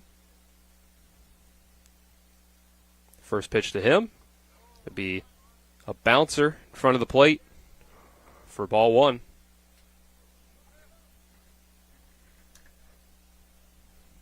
This post 64 lineup, when you haven't thrown a whole lot, to be thrown into this situation against them is definitely not easy. And it's a successful pickoff attempt at first base. It caught Blake Jacobs leaning. So the first out of the inning is recorded on the pickoff play to first, and now it's just a runner on third with 1 out.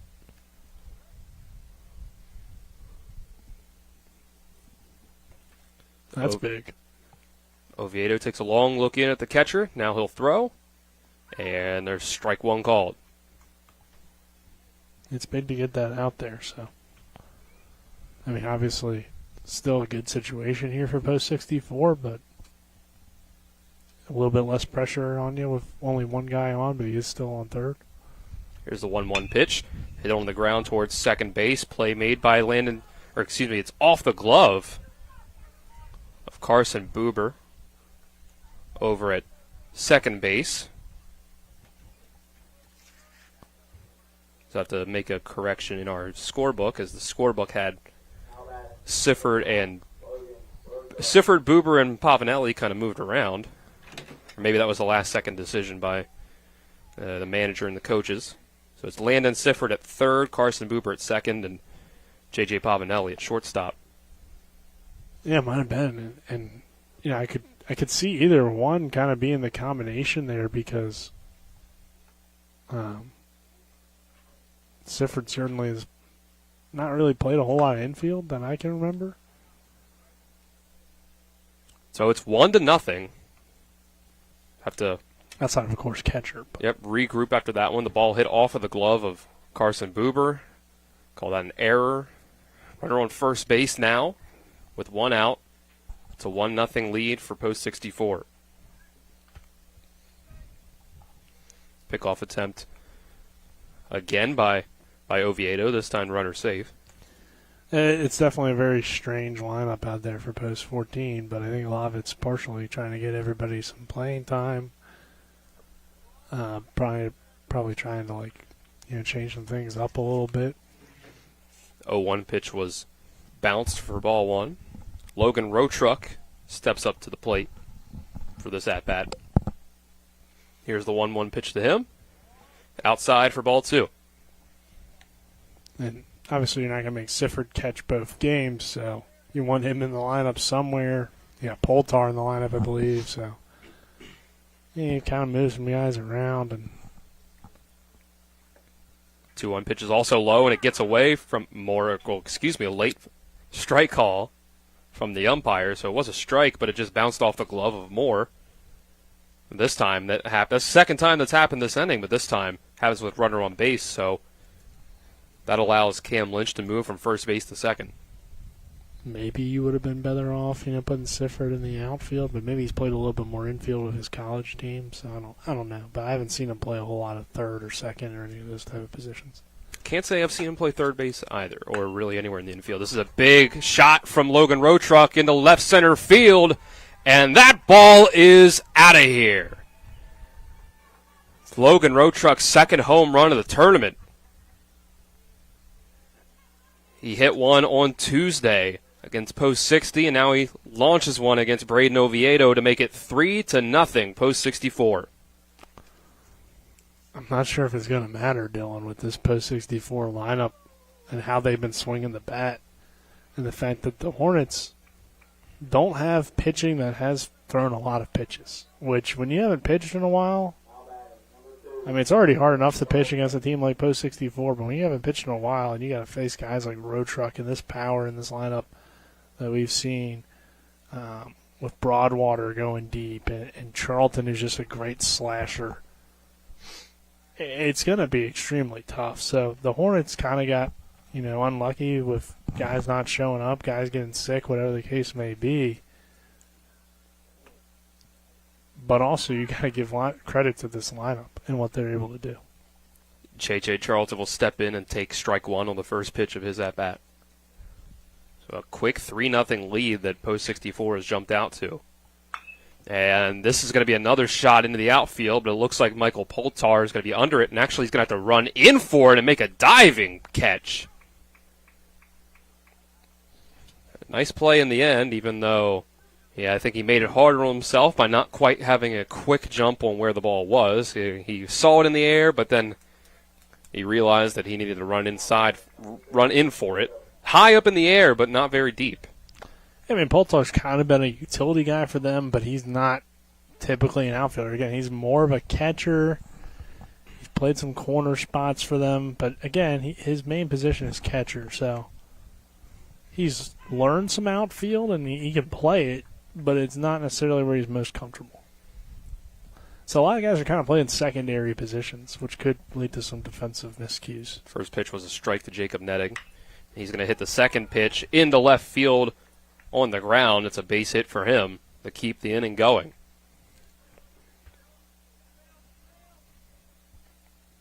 So 4 hits already for Post 64 off of Oviedo in the first inning.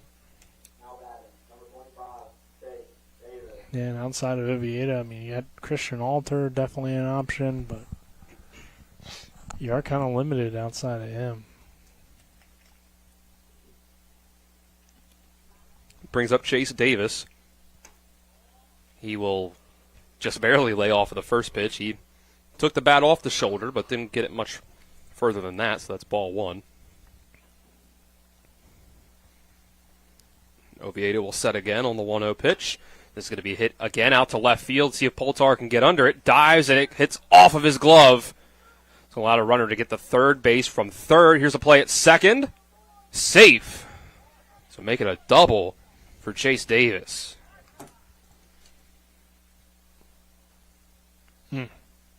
They're just teeing off on Oviedo right now. And yep. It's not looking good early on for Post 14. I think this could just be a mound visit, but I think it might be a quick pull from Trip Tobin. See, I don't know if you can pull him. I don't know. Maybe I'm missing somebody or something, but you don't really have that much left because you used Gross, Rubenthal.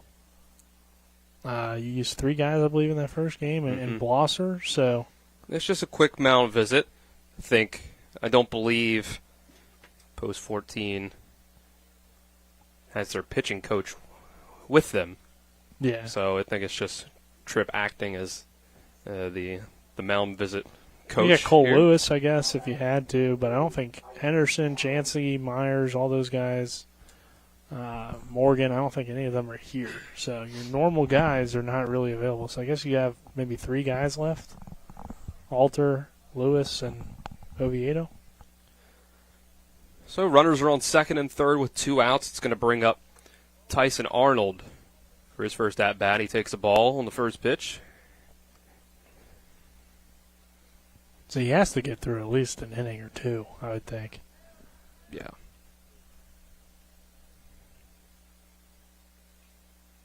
Time called. I think the base umpire saw something going on with the ball, so I have it switched out.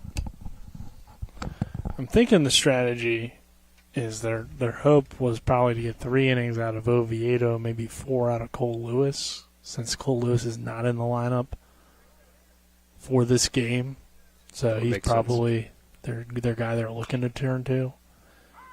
Foul ball by Arnold makes it 1-1. And since Ovi hasn't thrown a whole lot this summer, you can't really expect more than him to double his innings for the season. Yeah.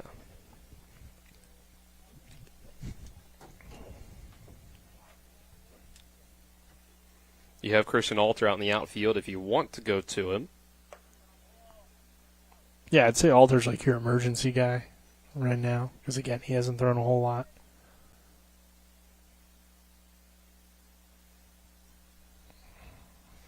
Ball 2 on the next pitch, 2-1. Already a 3-0 lead for Post 64 in the top of the first. The 2-1 is popped up, foul and out of play.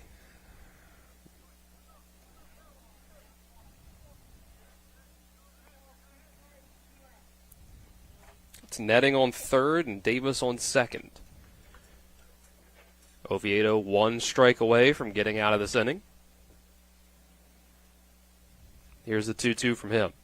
Swing and a miss, strike 3. Oviedo able to strand 2 runners. But Potomac Valley Post 64 puts up 3 here in the top of the first inning. We'll take a 1-minute break. When we come back, see if Post 14 can put some runs up of their own. This is American Legion Baseball on Talk Radio WRNR and TV 10. One of the questions lawyers get asked the most is, what is my case worth? I'm Steven Skinner, and this is my brother Andrew with Skinner Accident and Injury Lawyers. The truth is, it's very difficult for a lawyer to pinpoint a number because every case is different. We get to know each situation and we'll give you an idea of what your case is worth and why. The sooner we get involved, the better we can do getting you the compensation you deserve. Google Skinner Lawyers or go to skinnerwins.com. We'll treat you like family. The Palace Lounge in Martinsburg is the place to be. Join us every night to relax and enjoy football or basketball games featuring either the Martinsburg Bulldogs, Shepherd University Rams, or West Virginia Mountaineers. We will have steak night every Wednesday, trip nights every Thursday, and now taco and margarita nights every Tuesday. You can find us on Facebook or call 304-267-7520. The Palace Lounge is located at 1350 Edwin Miller Boulevard in Martinsburg. Moving to the bottom of the first, brought to you by Orsini's Home Store, not just an appliance store any longer. Visit them at 360 Hack Wilson Way in Martinsburg or online at Orsini's.com. The Uriah Cutter pitching for Potomac Valley Post 64 to Noah Broadwater behind the plate.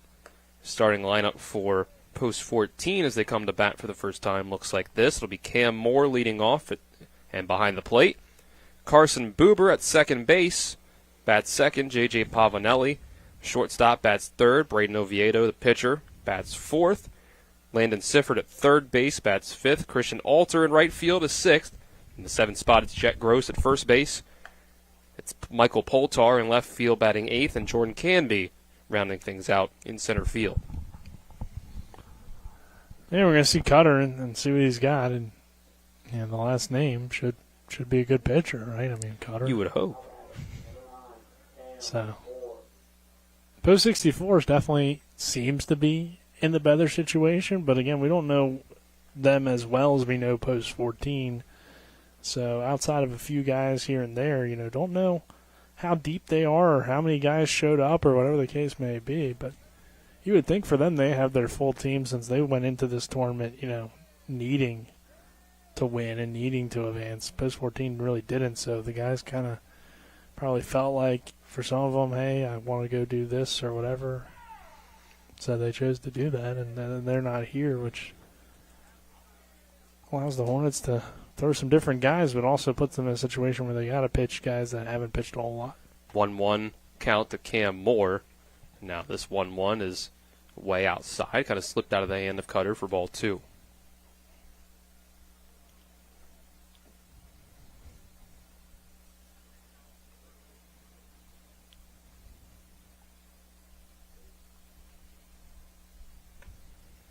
The 2-1 pitch will be in for a strike. Off the glove of Broadwater. Have to go and get it and throw it back.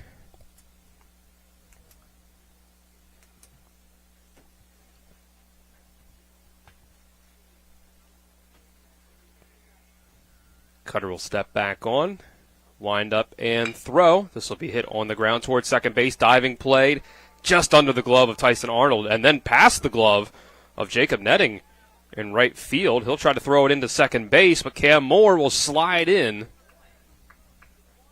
to start things off in this inning. Yeah, great hustle there from Cam Moore. Hits the ball well.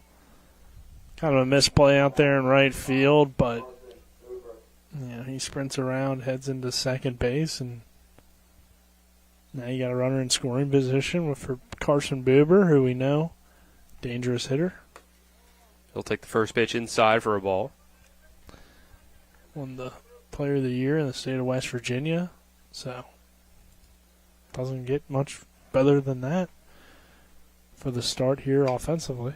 He's going to hit this one down the line. Fair for at least a single. This is going to bring Cam Moore around to score. First run for Post 14, and Buber's going to get to second base with an RBI double to make it 3-1.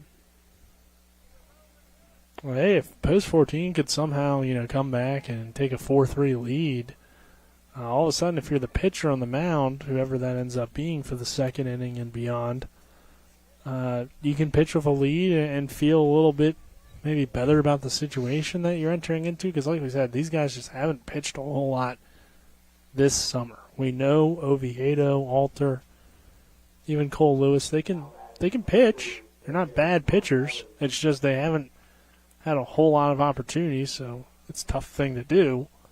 If you have the lead, all of a sudden, maybe you feel a little bit better. But obviously, it's only just one run put up. But it's a good start offensively. Ball on the first pitch to J.J. Pavanelli. At any game, a team can, dip in further and further into their rotation.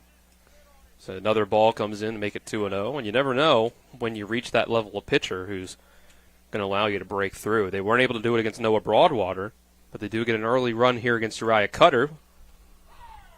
Strike in, but they did get one run against Broadwater in the first inning of the last game, so you never know if also on the other side, guy's going to settle in after a bit of a rocky start. Pavanelli's going to hit this one in the air to center. Coming in forward is Charlton. He's going to make the catch for out number 1. It's too shallow for Buber to go anywhere. He'll stay at second. Yeah, taking it back to that early 1-1 game, and we were like, oh, well, Chris kind of outpitched Broadwater in that first inning overall, so I feel like Hornets should be all right. And then a few mistakes happened, changed the whole course of the game, changed the whole feel. Broadwater eventually got better. Oviedo's going to take a stab at the first pitch. It's going to be a line drive out into right field, caught by Jacob Netting. Carson Buber is going to tag and go from second to third, but it's now 2 outs. And, we had the home run, of course, from Broadwater, which really broke the game open, and then all of a sudden it's 5-1. And you're like, he's pitching with a 4-run lead. He's got a little bit more confidence, and he pitches a lot better. So, first pitch to Landon Sifford will be outside for a ball. All it takes is really one pitch to completely change the course of a baseball game, and that's the fun of it in a lot of ways. You never really know how the game's going to go. The 1-0 is a strike. Sifford struggled at the plate in Game 1. See if he can get things going here in Game 2. He had 3 strikeouts. This one is going to be a breaking ball that does not break nearly enough, and Sifford has to duck out of the way of it, make it 2-1. It just felt like kind of a frustrating game for Sifford at the plate, but this is ball 3. I mean, it had to be a whole frustrating game for the entire team, but especially with his performance, and then not necessarily. It looked like he had a few issues with his pitcher at one point, but. And the 3-1 will be inside for ball 4. So Landon Sifford will go to first base, make it runners on the corners with 2 outs. As Christian Alter will step up to the plate. It's nothing like over the top or anything like that, but seemed a little bit frustrated, and maybe some guys not on the same page. So that's always tough to see, but hey, he draws a walk here, and again, the Hornets continue a solid first inning. Cutter will give a quick look over to Sifford, now come to the plate. It'll be a ball on the first pitch to Alter.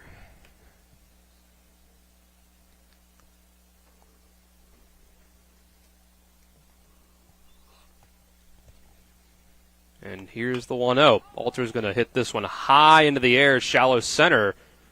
Calling off the second baseman is Charlton coming in from center field. He makes the catch for out number 3. So Post 14 is able to make a dent in the 3-run lead, and now it's 3-1. As we're through one full inning and go on to the second. We'll take a 60-second break and be back with more American Legion baseball on Talk Radio WRNR and TV 10.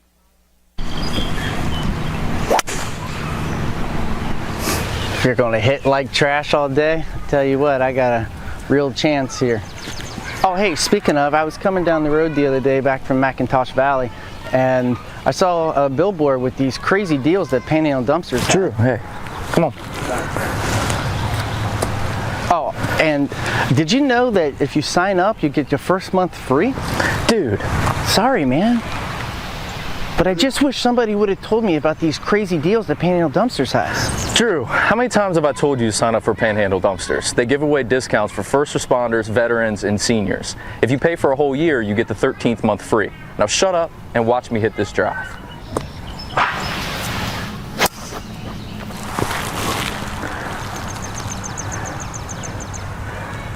Signing up with Panhandle is like a hole-in-one every day.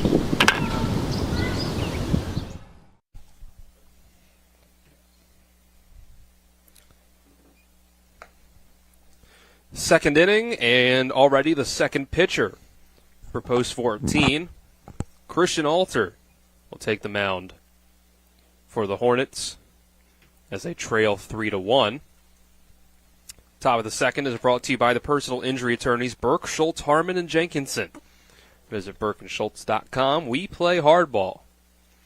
So it's officially 1 inning pitch for Braden Oviedo. He gives up 5 hits, 3 runs, 2 earned, 1 strikeout.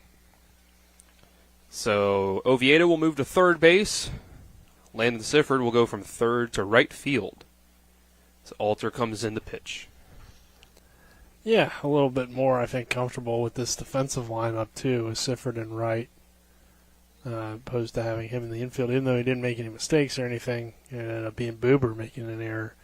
We haven't really seen a whole lot of him in the infield. I think he played a little bit of second early in the season, but going back to his high school days, he played a lot of left field and caught. So he's definitely capable of playing the outfield. And then Oviedo, we know, usually great down there at third. He had a little bit of a rough game, but again, it was just a bad game for Berkeley Post 14. Something we don't see very often, where it just felt like everybody was just having a bad game and everything was really just going wrong for them. So Yeah, we'll see if Alter can come up in a huge way. If he can keep this lineup in check, keep it at a 3-1 game for as long as he can, and then hope his offense comes through, Hornets will be all right, I think. But it doesn't look like Cutter's going to necessarily roll through them. But again, first innings can be misleading, so we'll see. Alex Miller will take a big cut and miss the first pitch of his at-bat here in the top of the second. We saw a lot more of Christian Alter as a starter than we did Brayden Oviedo for the Martinsburg Bulldogs last season. Yeah, this spring he was foul ball in this pitch. Probably arguably the most underrated pitcher in the EPAC. Just how good he was at times for Martinsburg.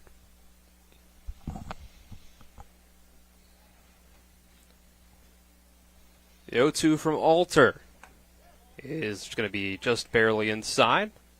Ball one. Alex Miller has had 2 pinch hit singles in this tournament so far. This is the first time we've seen him in the starting lineup for Post 64. He's going to foul off the 1-2 off his own foot. Kind of has to regroup.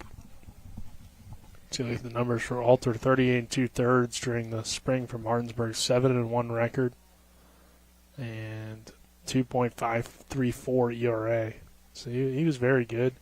He could start. He only started 5 games, but he could start or come in relief. 12 games total.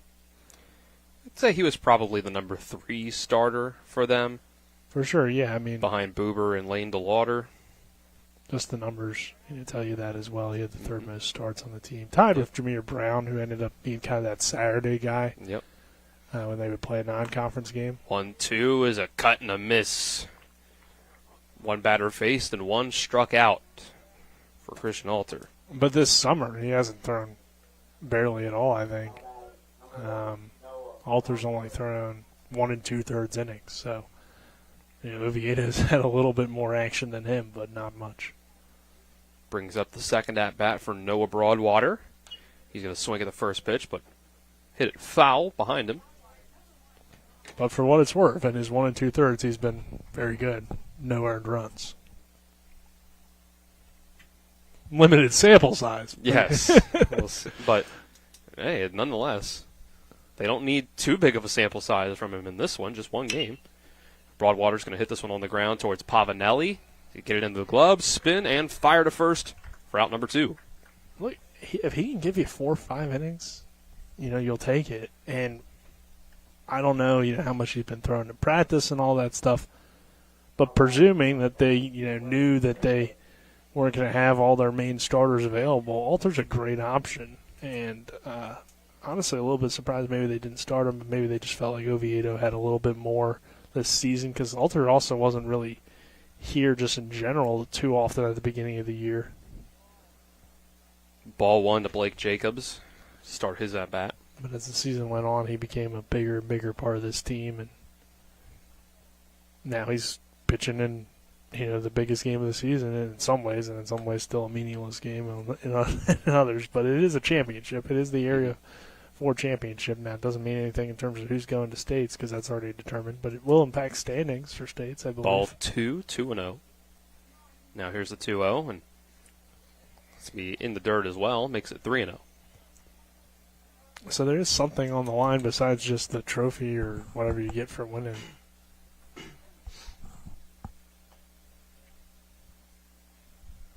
Here's the 3-0. Swinging at it is Blake Jacobs, but on 1 bounce, it's going to go into the glove of Oviedo. He'll throw to first. And it's a quick 1-2-3 inning for Christian Alter. Still 3-1 Potomac Valley, post 64. So we go to the bottom of the second after this 1-minute break. This is American Legion Baseball on Talk Radio WRNR and TV 10. The WVU Heart and Vascular Institute is pleased to announce that thoracic surgery with Dr. Shalini Reddy is now available in Martinsburg at WVU Medicine Berkeley Medical Center. Dr. Reddy has practiced thoracic surgery in the region for over 8 years and offers robotic laparoscopic surgeries for the lungs, esophagus, and more. For more information about thoracic surgery in Martinsburg, check us out online at mywvuheart.com. With 4 new car dealerships and 4 used car dealerships in 3 states, Parsons is the largest used car and fastest growing new car dealer in the tri-state area. Take Parsons Ford with huge savings on hundreds of new Fords, financing from 0%, Parsons' goal of financing for all, and Parsons' famous above-market trade-in allowances that help make Parsons #1 for used cars too. See why so many won't buy anywhere but Parsons Ford in Martinsburg. We became #1 by making you #1 first. Parsons. The bottom of the second on Talk Radio WRNR and TV10 is brought to you by the Berkeley County Health Department. Prevent, Promote, Protect, offering public, clinical, and environmental services at 122 Waverly Court in Martinsburg. Still 3-1. Post 14 trailing Post 64 in the area championship game. Both these teams have already locked up spots in the state championship tournament next week, starting on Thursday, going all the way through Monday. Yeah, so we'll see these teams again next week, but I still think from momentum is important in baseball, and you'd like to be able to walk in and say you won the championship and have that confidence as well. And this is still a very close game, so we'll see if anything changes here with this inning for the Hornets offense. It's ball 1 to Jet Gross to start off the inning. 7, 8, 9 hitters will have their first at-bats for Post 14 in this inning against Uriah Cutter, as he will wind up and throw another one that bounces in front of Broadwater. It's 2-0.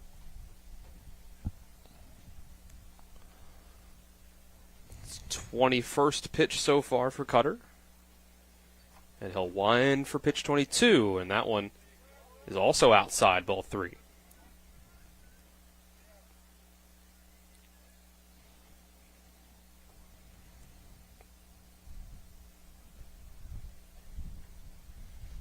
Now the 3-0. It will catch the zone for strike 1.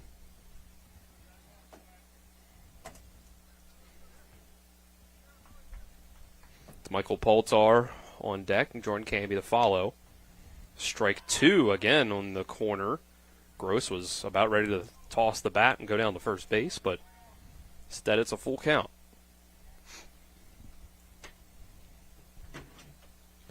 And here's the 3-2. Now this one is outside.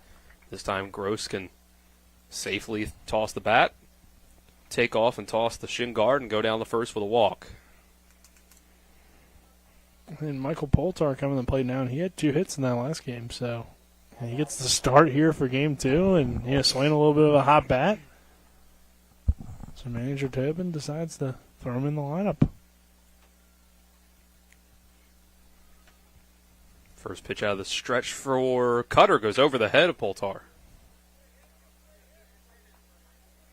Yeah, definitely. Just waking up Poltar a little bit. Good he got out of the way. Gross will take his lead off at first. Now the pitch. And it gets past Broadwater. This goes on the ground. So Jet Gross moves from first to second base.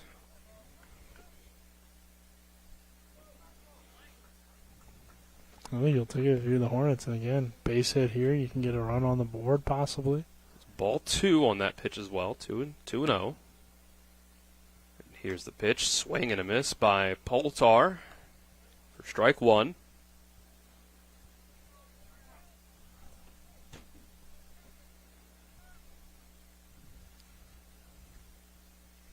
Now the next pitch from Cutter. Poltar is going to hit this one in the air towards left field. Shallow left field. Cam Lynch from that position is able to come in and make the catch for out number 1. Yeah, just kind of got under that one a little bit, did Poltar. Now Canby will come to the plate and we'll see what he can do. But definitely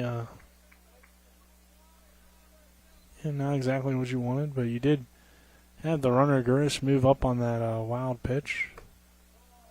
Ball 1 to Canby to start this one.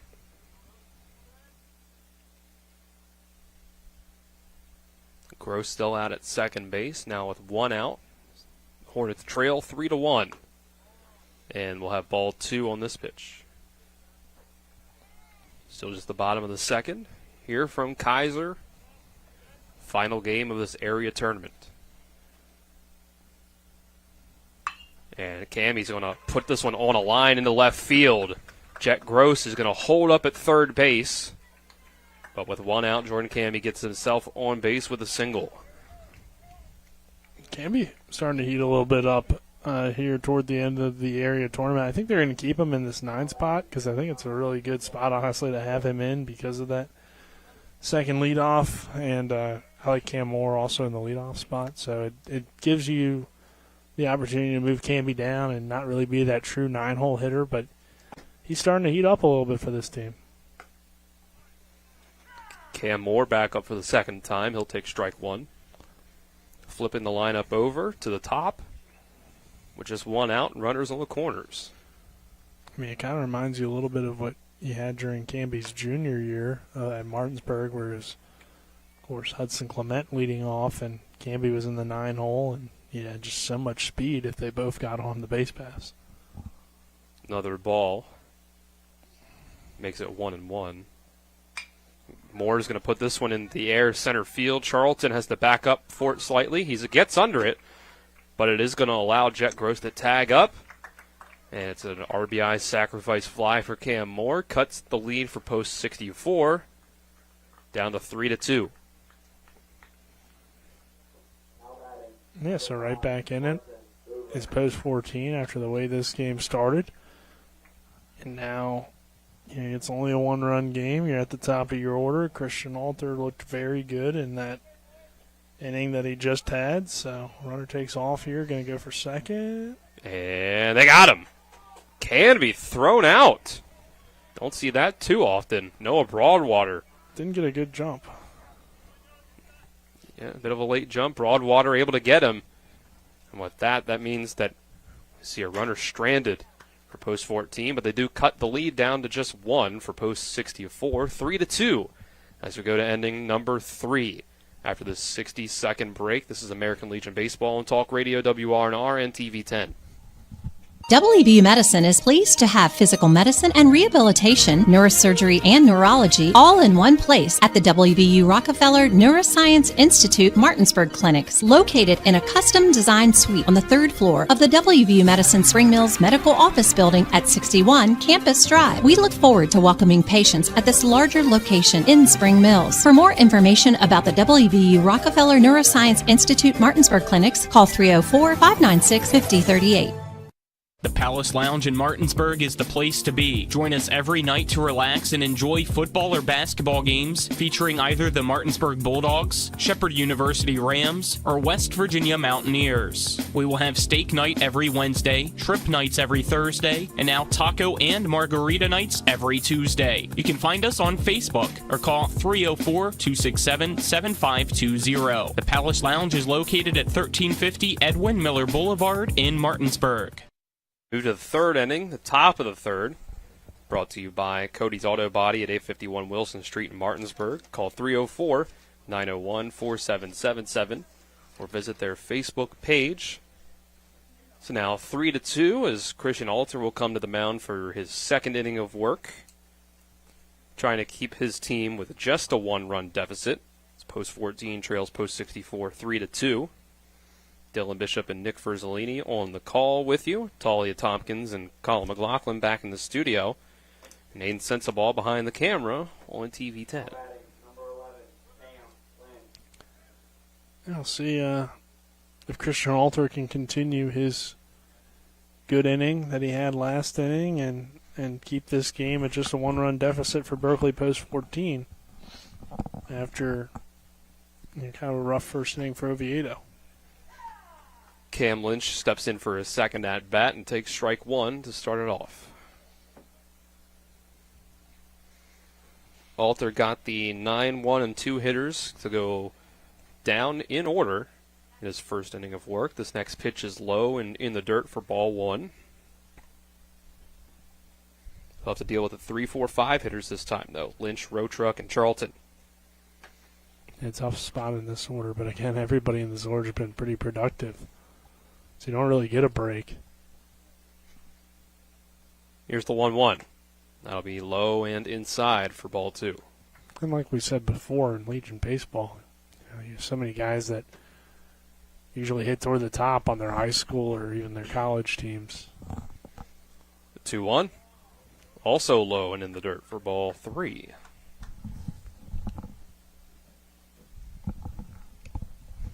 Cam Lynch reached on an error in the first inning, and then he would be driven home very quickly in the next at-bat by Logan Rotruck's 2-run home run. Rotruck sits on deck, ready to bat again. And ball 4 to Cam Lynch puts him on first base again.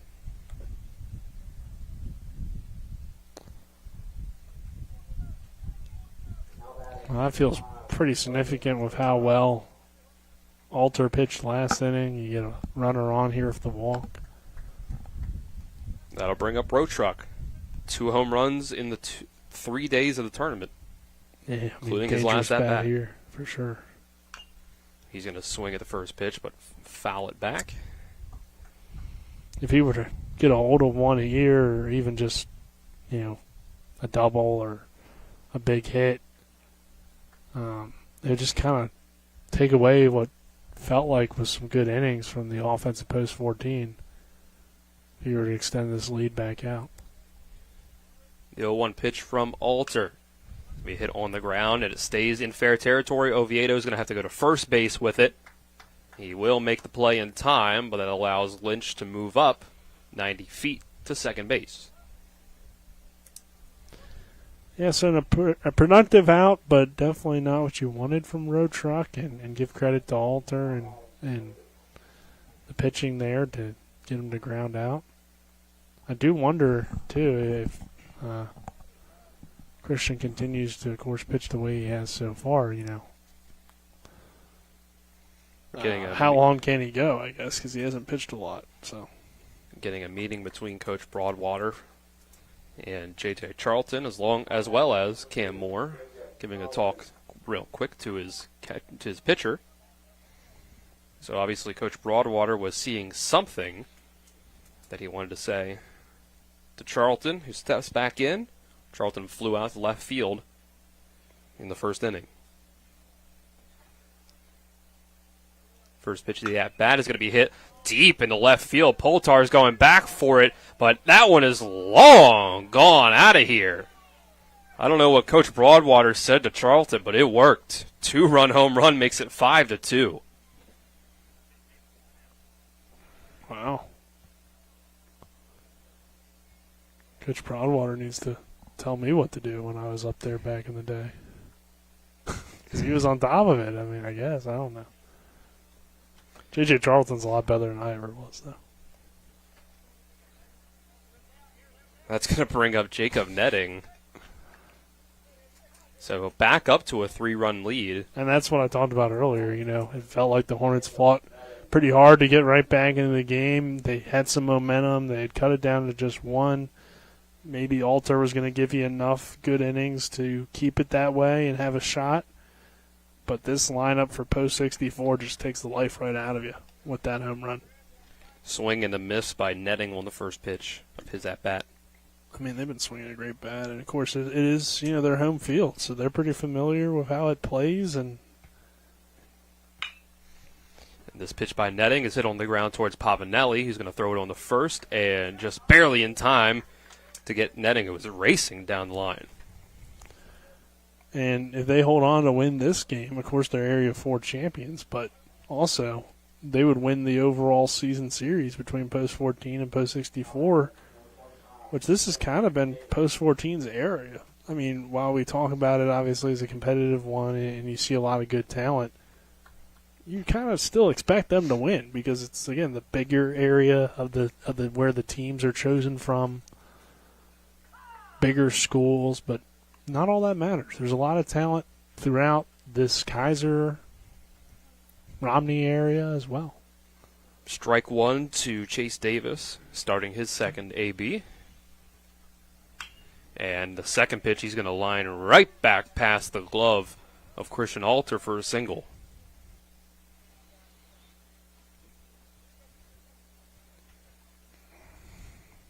Second hit allowed by Alter. The home run was the first one.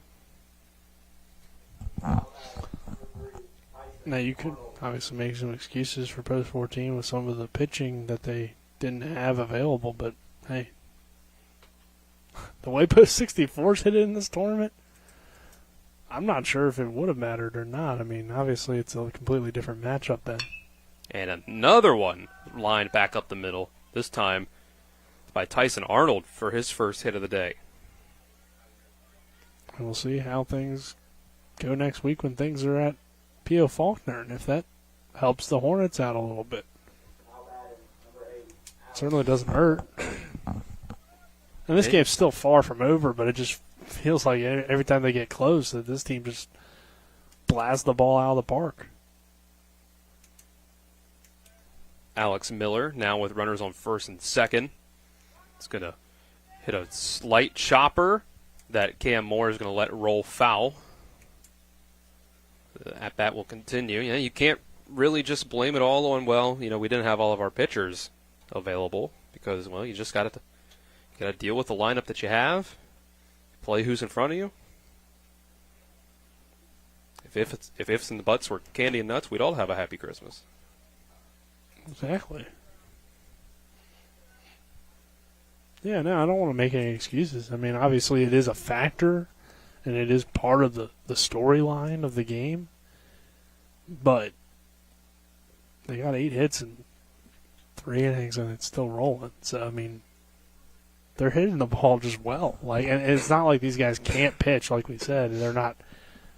They are pitchers, and they pitch very well for their high school teams and such. They just haven't thrown a lot this summer, so that is kind of a disadvantage. But hey, oh well. Ball 1 on the next pitch makes it 1-1. There was a bit of a delay there. Again, the base umpire was checking out the ball that they had at the mound. Maybe they're making sure they're not juiced. I don't know. This is the second time that umpire's done that, so not sure what it's about. Alter quickly calls time. Steps off the mound, but he'll come right back up. Here's the 1-1. Miller, bit of a half swing, but it gets the bat on the ball and goes right back to Christian Alter. He'll throw it to first for out number 3. But it's another home run for post 64. A 2-run shot by J.J. Charlton, the deep left field, extends the lead for them back up to 3 runs. It's now 5-2 as we go to the bottom of the third. After the 60-second break, this is American Legion Baseball on Talk Radio WRNR and TV 10. Life is evolving. Over the past decade, the way we do almost everything has changed. Get on your phone, see something you like, click on it, and it shows up at your door. Why should the way you have your car serviced be any different? Why waste your time going to a dealership service department when Hagerstown Ford and Hancock Chevrolet will come to you? They service all makes, all models, and offer full parts and labor warranties. Hagerstown Ford and Hancock Chevrolet will come to your door or office and service your vehicle while you're doing what you need to be doing, conducting that business meeting or mowing the lawn. Why take time out of your busy schedule when you don't have to? Hagerstown Ford and Hancock Chevrolet's friendly, knowledgeable staff will come to you where you live or where you work for full service maintenance, from oil changes to tire rotations, brakes, batteries, multi-point inspections. They handle it all. Hagerstown Ford and Hancock Chevrolet is committed to delivering the best of the best to their customers. Trust them to service your vehicle where you're at home or at work. Skip the time-consuming and terminal wait at the dealership. Schedule your appointment at fordofhagerstown.com or hancockchevy.com. Post 64 has extended their lead to 5-2 following the 2-run home run by J.J. Charlton in the last half inning. We're now on to the bottom of the third, which is brought to you by the team at Century 21 Modern Realty Results. If you're looking for a home in the tri-state, they have you covered. That'll be Carson Buber, J.J. Pavanelli, Braden Oviedo in this inning. For post 14, trying to, again, cut back into this lead. They were able to. There's 3 runs given up by post 14 in the first inning. They were able to chip back into it, make it 3-2. But then post 64 gains on them once again, or starts to pull away again. That's the way to put it. 5-2 now. Yeah, every time they get close, I mean, post 64 seems to pull away, and we'll see now, I mean, how things change with Cutter out there on the mound. If he can lock it in and slow down this Hornets lineup a little bit. His first pitch of the inning is to Carson Buber, and it's inside for ball one. Buber got himself a double down the left field line in the first inning. He'll take a big cut and miss on this one. Brings the count even to 1 apiece. And Cutter will get another strike across the board on the next pitch. Through 2 innings, Cutter's given up 3 hits and 2 walks to give up 2 runs total. And here's a pitch that goes behind Carson Buber. Kind of barely moved, but it did just barely avoid him. 2-2 count.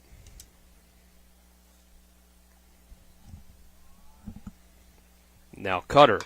Again, this is going to be another one in the left field for Buber, this time right in front of Cam Lynch, the left fielder. So just a single this time for Buber, but it is a leadoff base runner for the Hornets.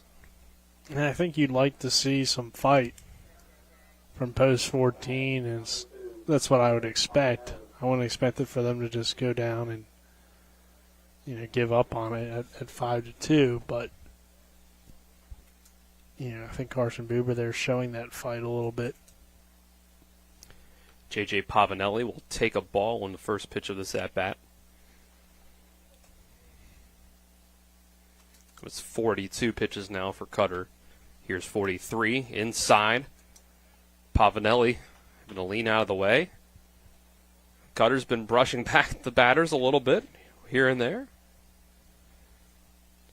Makes it a 2-0 count. Buber gets his lead off first. Here's the pitch, and it's another ball inside. So 3-0 count to start here to Pavanelli.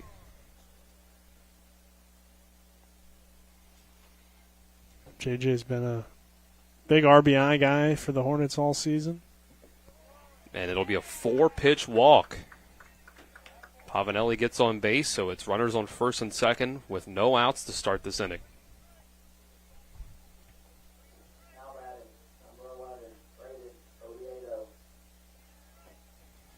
Third walk allowed by Cutter.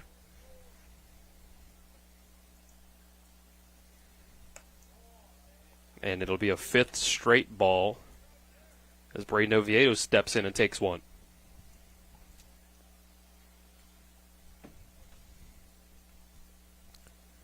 Cutter looks back. He'll try to pick off Buber at second base. Nothing doing there.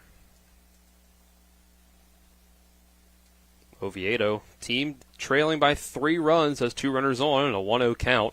See what he can do with it. He'll take the next pitch, also in the dirt for a ball. Broadwater throws down trying to get Pavanelli at first. No dice there. Yeah, again, the Hornets, they're not going to quit, so they have an opportunity here with 2 guys on. Oviedo chopper towards shortstop. They're going to flip it to second for 1. Throw to second is in time for the 6-4-3 double play. Pretty impressive stuff. I mean, on the defensive end for post 64, looked like Hornets had a shot to get right back into the game if Oviedo can come through with a hit there, but not the case. The defense turns it into a 6-4-3. And now with 2 outs, even with that runner on third, you feel a little bit defeated, or at least deflated, I feel like, if you're post 14, because you could still have a decent inning, but probably not going to have a huge inning, and it looked like they had a shot at a huge inning. So yeah, Carson Buber makes his way to third on the play, and Landon Sifford will take a ball to start his at-bat. That's a big-time double play for post 64. Landon Sifford pops one up. We'll see if the play can be made on it, and no, it just barely gets on the other side of the fence. So it's a 1-1 count to Sifford.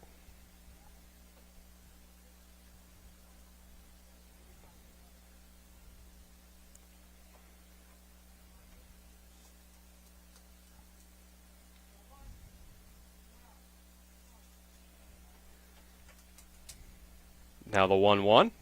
Sifford again is going to foul one off.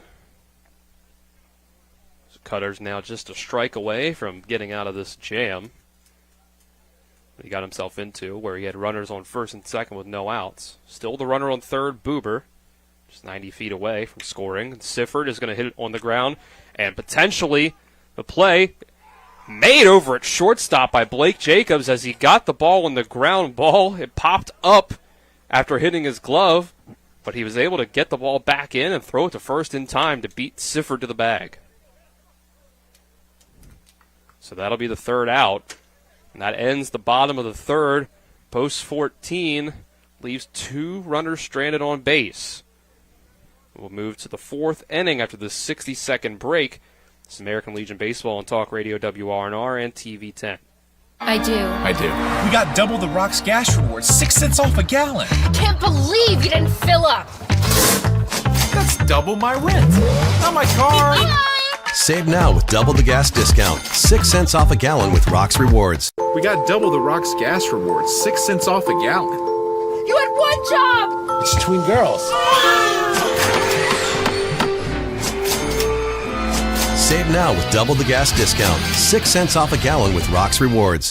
I pre-planned my funeral to make it easier on my family. They were relieved to know I'll get just what I want. My family actually thanked me for taking matters into my own hands. Turns out having this awkward conversation wasn't awkward at all. Pre-planning is my choice. There are certain things about me my family may not know. Now they won't need to guess. The choices are yours. The peace of mind is theirs. Pre-plan your funeral with Brown Funeral Homes and everything will be taken care of. Find out more online at brownfuneralhomeswv.com. Brown Funeral Homes, here for you.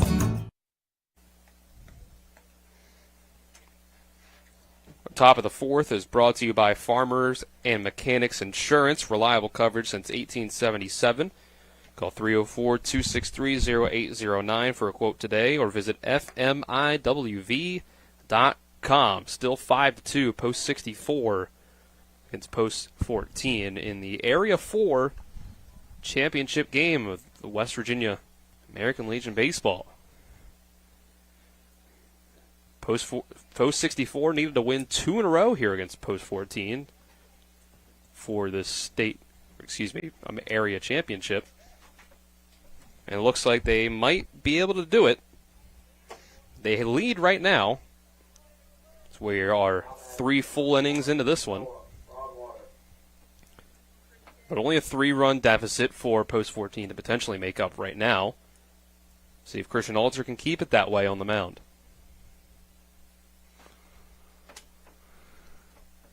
Yeah. Noah Broadwater will lead off to start the inning. Let's see it. Ball 1 to him. But, I mean, this post-64 offense, Dylan, has just been so great today and throughout this tournament, really even. I mean, they scored 7 in their first game, which was a loss. They scored 15 yesterday. Ball 2 to Broadwater. And won 9 in the game earlier. So, yeah, they've been great. 2-0 from Alter. Also outside of the zone for ball 3. Broadwater so far with a double and a run scored. And then ground out to Pavanelli at shortstop. And he'll start off this inning with a 4-pitch walk. He'll go down to first.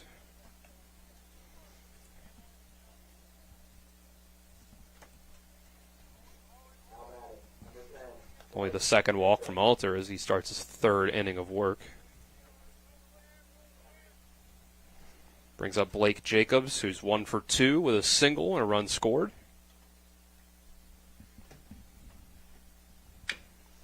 He's going to hit this one. And this is back into center field. Can be at the wall. Up against the wall. He's not able to rob it. Hits it hard, and the ball goes into the grass out there. 2-run home run for Blake Jacobs. Makes it 7-2, post 64. They might run out of baseballs for the way post 64 is hitting them today. They really might. Somebody's got to go and get them. Post 60 was down there on 9-1. They were hunting them down. I haven't seen too many other teams go out and send anybody, but so that's the 3rd 2-run home run of the game in just 4 innings that they've gotten up here to bat. And one guy that hadn't hit a home run today but did hit one on Tuesday, Cam Lynch, comes up. This team can hit a little bit. They sure can. Lynch is going to put a good ride on the first pitch of the at-bat, but it's going to go foul. I mean, if they're able to swing the bat like this next week, they'll be making another deep run. At the very least, maybe even win it all. I honestly... Yeah. I mean, pitching depth, it could be a little bit of a concern for them. I think they have definitely some good pitchers, but... Ball 1 on the next pitch. Yeah, depending on a long weekend and all that stuff, how many guys do they have? But I think hitting at least 1 through 9 seem to have a lot of power, a lot of different guys that can get it done. So now a 2-1 count after the next pitch. I mean, look up and down their lineup. 1 through 5 has all hit a home run in this tournament. Logan Roetruck's hit 2 of them. Yeah, so now a 3-1 count. Yeah, we're sitting there, and it's just long ball after long ball after long ball, it almost feels like. Yeah, Alter's starting to struggle a bit after going 1, 2, 3 through his first inning of work in the second inning. I want to say Cole Lewis is their only other option, so they don't really have much. Here's a foul ball, maybe in play, but it does land in between Jack Gross and Landon Sifford out in right field foul territory. So it brings the count full, 3-2.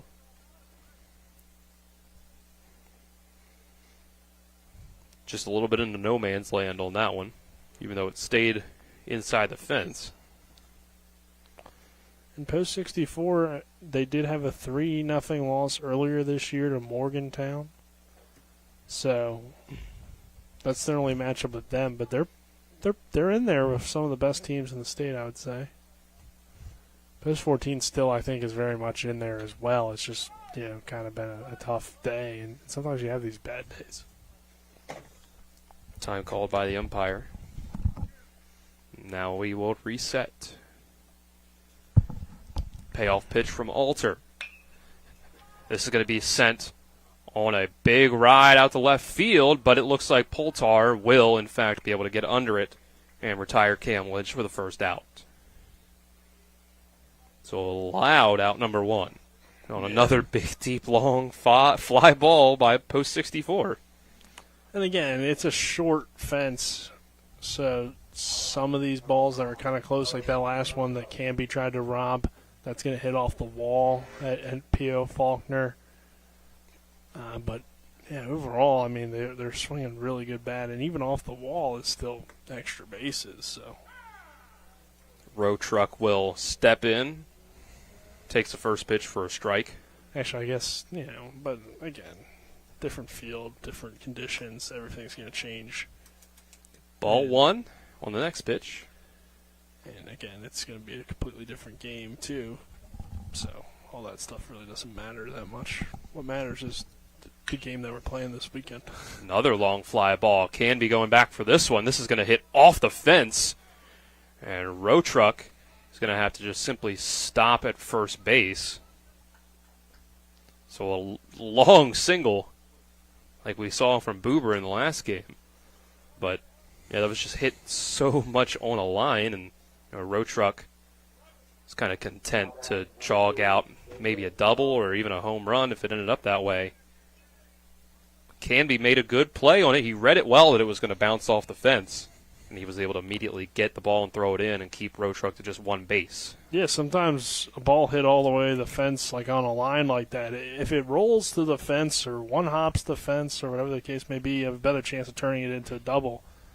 But if it hits off the fence, then if the fielder plays it right and reads it right, then he's going to be able to probably get it in quick, and you are only going to have just a really long hit single. Bring up J.J. Charlton, who will take strike one. Those doubles and triples come on those balls that roll around out there a little bit. The second of the three home runs hit by Post 64 in this game came from Charlton in his last at-bat, last inning. Coach didn't say anything to him this time. He didn't, yep. That was on the first pitch of the at-bat, and After a first pitch strike, we get a second pitch ball, so it's 1-1 now to Charlton. He taps the bat on home plate and gets ready for this pitch from Christian Alter. And it'll be in the dirt, and it bounces past Cam Moore. I'll allow Road Truck to go from first to second.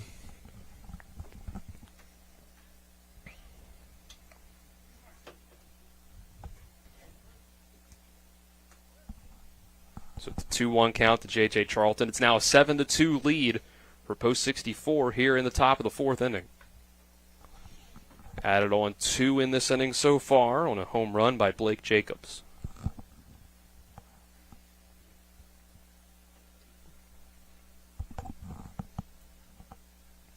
Alter gives a look back to second.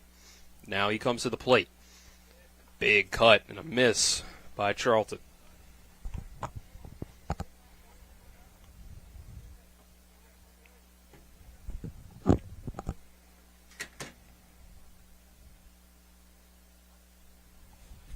Two-two count now.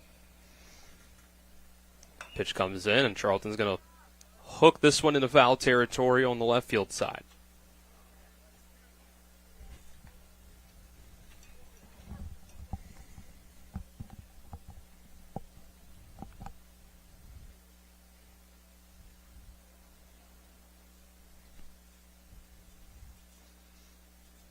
Stepping in, it's 2-2 again. And Charlton will look at a slow breaking ball outside for ball 3, brings the count full. And I wonder how much Alter's going to have left out there. He is now at 47 pitches. As mentioned, he's only pitched 1 inning so far in the summer. Charlton's going to line this one in the center field. It's a base hit, or excuse me, left field. Road Truck's only going to advance 1 base over to third. So a 1-out single puts runners on the corners.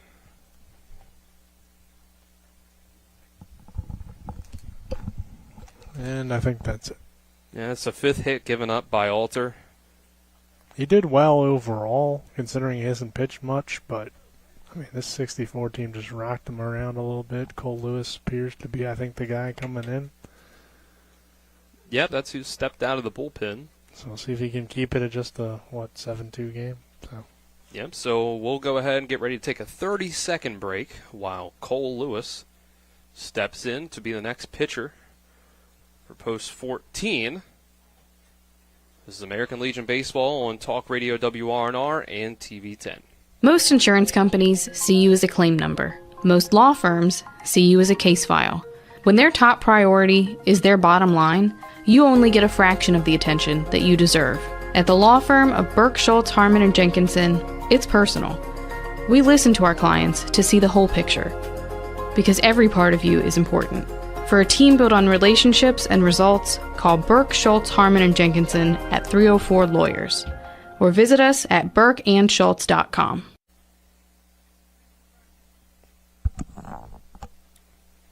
It's officially 2 1/3 innings for Christian Alter.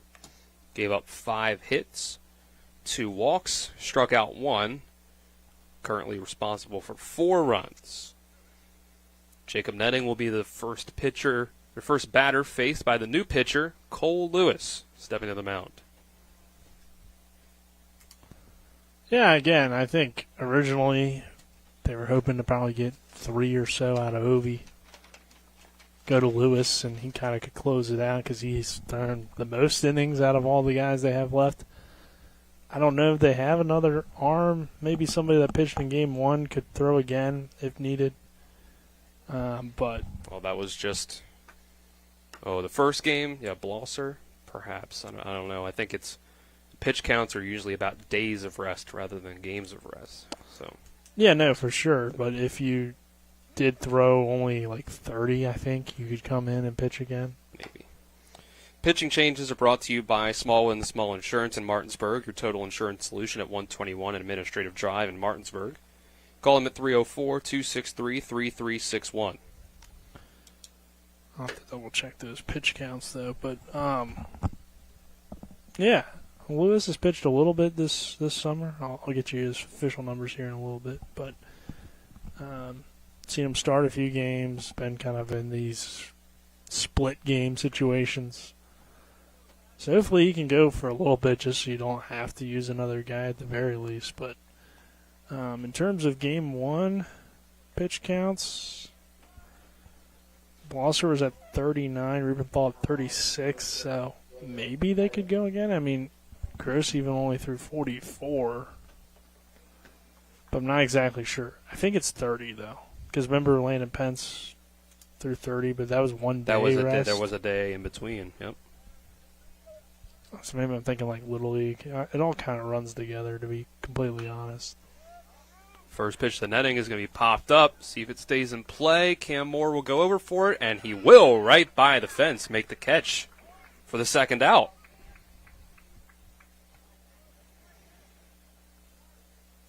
But for Cole Lewis this summer, he's thrown 7 2/3. Again, not a whole lot of work. 4.565 ERA. So, not a whole lot for Lewis, but he has thrown the most out of all the guys that have thrown today. Chase Davis will step in. He's 2 for 2 so far. I should say the most out of all the guys that have thrown this game. Runner goes. Cam Moore bobbles it as he tries to get it out. Just kind of double clutched enough to where it's an easy stolen base for J.J. Charlton. But unless there's somebody there that I didn't see earlier today, like I can't imagine that Fletcher's there or anything. But Pavanelli, we haven't seen him pitch. Ball 1 in the dirt. Yeah, Ball 2. That's ball 2. So a 2-0 count to Davis. And that's not like a diss on Cole Lewis. He's a solid pitcher, but. Well, Jordan Canby, in his high school career, pitched exactly 1 inning and had 3 strikeouts against East Hardy. Yeah, no, I've been waiting for the return of Jordan Canby on the mound. Maybe I'll get it today. Swing and a miss at this 2-0 pitch. I really do need to know what the reasoning for that is. It's our greatest mystery, really. Yeah, no, I brought it up to you yesterday, actually, so it's kind of funny that we have that possible situation where they might need him. I don't know. Ball 3 in the dirt. To be fair, that was like a 27-2 game, so there wasn't a whole lot of pressure for Jordan Canby, but he did go 3 up, 3 down. Yeah, so. You never know. It could have just been an Aaron Byler thing. Like, hey, let's give Jordan Canby. Let's get Jordan out there. See what he does on the mound. And he strikes out 3. He did well, so. Yeah, and it just never went back to it. They had a lot of pitchers on that team, though. Ball 4 on the 3-1 count. So now the bases are loaded. Brings up Tyson Arnold, who did have a single in his last at-bat.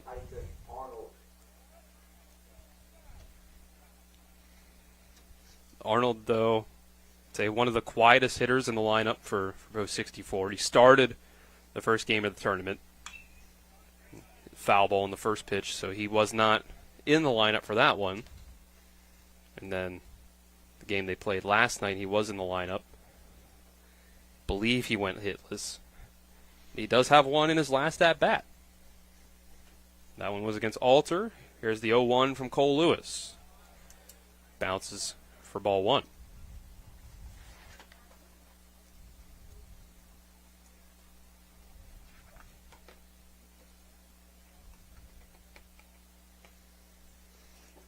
Actually, I'll have to correct myself. Tyson Arnold did have an RBI single yesterday. Strike 2 called. Brings the count to 1-2.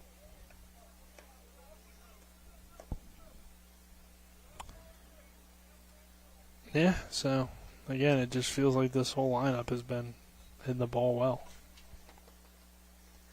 Arnold followed up that single with 2 straight strikeouts swinging. Ball 2-2.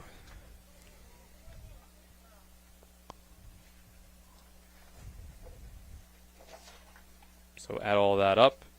He had a strikeout in his first at-bat today. Makes him 2 for 5 with 3 strikeouts and 2 singles and an RBI. And there's another strikeout for him.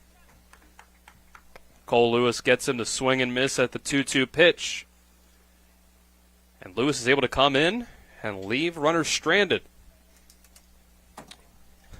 Post 64 is able to get a couple runs up on the board on another home run, making it 7-2. Going to the bottom of the fourth. We'll take a 60-second break. This is American Legion Baseball on Talk Radio WRNR and TV 10. Spring into adventure this month at CMA Chevrolet of Martinsburg. We have a great selection of over 80 new Chevys on our lot. Right now, you can get a new 2024 Equinox with up to $3,000 off MSRP. Or get a new 2024 Silverado 1500 with up to $8,000 off MSRP, plus $1,000 in trade assistance cash. And did we mention no payments for 90 days on select Chevy models? Together, let's drive at CMA's Chevrolet of Martinsburg.com, where owners just care more. Providing reliable protection since 1877, we are Farmers and Mechanic Insurance Companies. For over a century, we have been dedicated to provide dependable insurance protection and excellent customer service. We specialize in auto, home, farm, and business insurance. Our products are backed with personal, hands-on service. You can trust us to protect what matters most to you. For all of your insurance needs, there's Farmers and Mechanics Insurance Companies.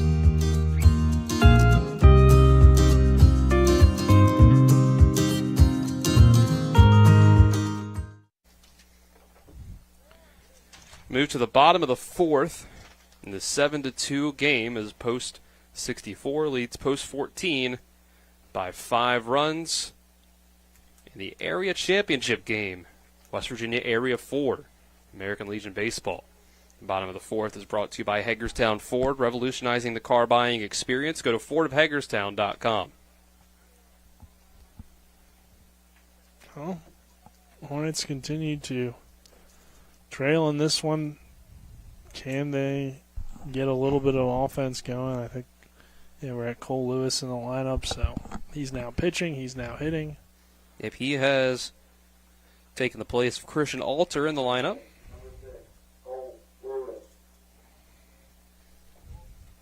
They've shuffled things around since the game started. Uriah Cutter still out there for his fourth inning of work. Throws a strike to Lewis to start off the fourth inning. That's pitch number 54 for him so far. Overall, he's been solid. Had some struggles, had some really good moments, though, as well. But overall, I think you'll take this performance certainly from Cutter so far. Be a ball on the next pitch. And now here's the 1-1. Lewis is going to swing at that one and foul it back.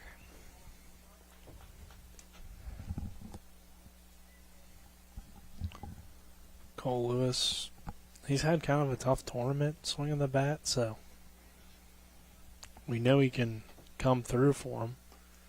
Lewis is going to look at ball 2, high up above his head. But he just hasn't really done it too often. But certainly a good player. And he'll foul off another one. 2-2. And I mean, here he's leading off. Obviously, he had to come in and pitch now and try to keep it close. So there's a lot that Lewis could have in terms of the impact on this game. Strike 3 called. Uriah Cutter gets his first strikeout.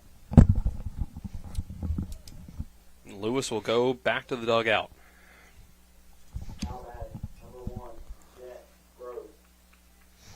Brings up Jet Gross. Gross flew out to end the first inning.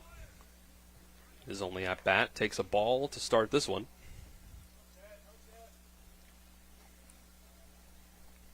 Cutter so far through 3 1/3, giving up 4 hits and 3 walks. There's a strike to make it a 1-1. He's given up just 2 runs, as he has a 5-run lead to work with. Here's the next pitch. It's going to be outside for ball 2.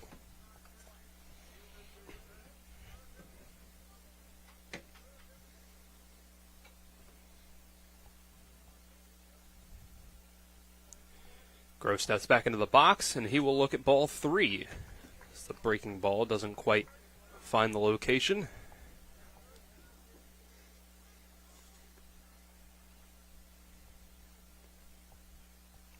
Now he'll step back in. 3-1 pitch, outside for ball 4. 2 walks drawn and 2 at-bats for Jet Gross. fourth walk by Cutter. Brings up Michael Poltar. Flew out the left field in his first at-bat.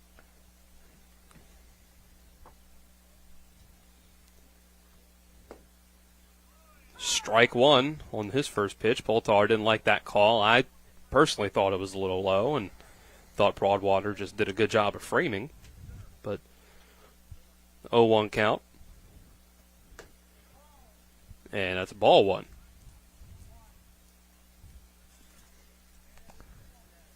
Poltar gave him a little bit of a spark in game one today, but it was kind of too little too late for the Hornets. Here's a 1-1, and that's going to be on the line just barely over the glove of Blake Jacobs. That's a single. Get runners on first and second with one out.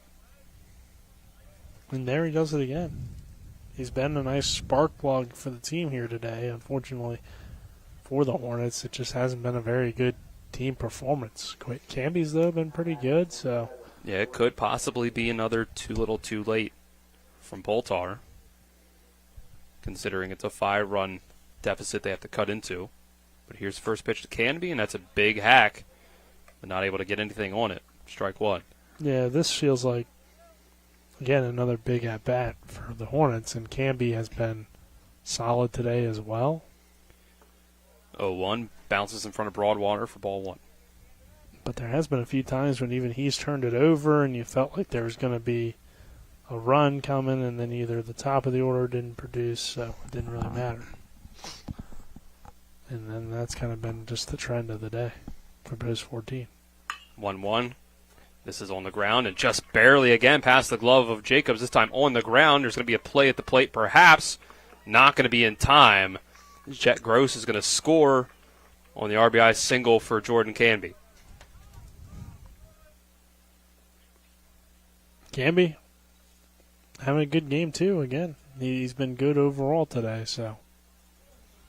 They moved him down the lineup. He continues to produce in this 9 spot. You're back to Cam Moore.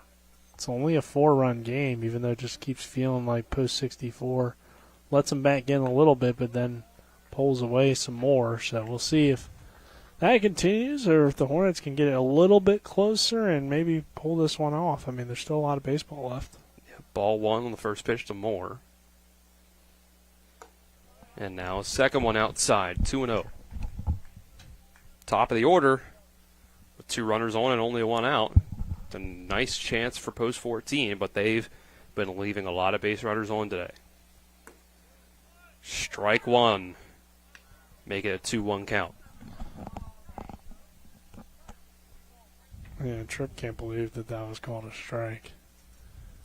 And I think overall he's right. I mean, that looked very low to me. It looked like it was at the ankles, to be honest.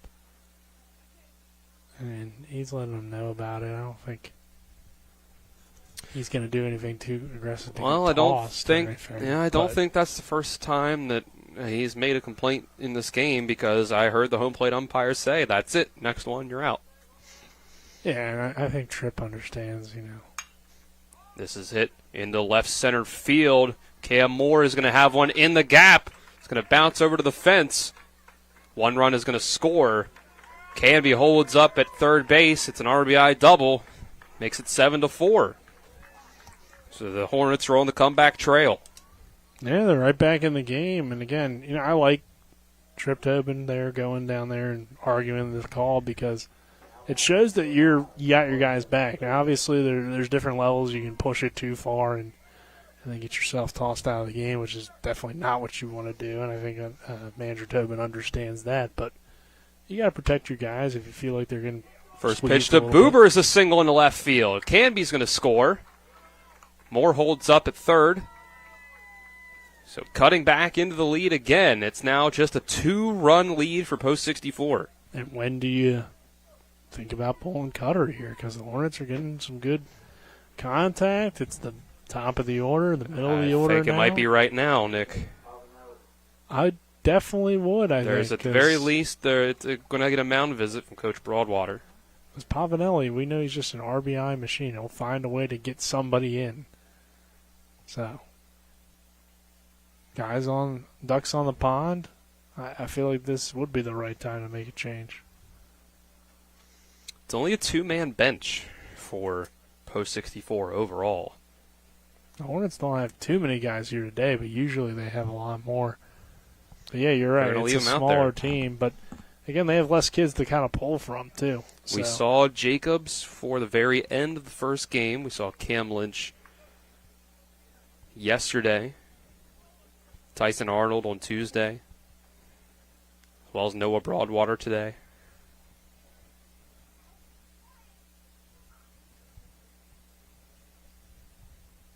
Chase Davis, the DH, got them through the rest of Tuesday after Arnold. So just a mound visit. Runners on first and third. Ball bounces away from Broadwater behind the plate, but no advancement of any runners. So Pavanelli comes to the plate, tying run on first base now. Things have turned around for the Hornets. Here's the 1-0. Foul ball right over towards Trip Tobin. Getting out of the way. It's a 1-1 count now. 76 pitches thrown by Cutter.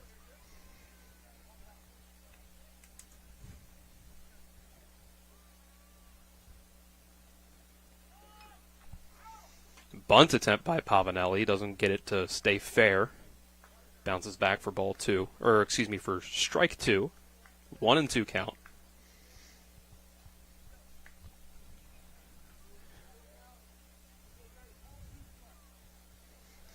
Three-run bottom of the fourth so far for the Hornets. Cutter ready and set. Strike three called. Second strikeout for Cutter in this inning. Second overall for the game. Sends down Pavanelli. So there goes any chance of the sacrifice.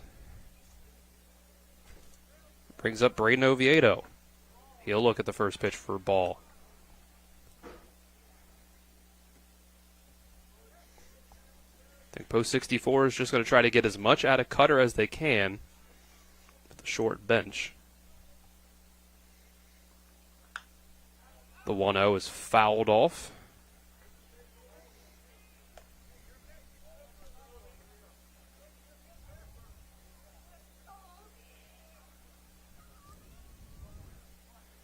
So Oviedo will step back in, try to continue this rally. It gets behind the batter. It's going to go to the backstop. On the wild pitch, Cam Moore is going to come across the score. Boober also moves up from first to second. It's now only a one-run game.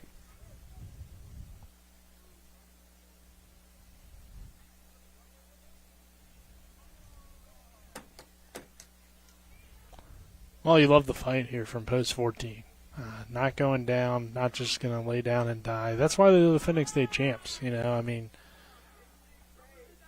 think a lot of these guys on this team take a lot of pride in that. They don't want to just, cruise into the state tournament. Ball 3 to Oviedo. Now here's the 3-1. This is going to be a base hit into center field. They're going to send the runner from third base to home. Boober coming across the plate to tie the game. Well, what a comeback. And again, it felt like it was all but over. But now I wonder what's the Post 64 depth, because you talked about it. They only have 2 guys on their bench today. Post 14 has 18 guys, I guess, on the roster, and then they got probably 4 or 5 guys on the bench today. So they have a lot of arms. I don't know how many left Post 64 has. So Cutter might be kind of one of their last guys because they don't have that many guys here, just in general. Yep. Landon Sifford will come up to bat in a tie game now. Takes strike one looking. And now takes a ball to even it up.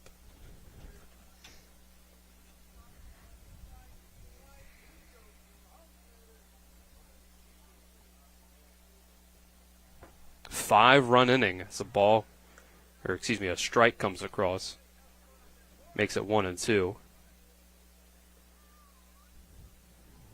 Coming all the way back to tie things up. Sifford's going to pop this one up. Shallow center field. Charlton reaching in and makes a diving play to end the inning. Nice catch by J.J. Charlton. to end the rally at Post 14's 5-run, bottom of the 4th. But those 5 runs do tie the game. We'll go to the 5th. It's a whole new ball game with just 3 innings to go. We'll take a 60-second break and be back with more American Legion baseball on Talk Radio WRNR and TV 10. Remember when you were a little kid and saw your first deer? Oh, how cute. As an adult, maybe you've had a different experience. Where'd that come from? Bambi mess up your dream machine? Call Cody's Auto Body today at 304-901-4777 and get the work done right the first time. Cody's Auto Body, 851 Wilston Street in Martinsburg, has a team of auto body professionals with a lifetime of experience putting your ride back together again, regardless of how it got that way. Cody's Auto Body. Hi, Crescia Hornby here. Larry DeMarco, broker of Modern Realty Results, believes he has some of the best real estate agents in the Eastern Panhandle. Agents at Modern Realty Results have years of experience and knowledge of the local real estate market. Agents within the office work as a team to provide quality customer service. We strive to always ensure client satisfaction through handling every transaction with honesty and integrity, all while offering competitive rates. Modern Realty Results is veteran-owned and managed. Please call us at 262-4222, modernrealtyresults.com. A huge comeback from Post 14 has tied the game back up. 5 runs in the bottom of the 4th takes us to the top of the 5th. Tied at 7. Top of the 5th is brought to you by L.A. Roberts Jewelers, committed to excellence in quality design and craftsmanship. Located at 146 North Queen Street in Martinsburg. Well, it looks like Post 64, they were on a roll. Uriah Cutter had only given up 2 runs through the first 3 innings. Things kind of fell apart in inning number 4. So now it's going to be an interesting issue of whose pitchers, as both teams are deep into their pitching rotation, which team's pitchers can hold this out, keep this where we are, so that their team's offense can break ahead. May come down to who has the last at-bat, which that's the Berkeley Post 14 Hornets, because, at this point, Cutter is clearly one of their last guys that they have, I feel like they would have made a change, right, as soon as you saw things going poorly, so I don't think you just would sit there and let the other team come back from 5 runs down like that, but I don't know. So I'm guessing they're kind of limited on their options as well, and then Post 14, of course, we know Cole Lewis is the last arm standing for this team. So they don't have anybody else that I know of that can pitch. So Post 64 has brought Hunter Haar off the bench. Cole Lewis starts with a 1-1 count to him.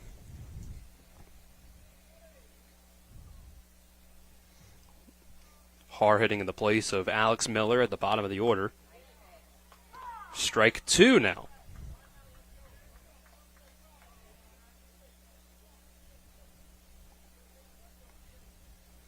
Alex Miller had to go on 0 for 2 with a strikeout and a ground out.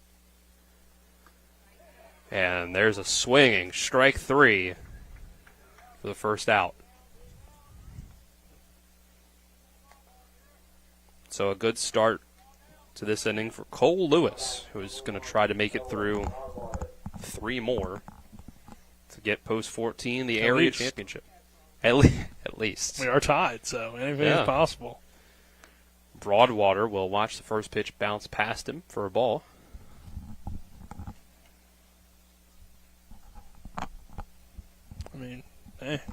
We wanted to see close games today, I think. I don't think we were really expecting to see blowouts, but the way Post 64 was playing, it just fell over, and then Post 14 said, we still got something left. And I think to see that fight, at the very least, even if they end up losing, gives you confidence this team could repeat as state champions. Even though this necessarily isn't the full team and everything, still, I think that a little extra fight is good to see. Another bouncer and making a 3rd in a row from Lewis. 3-0 count. Because even with the guys coming back for the pitching staff, they're still coming back from vacations and stuff and sickness and all sorts of things. So they may not be, at their top of their game. There's not that much time in between now and the state tournament, so. Just a week. Yeah, exactly. A little bit. I mean, you got some 3-1 practice count. time and stuff, but 3-1 count now. This strike comes in. Now Broadwater's going to hit this one deep into left field, but it's going to go foul as Poltar tried to get over to it. It did stay in play over by the fence there, but not close enough for him to get to it. yeah, I was watching on our camera. I just saw him throw it back in. I was like, wow, did he catch that? But no, he did not get out there in time. So now the count is full with 1 out. Lewis will step back onto the mound. He's thrown 20 pitches so far. Here's number 21. That's going to be inside and low for ball 4.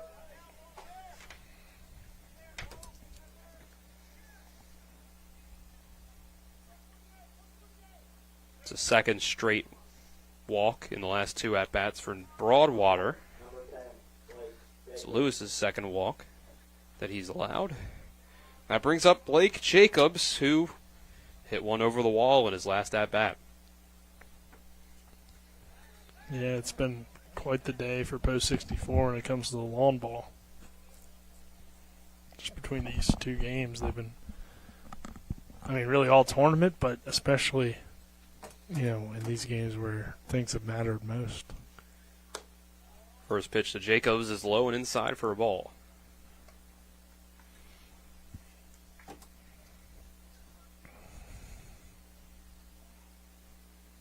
Time called by the umpire. So we sit 7-7 here in the top of the 5th.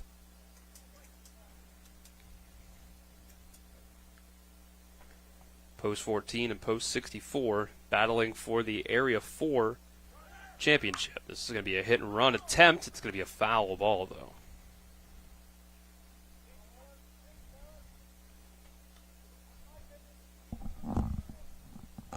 So Broadwater will go back to first base.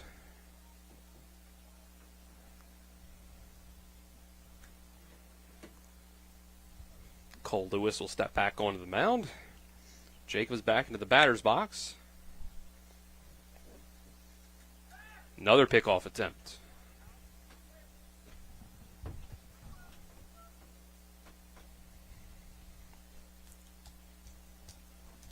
Cam Lynch in the on-deck circle. Here with 1 out. Here's another 1-1. The runner goes again. Strike 2 looking, and a slide down by Broadwater. Safe with a stolen base.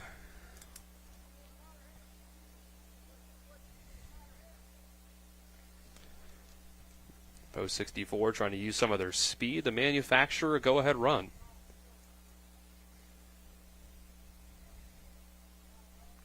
Yeah, we haven't really seen too much of that from them because they've hit so many home runs and so many well-hit balls, but they are showing the ability to maybe manufacture one here. And there's one that bounces, and it bounces away from Moore. Broadwater's able to get the third. And they don't send them home, which I think partially because they probably can't now at this point, but I also think that's just a little bit of good sportsmanship. I think Moore's a little shaken up. So yeah, I think Moore caught that one in between the leg protection and the chest protection. So I think with that kind of injury situation, they might have just called it a dead ball anyway. But I think also part of it could have been a little bit of good sportsmanship from 64, knowing he kind of got banged up a little bit. Probably no reason. I mean, I don't even know if they would have been able to get him across, but it just felt like they had maybe an opportunity since it was taking more a bit to get to that ball. He'll stay in the game. Yeah, I think it just hit him somewhere you don't want to be hit. Yeah, that might have been it. It definitely hit somewhere unprotected by the catcher's gear at the very least.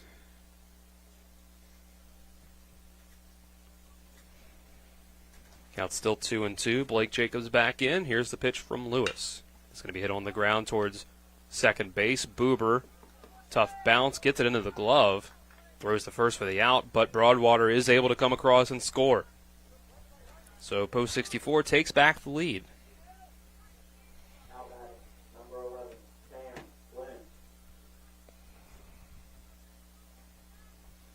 It's the third time in this game that Broadwater has come across and scored. Yeah, it ends up being a pretty tough way to give up that run because you do get your ground ball, but hit hard enough to score it. Lewis will throw the first pitch to Cam Lynch for a strike. So Lewis now has given up a run without giving up a hit. It was a walk, stolen base, wild pitch, and RBI ground out. There's another one that bounces to make it 1-1.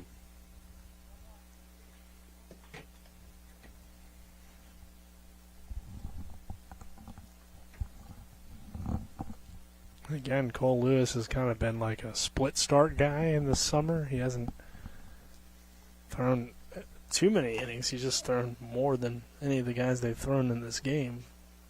Ball 2 now. And yeah, he's capable, but I do wonder how deep he can even go, even with those innings warmed up. But I like we said, it feels like a last arm standing match. You know, I don't know for certain what Hampshire's bullpen situation is. Ball 3. But they've gone through, 4 guys, and they only have 11 here, so throughout the entire tournament is what I'm saying. So Cam Lynch so far reached base on an error. 5 guys, I'm sorry. Reached base on an error, reached base on a walk, and flew out to left field. And now he'll reach base on another walk.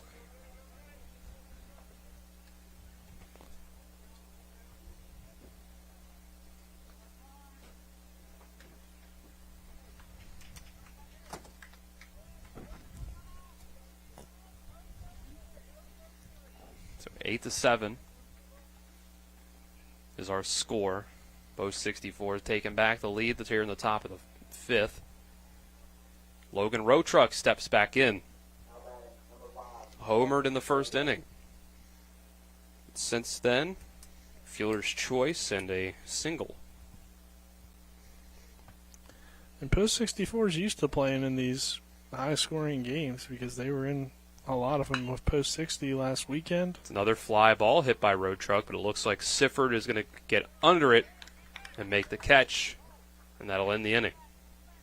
Post 64 gets a run back to take the lead back, but only one. Makes it 8-7. After the 60-second break, we'll be back for the bottom of the 5th. It's American Legion Baseball on Talk Radio WRNR and TV 10. The Berkeley County Youth Fair, a summer tradition that everyone looks forward to. Carnival rides, bull riding, truck pulls, and demo derbies. Your favorite fair food. Come support the area youth at livestock competitions and see all of their hard work. Follow us on Facebook or check us out online for the complete 2024 fair schedule. It's the Berkeley County Youth Fair, 8 action-packed days of fun for the whole family, August 3rd through the 10th. Tomorrow's success begins with today's preparation. Give your child a pathway to flourish and thrive with a well-rounded education. Enrollment is now open at the Classical Christian Academy in Martinsburg. Visit tcca.life/information. Tomorrow's success begins with today's preparation. Give your child a pathway to flourish and thrive with a well-rounded education. Enrollment is now open at the Classical Christian Academy in Martinsburg. Visit tcca.life/information.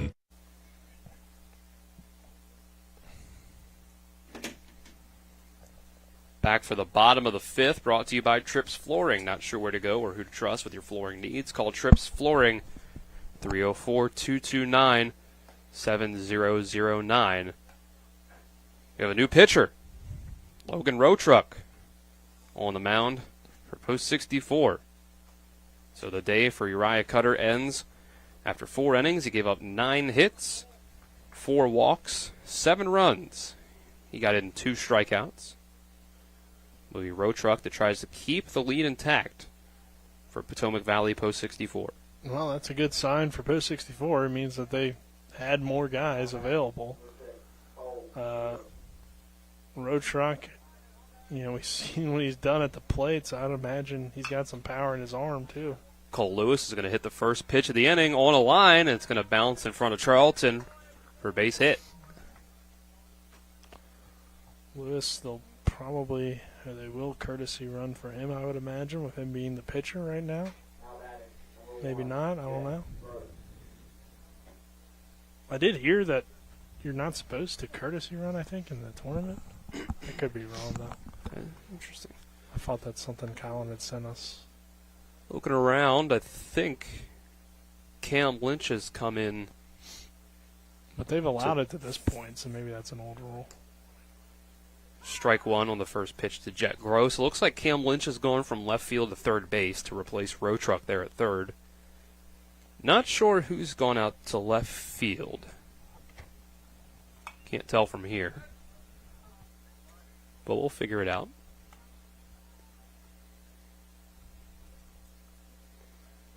Don't believe it's Cutter. I think he's just been exited from the game. Gross has fallen behind 0-2 to start his at-bat.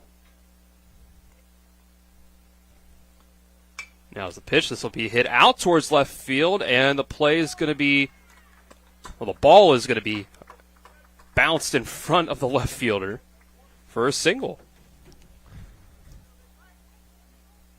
Gross gets down 0-2, but hits the ball into play and gets the fall. Road Truck has struggled a little bit here in relief and seen some good things from this Hornets offense. We know Baltar's been a spark kind of all day, so feels fitting if he could come through here and either tie it up or maybe even give him the lead. Michael Poltar will foul off the first pitch of his at-bat. How about this bottom of the lineup now the last two innings, Dylan? You know, we talked about them not being super productive, but getting some stuff here going late toward the end of this game. Bunting is Poltar. They're going to go to third base with it. They get the lead runner. I thought it was, but then nice play by Road Truck. Better play by the defense, really.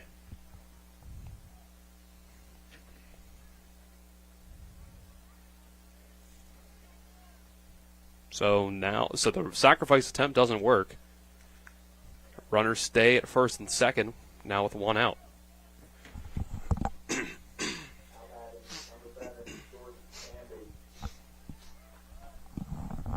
That'll bring up Jordan Canby.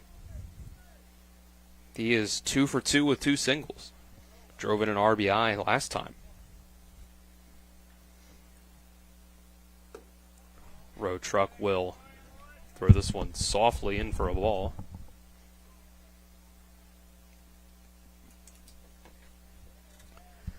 Now the next pitch, Canby will take a swing, but foul it straight back.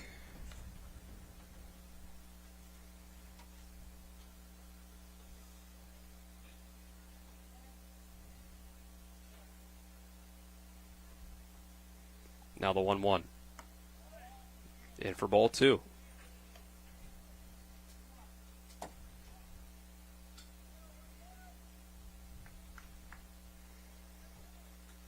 Now the 2-1. Canby hits this one in the center field, and it's going to drop down. Shallow center field is where it went. Runner had to wait to make sure it would fall in, so just one base advanced by everyone. Now the bases are loaded.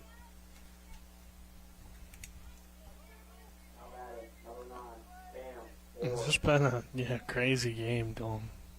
With the throw to third to get that lead runner just a few moments ago. Now the bases are loaded. Hornets can take the lead all of a sudden. First pitch swinging is Cam Moore. This is going to go into the glove of J.J. Charlton, but the runners are going to tag. Throw to third is going to be not in time. Jet Gross tags up and scores to tie the game at 8.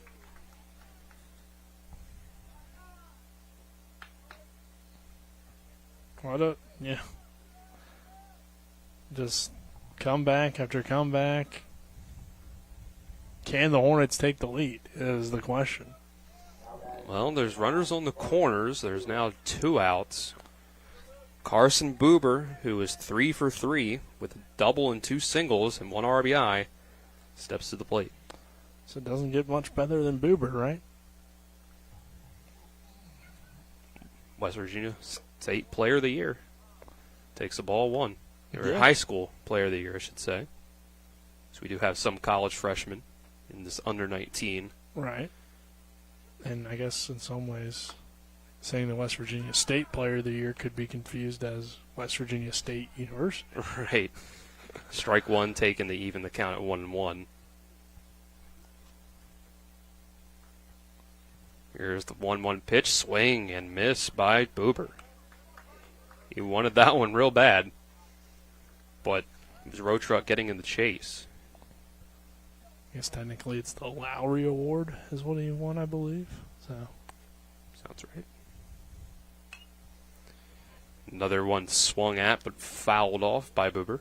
He probably has become multiple player of the years, I would imagine. Gatorade maybe even as well. I'd have to double check that to be certain. But I know for certain he got the Lowry. Road Truck readies another 1-2.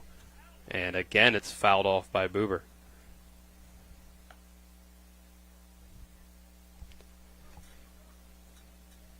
It's Michael Poltar at third base. Jordan Canby at first. So we're tied 8-8. And the 1-1 will be high and outside.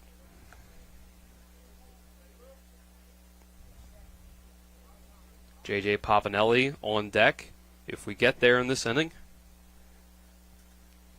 Road Truck's 2-2. Be hit on the ground, but foul on the left side. Yeah, good at bat here from Boober. I mean, he continues to fight.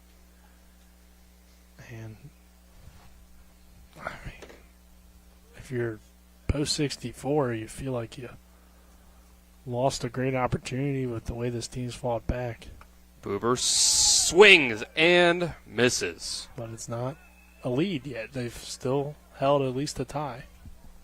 Road Truck is able to strand runners on the corners after giving up one run. So post 14 does tie it back up at 8. We'll head to the 6th inning after this 1-minute break. This is American Legion Baseball on Talk Radio WRNR and TV 10. The future doesn't wait. Why should you? Blue Ridge Community and Technical College offers over 60 degree and certificate programs in education, IT, culinary arts, engineering, and so much more. Small class sizes, flexible schedules with evening and online classes, affordable tuition, plus financial aid is available to those who qualify. Now you can go to college. Visit us online at blueridgectc.edu. That's blueridgectc.edu. Stop waiting and enroll today. Welcome to CMA's Honda of Winchester, where you can drive an award-winning lineup of new and certified pre-owned Hondas, Accords, Civics, CRVs, HRVs, and more at CMA's Honda of Winchester. Owners just care more. Welcome to CMA's Honda of Winchester, where you can drive an award-winning lineup of new and certified pre-owned Hondas, Accords, Civics, CRVs, HRVs, and more at CMA's Honda of Winchester. Owners just care more. 8-8 is our score as we go to the 6th inning. Top of the 6th is brought to you by Parsons Ford at 1400 Shepherdstown Road and online at parsonsford.com. They became number one by making you number one first. Parsons, Dylan Bishop, and Nick Verzolini. Here with you on the call, Talia Tompkins and Colin McLaughlin back at the studio. Aiden Sensabaugh behind the camera on the TV 10 side. It's the West Virginia Area 4 American Legion Championship. A lot to say there. Right. Both these teams have secured spots in the state tournament next week. But bragging rights, banners, trophies, whatever comes with it on the line here in this winner-take-all area championship game.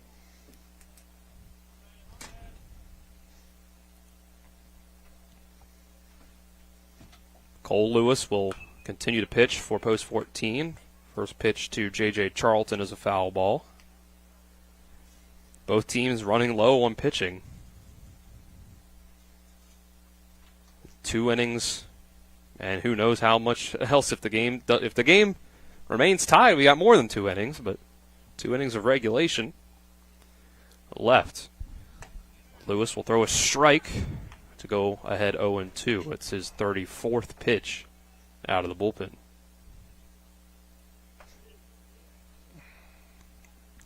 Yeah, I don't know. Something just tells me with all the offense that we're just probably not going to stay tied. It would be pretty hard to believe with all the runs that have been put up as the ball bounces for ball 1. And both teams are definitely deep into their bullpen, even if they're not out of pitchers yet. I mean, we know post 14, to my knowledge, there's really no other option than Cole Lewis, and Cole Lewis has been solid in this performance, but they don't have any other guys left. And there's a drop third strike. Swing, and then a throw down to Jet Gross by Cam Moore for out number 1. So, unless like Dylan or I are going to suit up and say that we're Caleb Fletcher or something and take the mound, I don't know if they have another option. And then, of course, Lewis has been solid enough that maybe you don't need another option. But on the other side, they're definitely deep into it for post 64 as well. Lewis overthrows that one into the dirt and to the backstop. So it feels like a advantage batter at this point in the game and at this point in the tournament. But we know both guys obviously have enough experience that they could turn it around and turn it into a pitcher's duel. Netting hits the second pitch, the at-bat over to third on the ground. Braden Oviedo with a nice throw over to first for out number 2.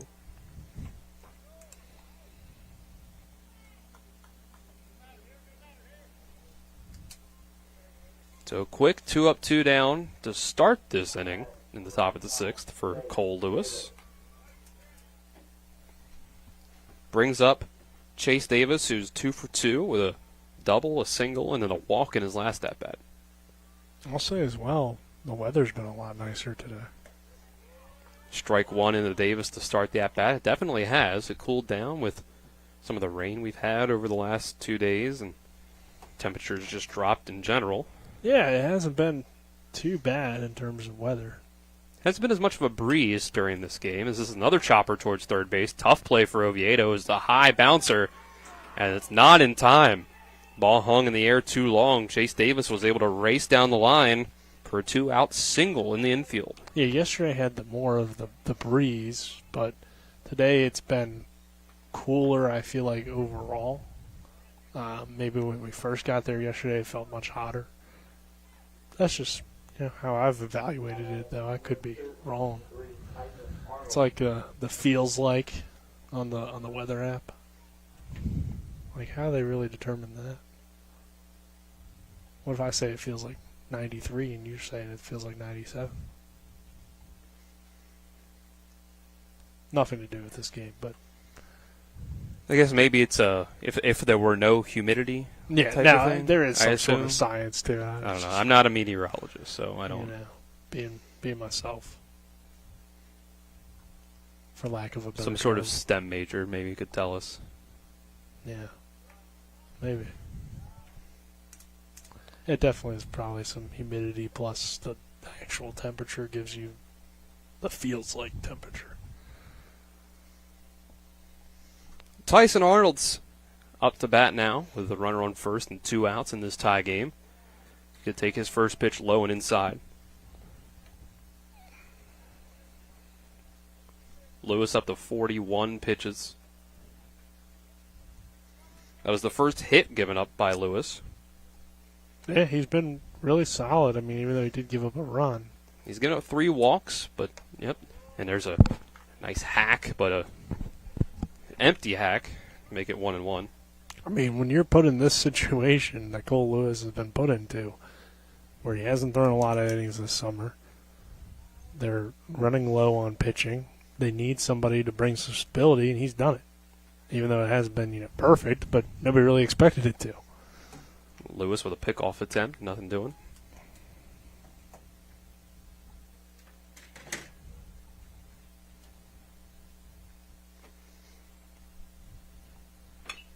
Here's a 1-1 hit on the ground softly.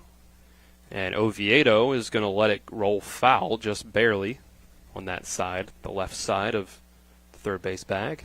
The right side for him. Counts 1-2. It's very true. But it is left field, so it's based off of our angle. Yeah, based off of the angle from home plate looking out, however you want to call it, the batter's perspective.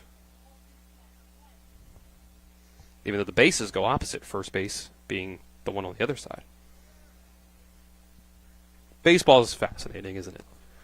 1-2, another foul ball. I don't know if I've ever thought about that, but yeah, it is kind of weird. I feel like when I was younger, I'd get confused maybe which way was right and which way was left. for the field. I mean, in general, yes, as well. But yeah. Are you saying you don't know your left from your right, Nick? No, I know it now for sure. But I'm saying, like, as a kid, you might be like, That's true. Is right field that one or that one? You know, because, like, it is the opposite depending on which way you're looking. They don't always teach you your left from your right in school. You kind of, I think sometimes maybe a teacher just assumes you know it. I don't really know. Maybe not in West Virginia, but Pennsylvania, they teach you left, I feel like left they from do. right. Yeah. I don't know. I don't remember kindergarten too well. It kind of just gets ingrained in you at the end. Swing and strike 3 to end the top of the 6th. Good inning of work from Cole Lewis. Send us to the bottom of the 6th. Still tied at 8. Take a 1-minute break and see if Post 14 can get themselves the lead for the first time in this game.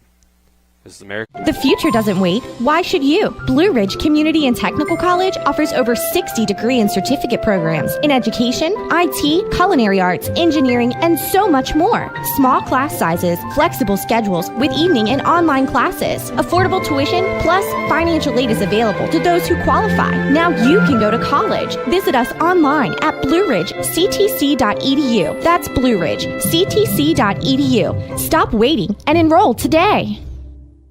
Welcome to CMA's Honda of Winchester, where you can drive an award-winning lineup of new and certified pre-owned Hondas, Accords, Civics, CRVs, HRVs, and more at CMA's Honda of Winchester. Owners just care more. Welcome to CMA's Honda of Winchester, where you can drive an award-winning lineup of new and certified pre-owned Hondas, Accords, Civics, CRVs, HRVs, and more at CMA's Honda of Winchester. Owners just care more. 3, 2.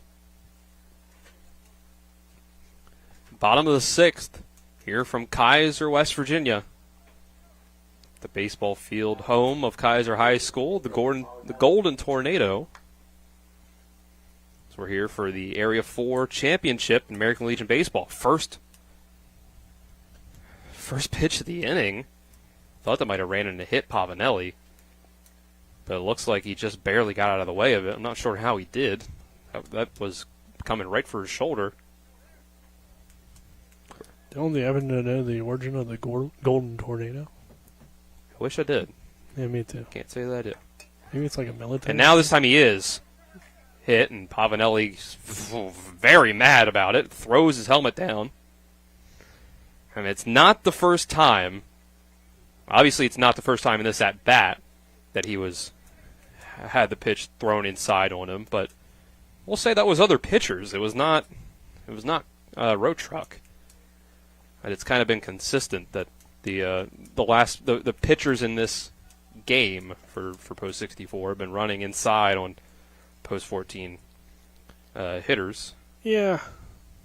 I don't think it's anything intentional. It's an 8-8 game in the 6th inning. Well, no, for sure here, I would say that, but I'm just saying it in general. But you understand the frustration maybe with it. Yeah. But, 8-8 game, ball nobody's one. throwing at anybody, I don't think. To Oviedo. It is frustrating as a hitter to have that ball run up to you because, 1, it hurts when it happens. Oviedo is going to foul off this pitch, and 2, it doesn't allow you to get comfortable in your at-bats. It doesn't really let you get like actual pitches seen if you're going to worry about the ball running in and hitting you. True. I've said this before, my job was to get hit by the pitch. So Oviedo is going to hit this one into right field, but pretty much right at Jacob Netting for out number 1. So, if you get hit by the pitch, you do get a base. Yeah. That's the only good thing about it. But, yeah, it does hurt.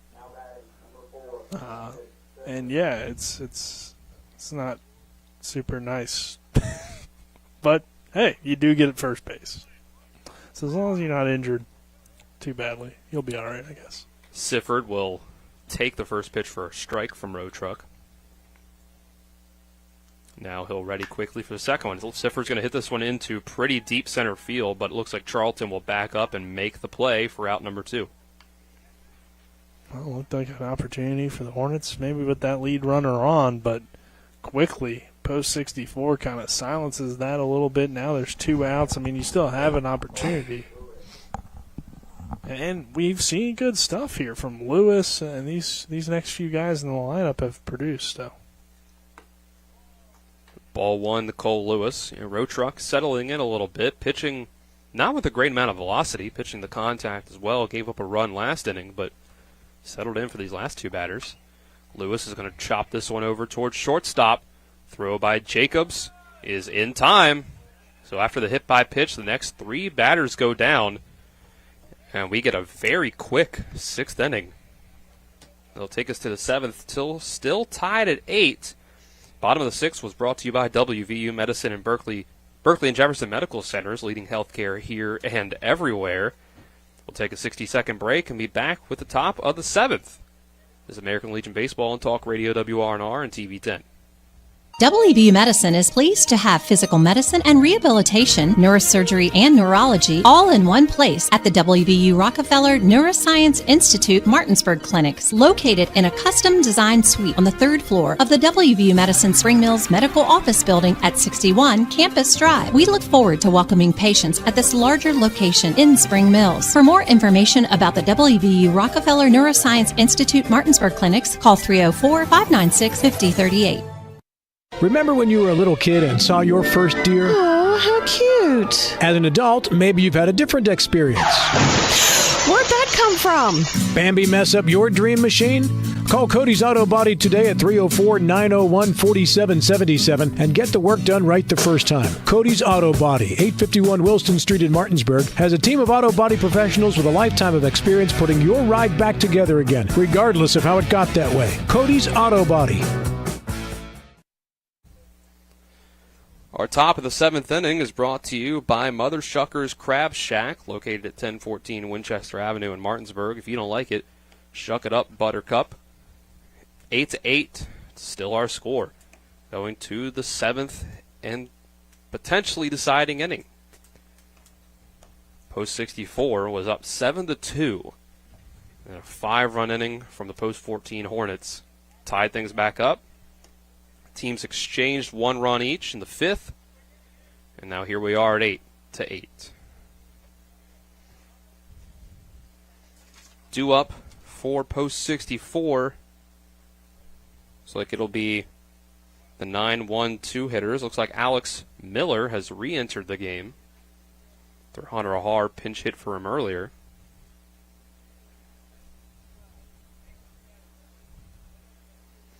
Miller was 0 for 2, a strikeout and ground out. Hunter Ahar had a strikeout in his at-bat.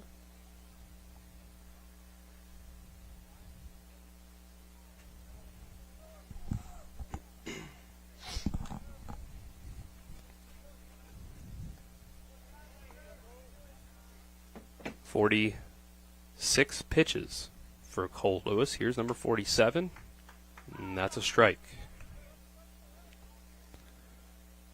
Yeah, I mean, what a weird game. You know, it almost felt like we were going to see a run rule for Post 64, and then Cole Lewis came in, slowed some things down. Hornets had some life all of a sudden, and they come back tied at 7, and then ball 1 here. 64 takes the lead. They tie it back at 8. So.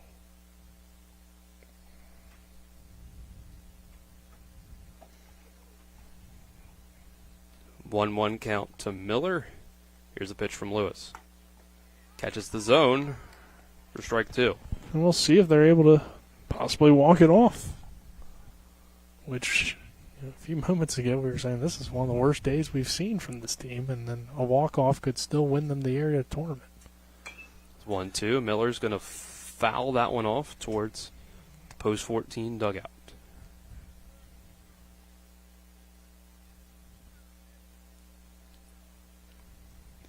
Broadwater, Jacobs on deck and in the hole. Flipping over to the top of the order, who has had success today and for the whole tournament. Another one bounced by Lewis. The count's now 2-2.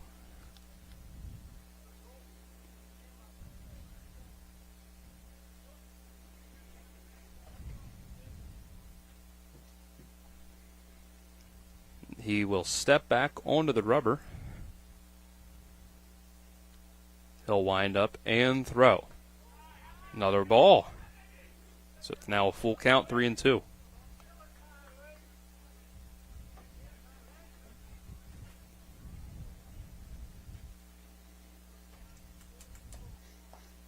See what Post 64 can do and potentially their last chance at the plate. This is a big shot in the right center field. Jordan Canby running over for it is going to be able to make the catch for out number 1. I mean, Jordan Canby makes a lot of plays out there in center field look a lot easier than what they were. He is very fast and, just as a really good defensive and offensive center fielder. He's a complete five-tool player in a lot of ways. But especially, his defense, I think, is his biggest strength, and he shows it there. Brings up to the top of the order, Noah Broadwater. He will look at the first pitch for a ball. 2 walks in the last 2 at-bats for Broadwater. He had a double in the first inning, grounded out in the second. So that'll make him officially 1 for 2. Although he's gotten on base 3 times. 2-0 now. Cole Lewis up to 55 pitches. For Post 14, you hope you can just get through this with a few more and give you a chance to win. Right back up the middle, almost nailing Lewis. He's able to duck out of the way. Yeah, that was tough. I mean, good thing Lewis got out of the way. But yeah, good piece of hitting there as well on the Post 64 side, and they're not done swinging a hot bat. That's for sure. Broadwater continuing his great day. Yeah, he's been unreal. I mean, in a lot of ways, with his complete games or his total stats for both games is pretty crazy. Brings up Blake Jacobs. 2 for 4 with a home run and a single. And this gets past Cam Moore, the catcher. So the go-ahead run, Broadwater now goes to second base with a now 1-0 count to Jacobs. Home plate umpire calls time to brush off the dirt from home plate.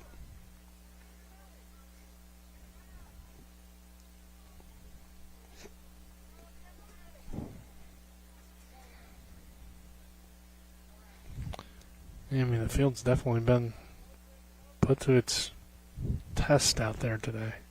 And this week. Yeah. But, I mean, we've had 25 hits between the two teams. Ball inside, 2-0. So, a lot of running around those base paths. You can see, like, here's the next pitch, and again, that's inside. Also comes in low, 3-0 now. The chalk continues to fade. I mean, around the batter's boxes are gone, but it's kind of to be expected. Lewis with his 60th pitch upcoming. Here it is. On the 3-0, he is able to get the strike across. I'm impressed that Cole Lewis has gone 60 pitches and has kept it close. I mean, only giving up 1 run so again, far. He's a talented guy. He's just, he doesn't pitch that often. So the 3-1 runs inside. Ball 4.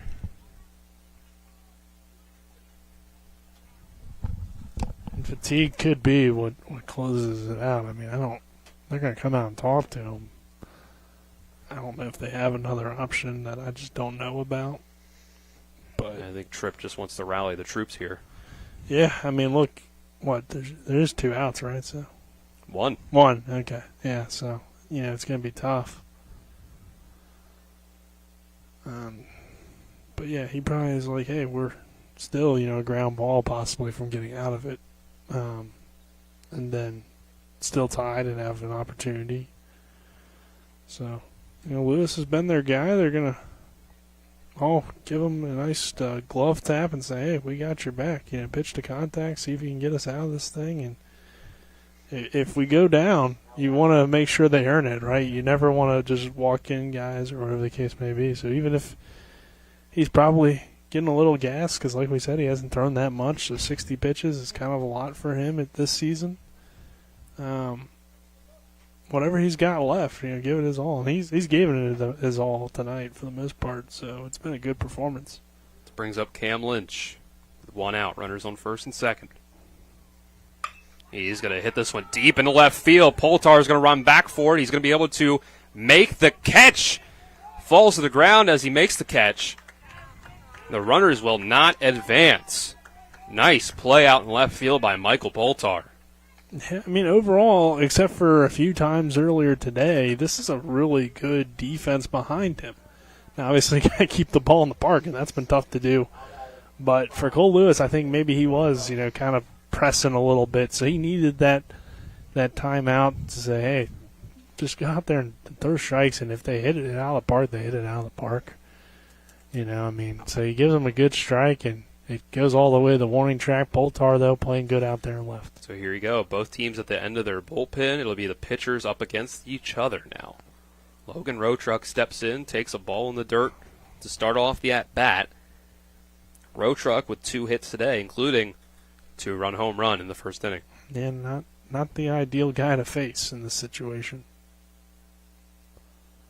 The 1-0 also inside for a ball. 2-0. Bases aren't loaded, so you do still have somewhere to put him. Yeah, you do, but it doesn't get much better. I think Charlton's after him, right? Yeah, he sure is, and he hit a home run in the 3rd inning. So it's not like it gets easier. 2-0, Rotruck will foul this one off. And in a tie game, I never really love walking an extra guy, especially if there is a guy behind him that is dangerous, and that's certainly. Yeah, you don't try to. It's just, it's a silver lining if you do end up doing it. Right.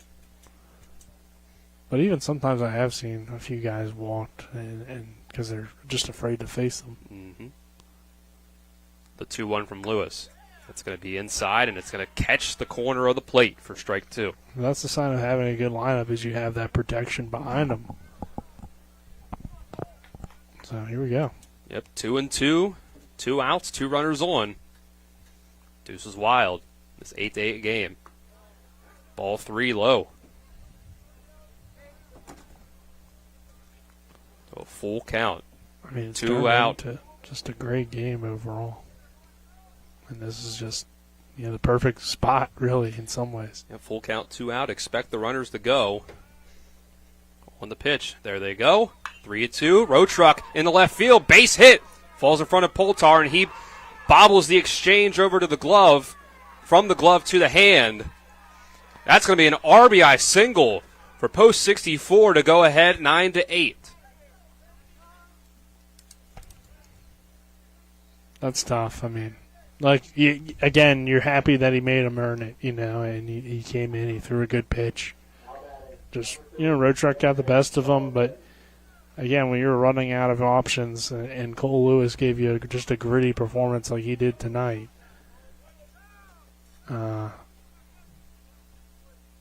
it's a tough way to lose the lead or lose the tie, but you're still in the game. If you can get this out here, you'll still have a good shot. So we are going to get a pinch runner, courtesy runner perhaps, for Logan Rotruck. Yeah, I believe Caleb Kuhn, the other member of the Post 64 bench that we haven't seen yet. So Post 64 now up a run, still runners on the corners with 2 outs for them to try to get some insurance going into the bottom of the 7th. And it just feels like they're going to need it. So it does. Lewis will try to pick off the runner at first, not able to. 68 pitches so far for Lewis. The bottom of the 7th, it's Gross, Poltar, and Canby due up. The 7, 8, 9, bottom of the order. Which those guys have been very productive today. They have. Even though, we came into it maybe feeling like Post 14 needed more from that part of the lineup. A runner will go from first base, stealing second on the catcher's indifference. We'll just throw it back to the pitcher. 1-0. And again, even if Post 14 loses, you're going to walk away, I think, happy considering everything that happened with the pitching and stuff. This pitch has popped up. Looks like it's in play. Jet Gross able to catch it in foul territory and end the inning. Post 64 is able to take a 1-run lead. On an RBI single by Logan Rotruck, and he will go back out to the mound to try to get the win in the area championship. Post 64 will take a 60-second break as we hit 10 o'clock on the dot. I like the layout of the course very much. I think it challenges the low handicappers and is very playable for the mid and high handicappers. All different levels can play on this course. I think it challenges you from the get-go. And the first tee program here is one of the best, if second to none. It is the best in the state of West Virginia. The men have a league, the women have a league, the kids have things going on. Like, it really is kind of the whole package here at Locust Hill. Everybody's very welcoming. Love the folks here that play golf, but a lot of great relationships and friendships with people here. You know, sometimes you can only judge a course by their members. We have a great core membership here. I was able to build some fantastic relationships here, and that's why I've been here for 30 years. When you join any club, you're joining to play golf, but you're really paying for the experience. And the experience here at Locust I found to always be a good time and a fun affair. To schedule a tee time, become a member, or see upcoming events, visit www.locusthillgolfcourse.com or call us today at 304-728-7300.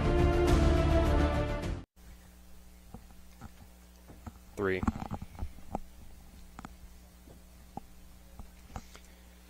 Comes down to the bottom of the 7th. Here on Talk Radio, WRNR and TV 10, brought to you by CMA's Martinsburg and Winchester dealerships, proud to be the owners who just care more. A 9-8 lead now for Post 64. Potomac Valley leading the Berkeley Post 14 Hornets. 3 outs to go for Post 14 to at the very least tie this up and send it to extra innings. Jet Gross will swing at the first pitch and send it to foul. Logan Rotruck had a single to drive in the go-ahead run in the top of the inning. And now 28 pitches into his stint on the mound, he'll try to get the last 3 outs and get the win. Yeah, so Rotruck significantly... Strike 2 now. Less pitches than where Cole Lewis was heading into the 7th on his end. So. Yep, 70 on the dot for Cole Lewis. 0-2, Gross with a soft grounder to second base. A soft toss by Tyson Arnold to first, and there's 1 out. But up until that point, Gross has 1 for 1 with 3 runs scored, so he was a tough out for this team. He had 2 walks, but he goes down there. Now we got Poltar, who's 1 for 3 with a run scored, and then Canby down there at 3 for 3 with an RBI and a run scored. So, this 7-8-9 has been very good, but Poltar take a swing at the first pitch and hit it foul. 0-1 count. Poltar, foul, flew out to left field, hit a single and came across the score, and then had a fielder's choice. It's 3 at-bats. The 0-1 is going to run and hit Poltar, putting the tying run on base. Yeah, lead run comes to the plate. Or winning run. Yep, we did see Rotruck hit Pavanelli last inning and then immediately get 3 straight outs. So if he's able to do something similar, he'll still be able to lock up the game and the win for Potomac Valley. That brings up Jordan Canby, though, who is 3 for 3, as you mentioned, with 3 singles. Yeah, and it almost guarantees, though, that they'll have to face Cam Moore in the top unless you were to double up Canby, which, good luck. I mean, I don't really see that happening. Yeah, you'd almost need the line drive and then get Poltar back at first as the ball comes in on the first pitch to Canby. The second pitch will be strike 1 as he watches it go by.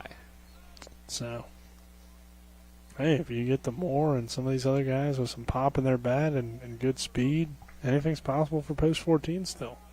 The ball in the dirt for ball 2.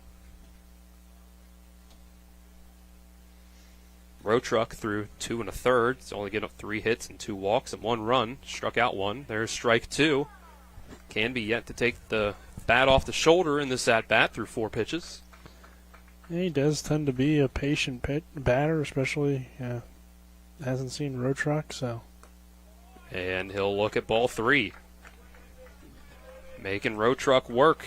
Making him get it in the zone. Full count. 1 out. Tying run Poltar at first. Canby will swing and miss. Strike 3. Out number 2. Great pitch. I mean, challenged him enough to get him to swing at it, but probably wasn't really hittable. I mean, beautiful pitch from Road Truck. And now with 2 outs, Cam Moore does come to the plate, though. So Top of the order, Cam Moore. 2 sacrifice flies for RBIs, and this is another fly ball, but Charlton's going to be under it. Had to come in and then back up, but makes the catch for the 3rd and final out. Post 64, Potomac Valley will go to the West Virginia American Legion State Tournament as the Area 4 champions.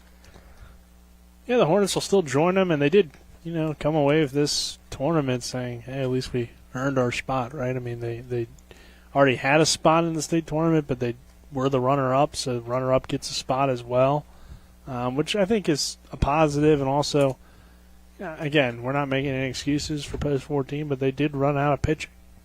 So that's tough, and you didn't have your normal starters here. But Post 64 on the other side really showed a lot of fight and a lot of great stuff throughout this tournament. They're a very good team. They could have beat Post 14 even with the full staff there. But I think both teams, it's a tough loss for the Hornets. They're going to come away and say, hey, we battled back at the end. So, yeah, overall, a very entertaining tournament. Very good baseball, and I think we'll see some great representation from the area in the state tournament, Dylan. Right, and we'll just sort of wrap it up here as we had a long day, long tournament, a long week here. I think we can at least get ourselves the player of the game. Presented to you by Rock's Local Markets. Convenient locations around the Eastern Panhandle, fast, fresh, friendly Rocks. I think easy choice from us here, Nick. We'll just go ahead, run through it. Logan Road Truck closes it out. Had a home run in the first inning. The go-ahead RBI single in the last inning. And he's your winning pitcher in the end. Yeah, 3 hits, 3 RBIs, home run, winning pitcher. Doesn't get much better than that. I mean, great game, though. And overall, Post 64 is very impressive with the 3 home runs in this one from Jacobs and Charlton as well. Well, we'll say goodnight here from Kaiser, West Virginia. See you next week for the state tournament. For Talia Tompkins and Colin McLaughlin back in the studio, Aiden Sensabaugh, our cameraman, Nick Verzolini, I'm Dylan Bishop saying so long from Kaiser. Hope you have a great rest of your Thursday night. As we say, Potomac Valley, Post 64, are the Area 4 champions in American Legion Baseball in West Virginia. You've been tuned into American Legion Baseball for the continued excitement of high school, college, and Major League Baseball. Keep it tuned to 106.5 FM, AM 740, Comcast Cable Channel 10, and online at talkradiowrnr.com.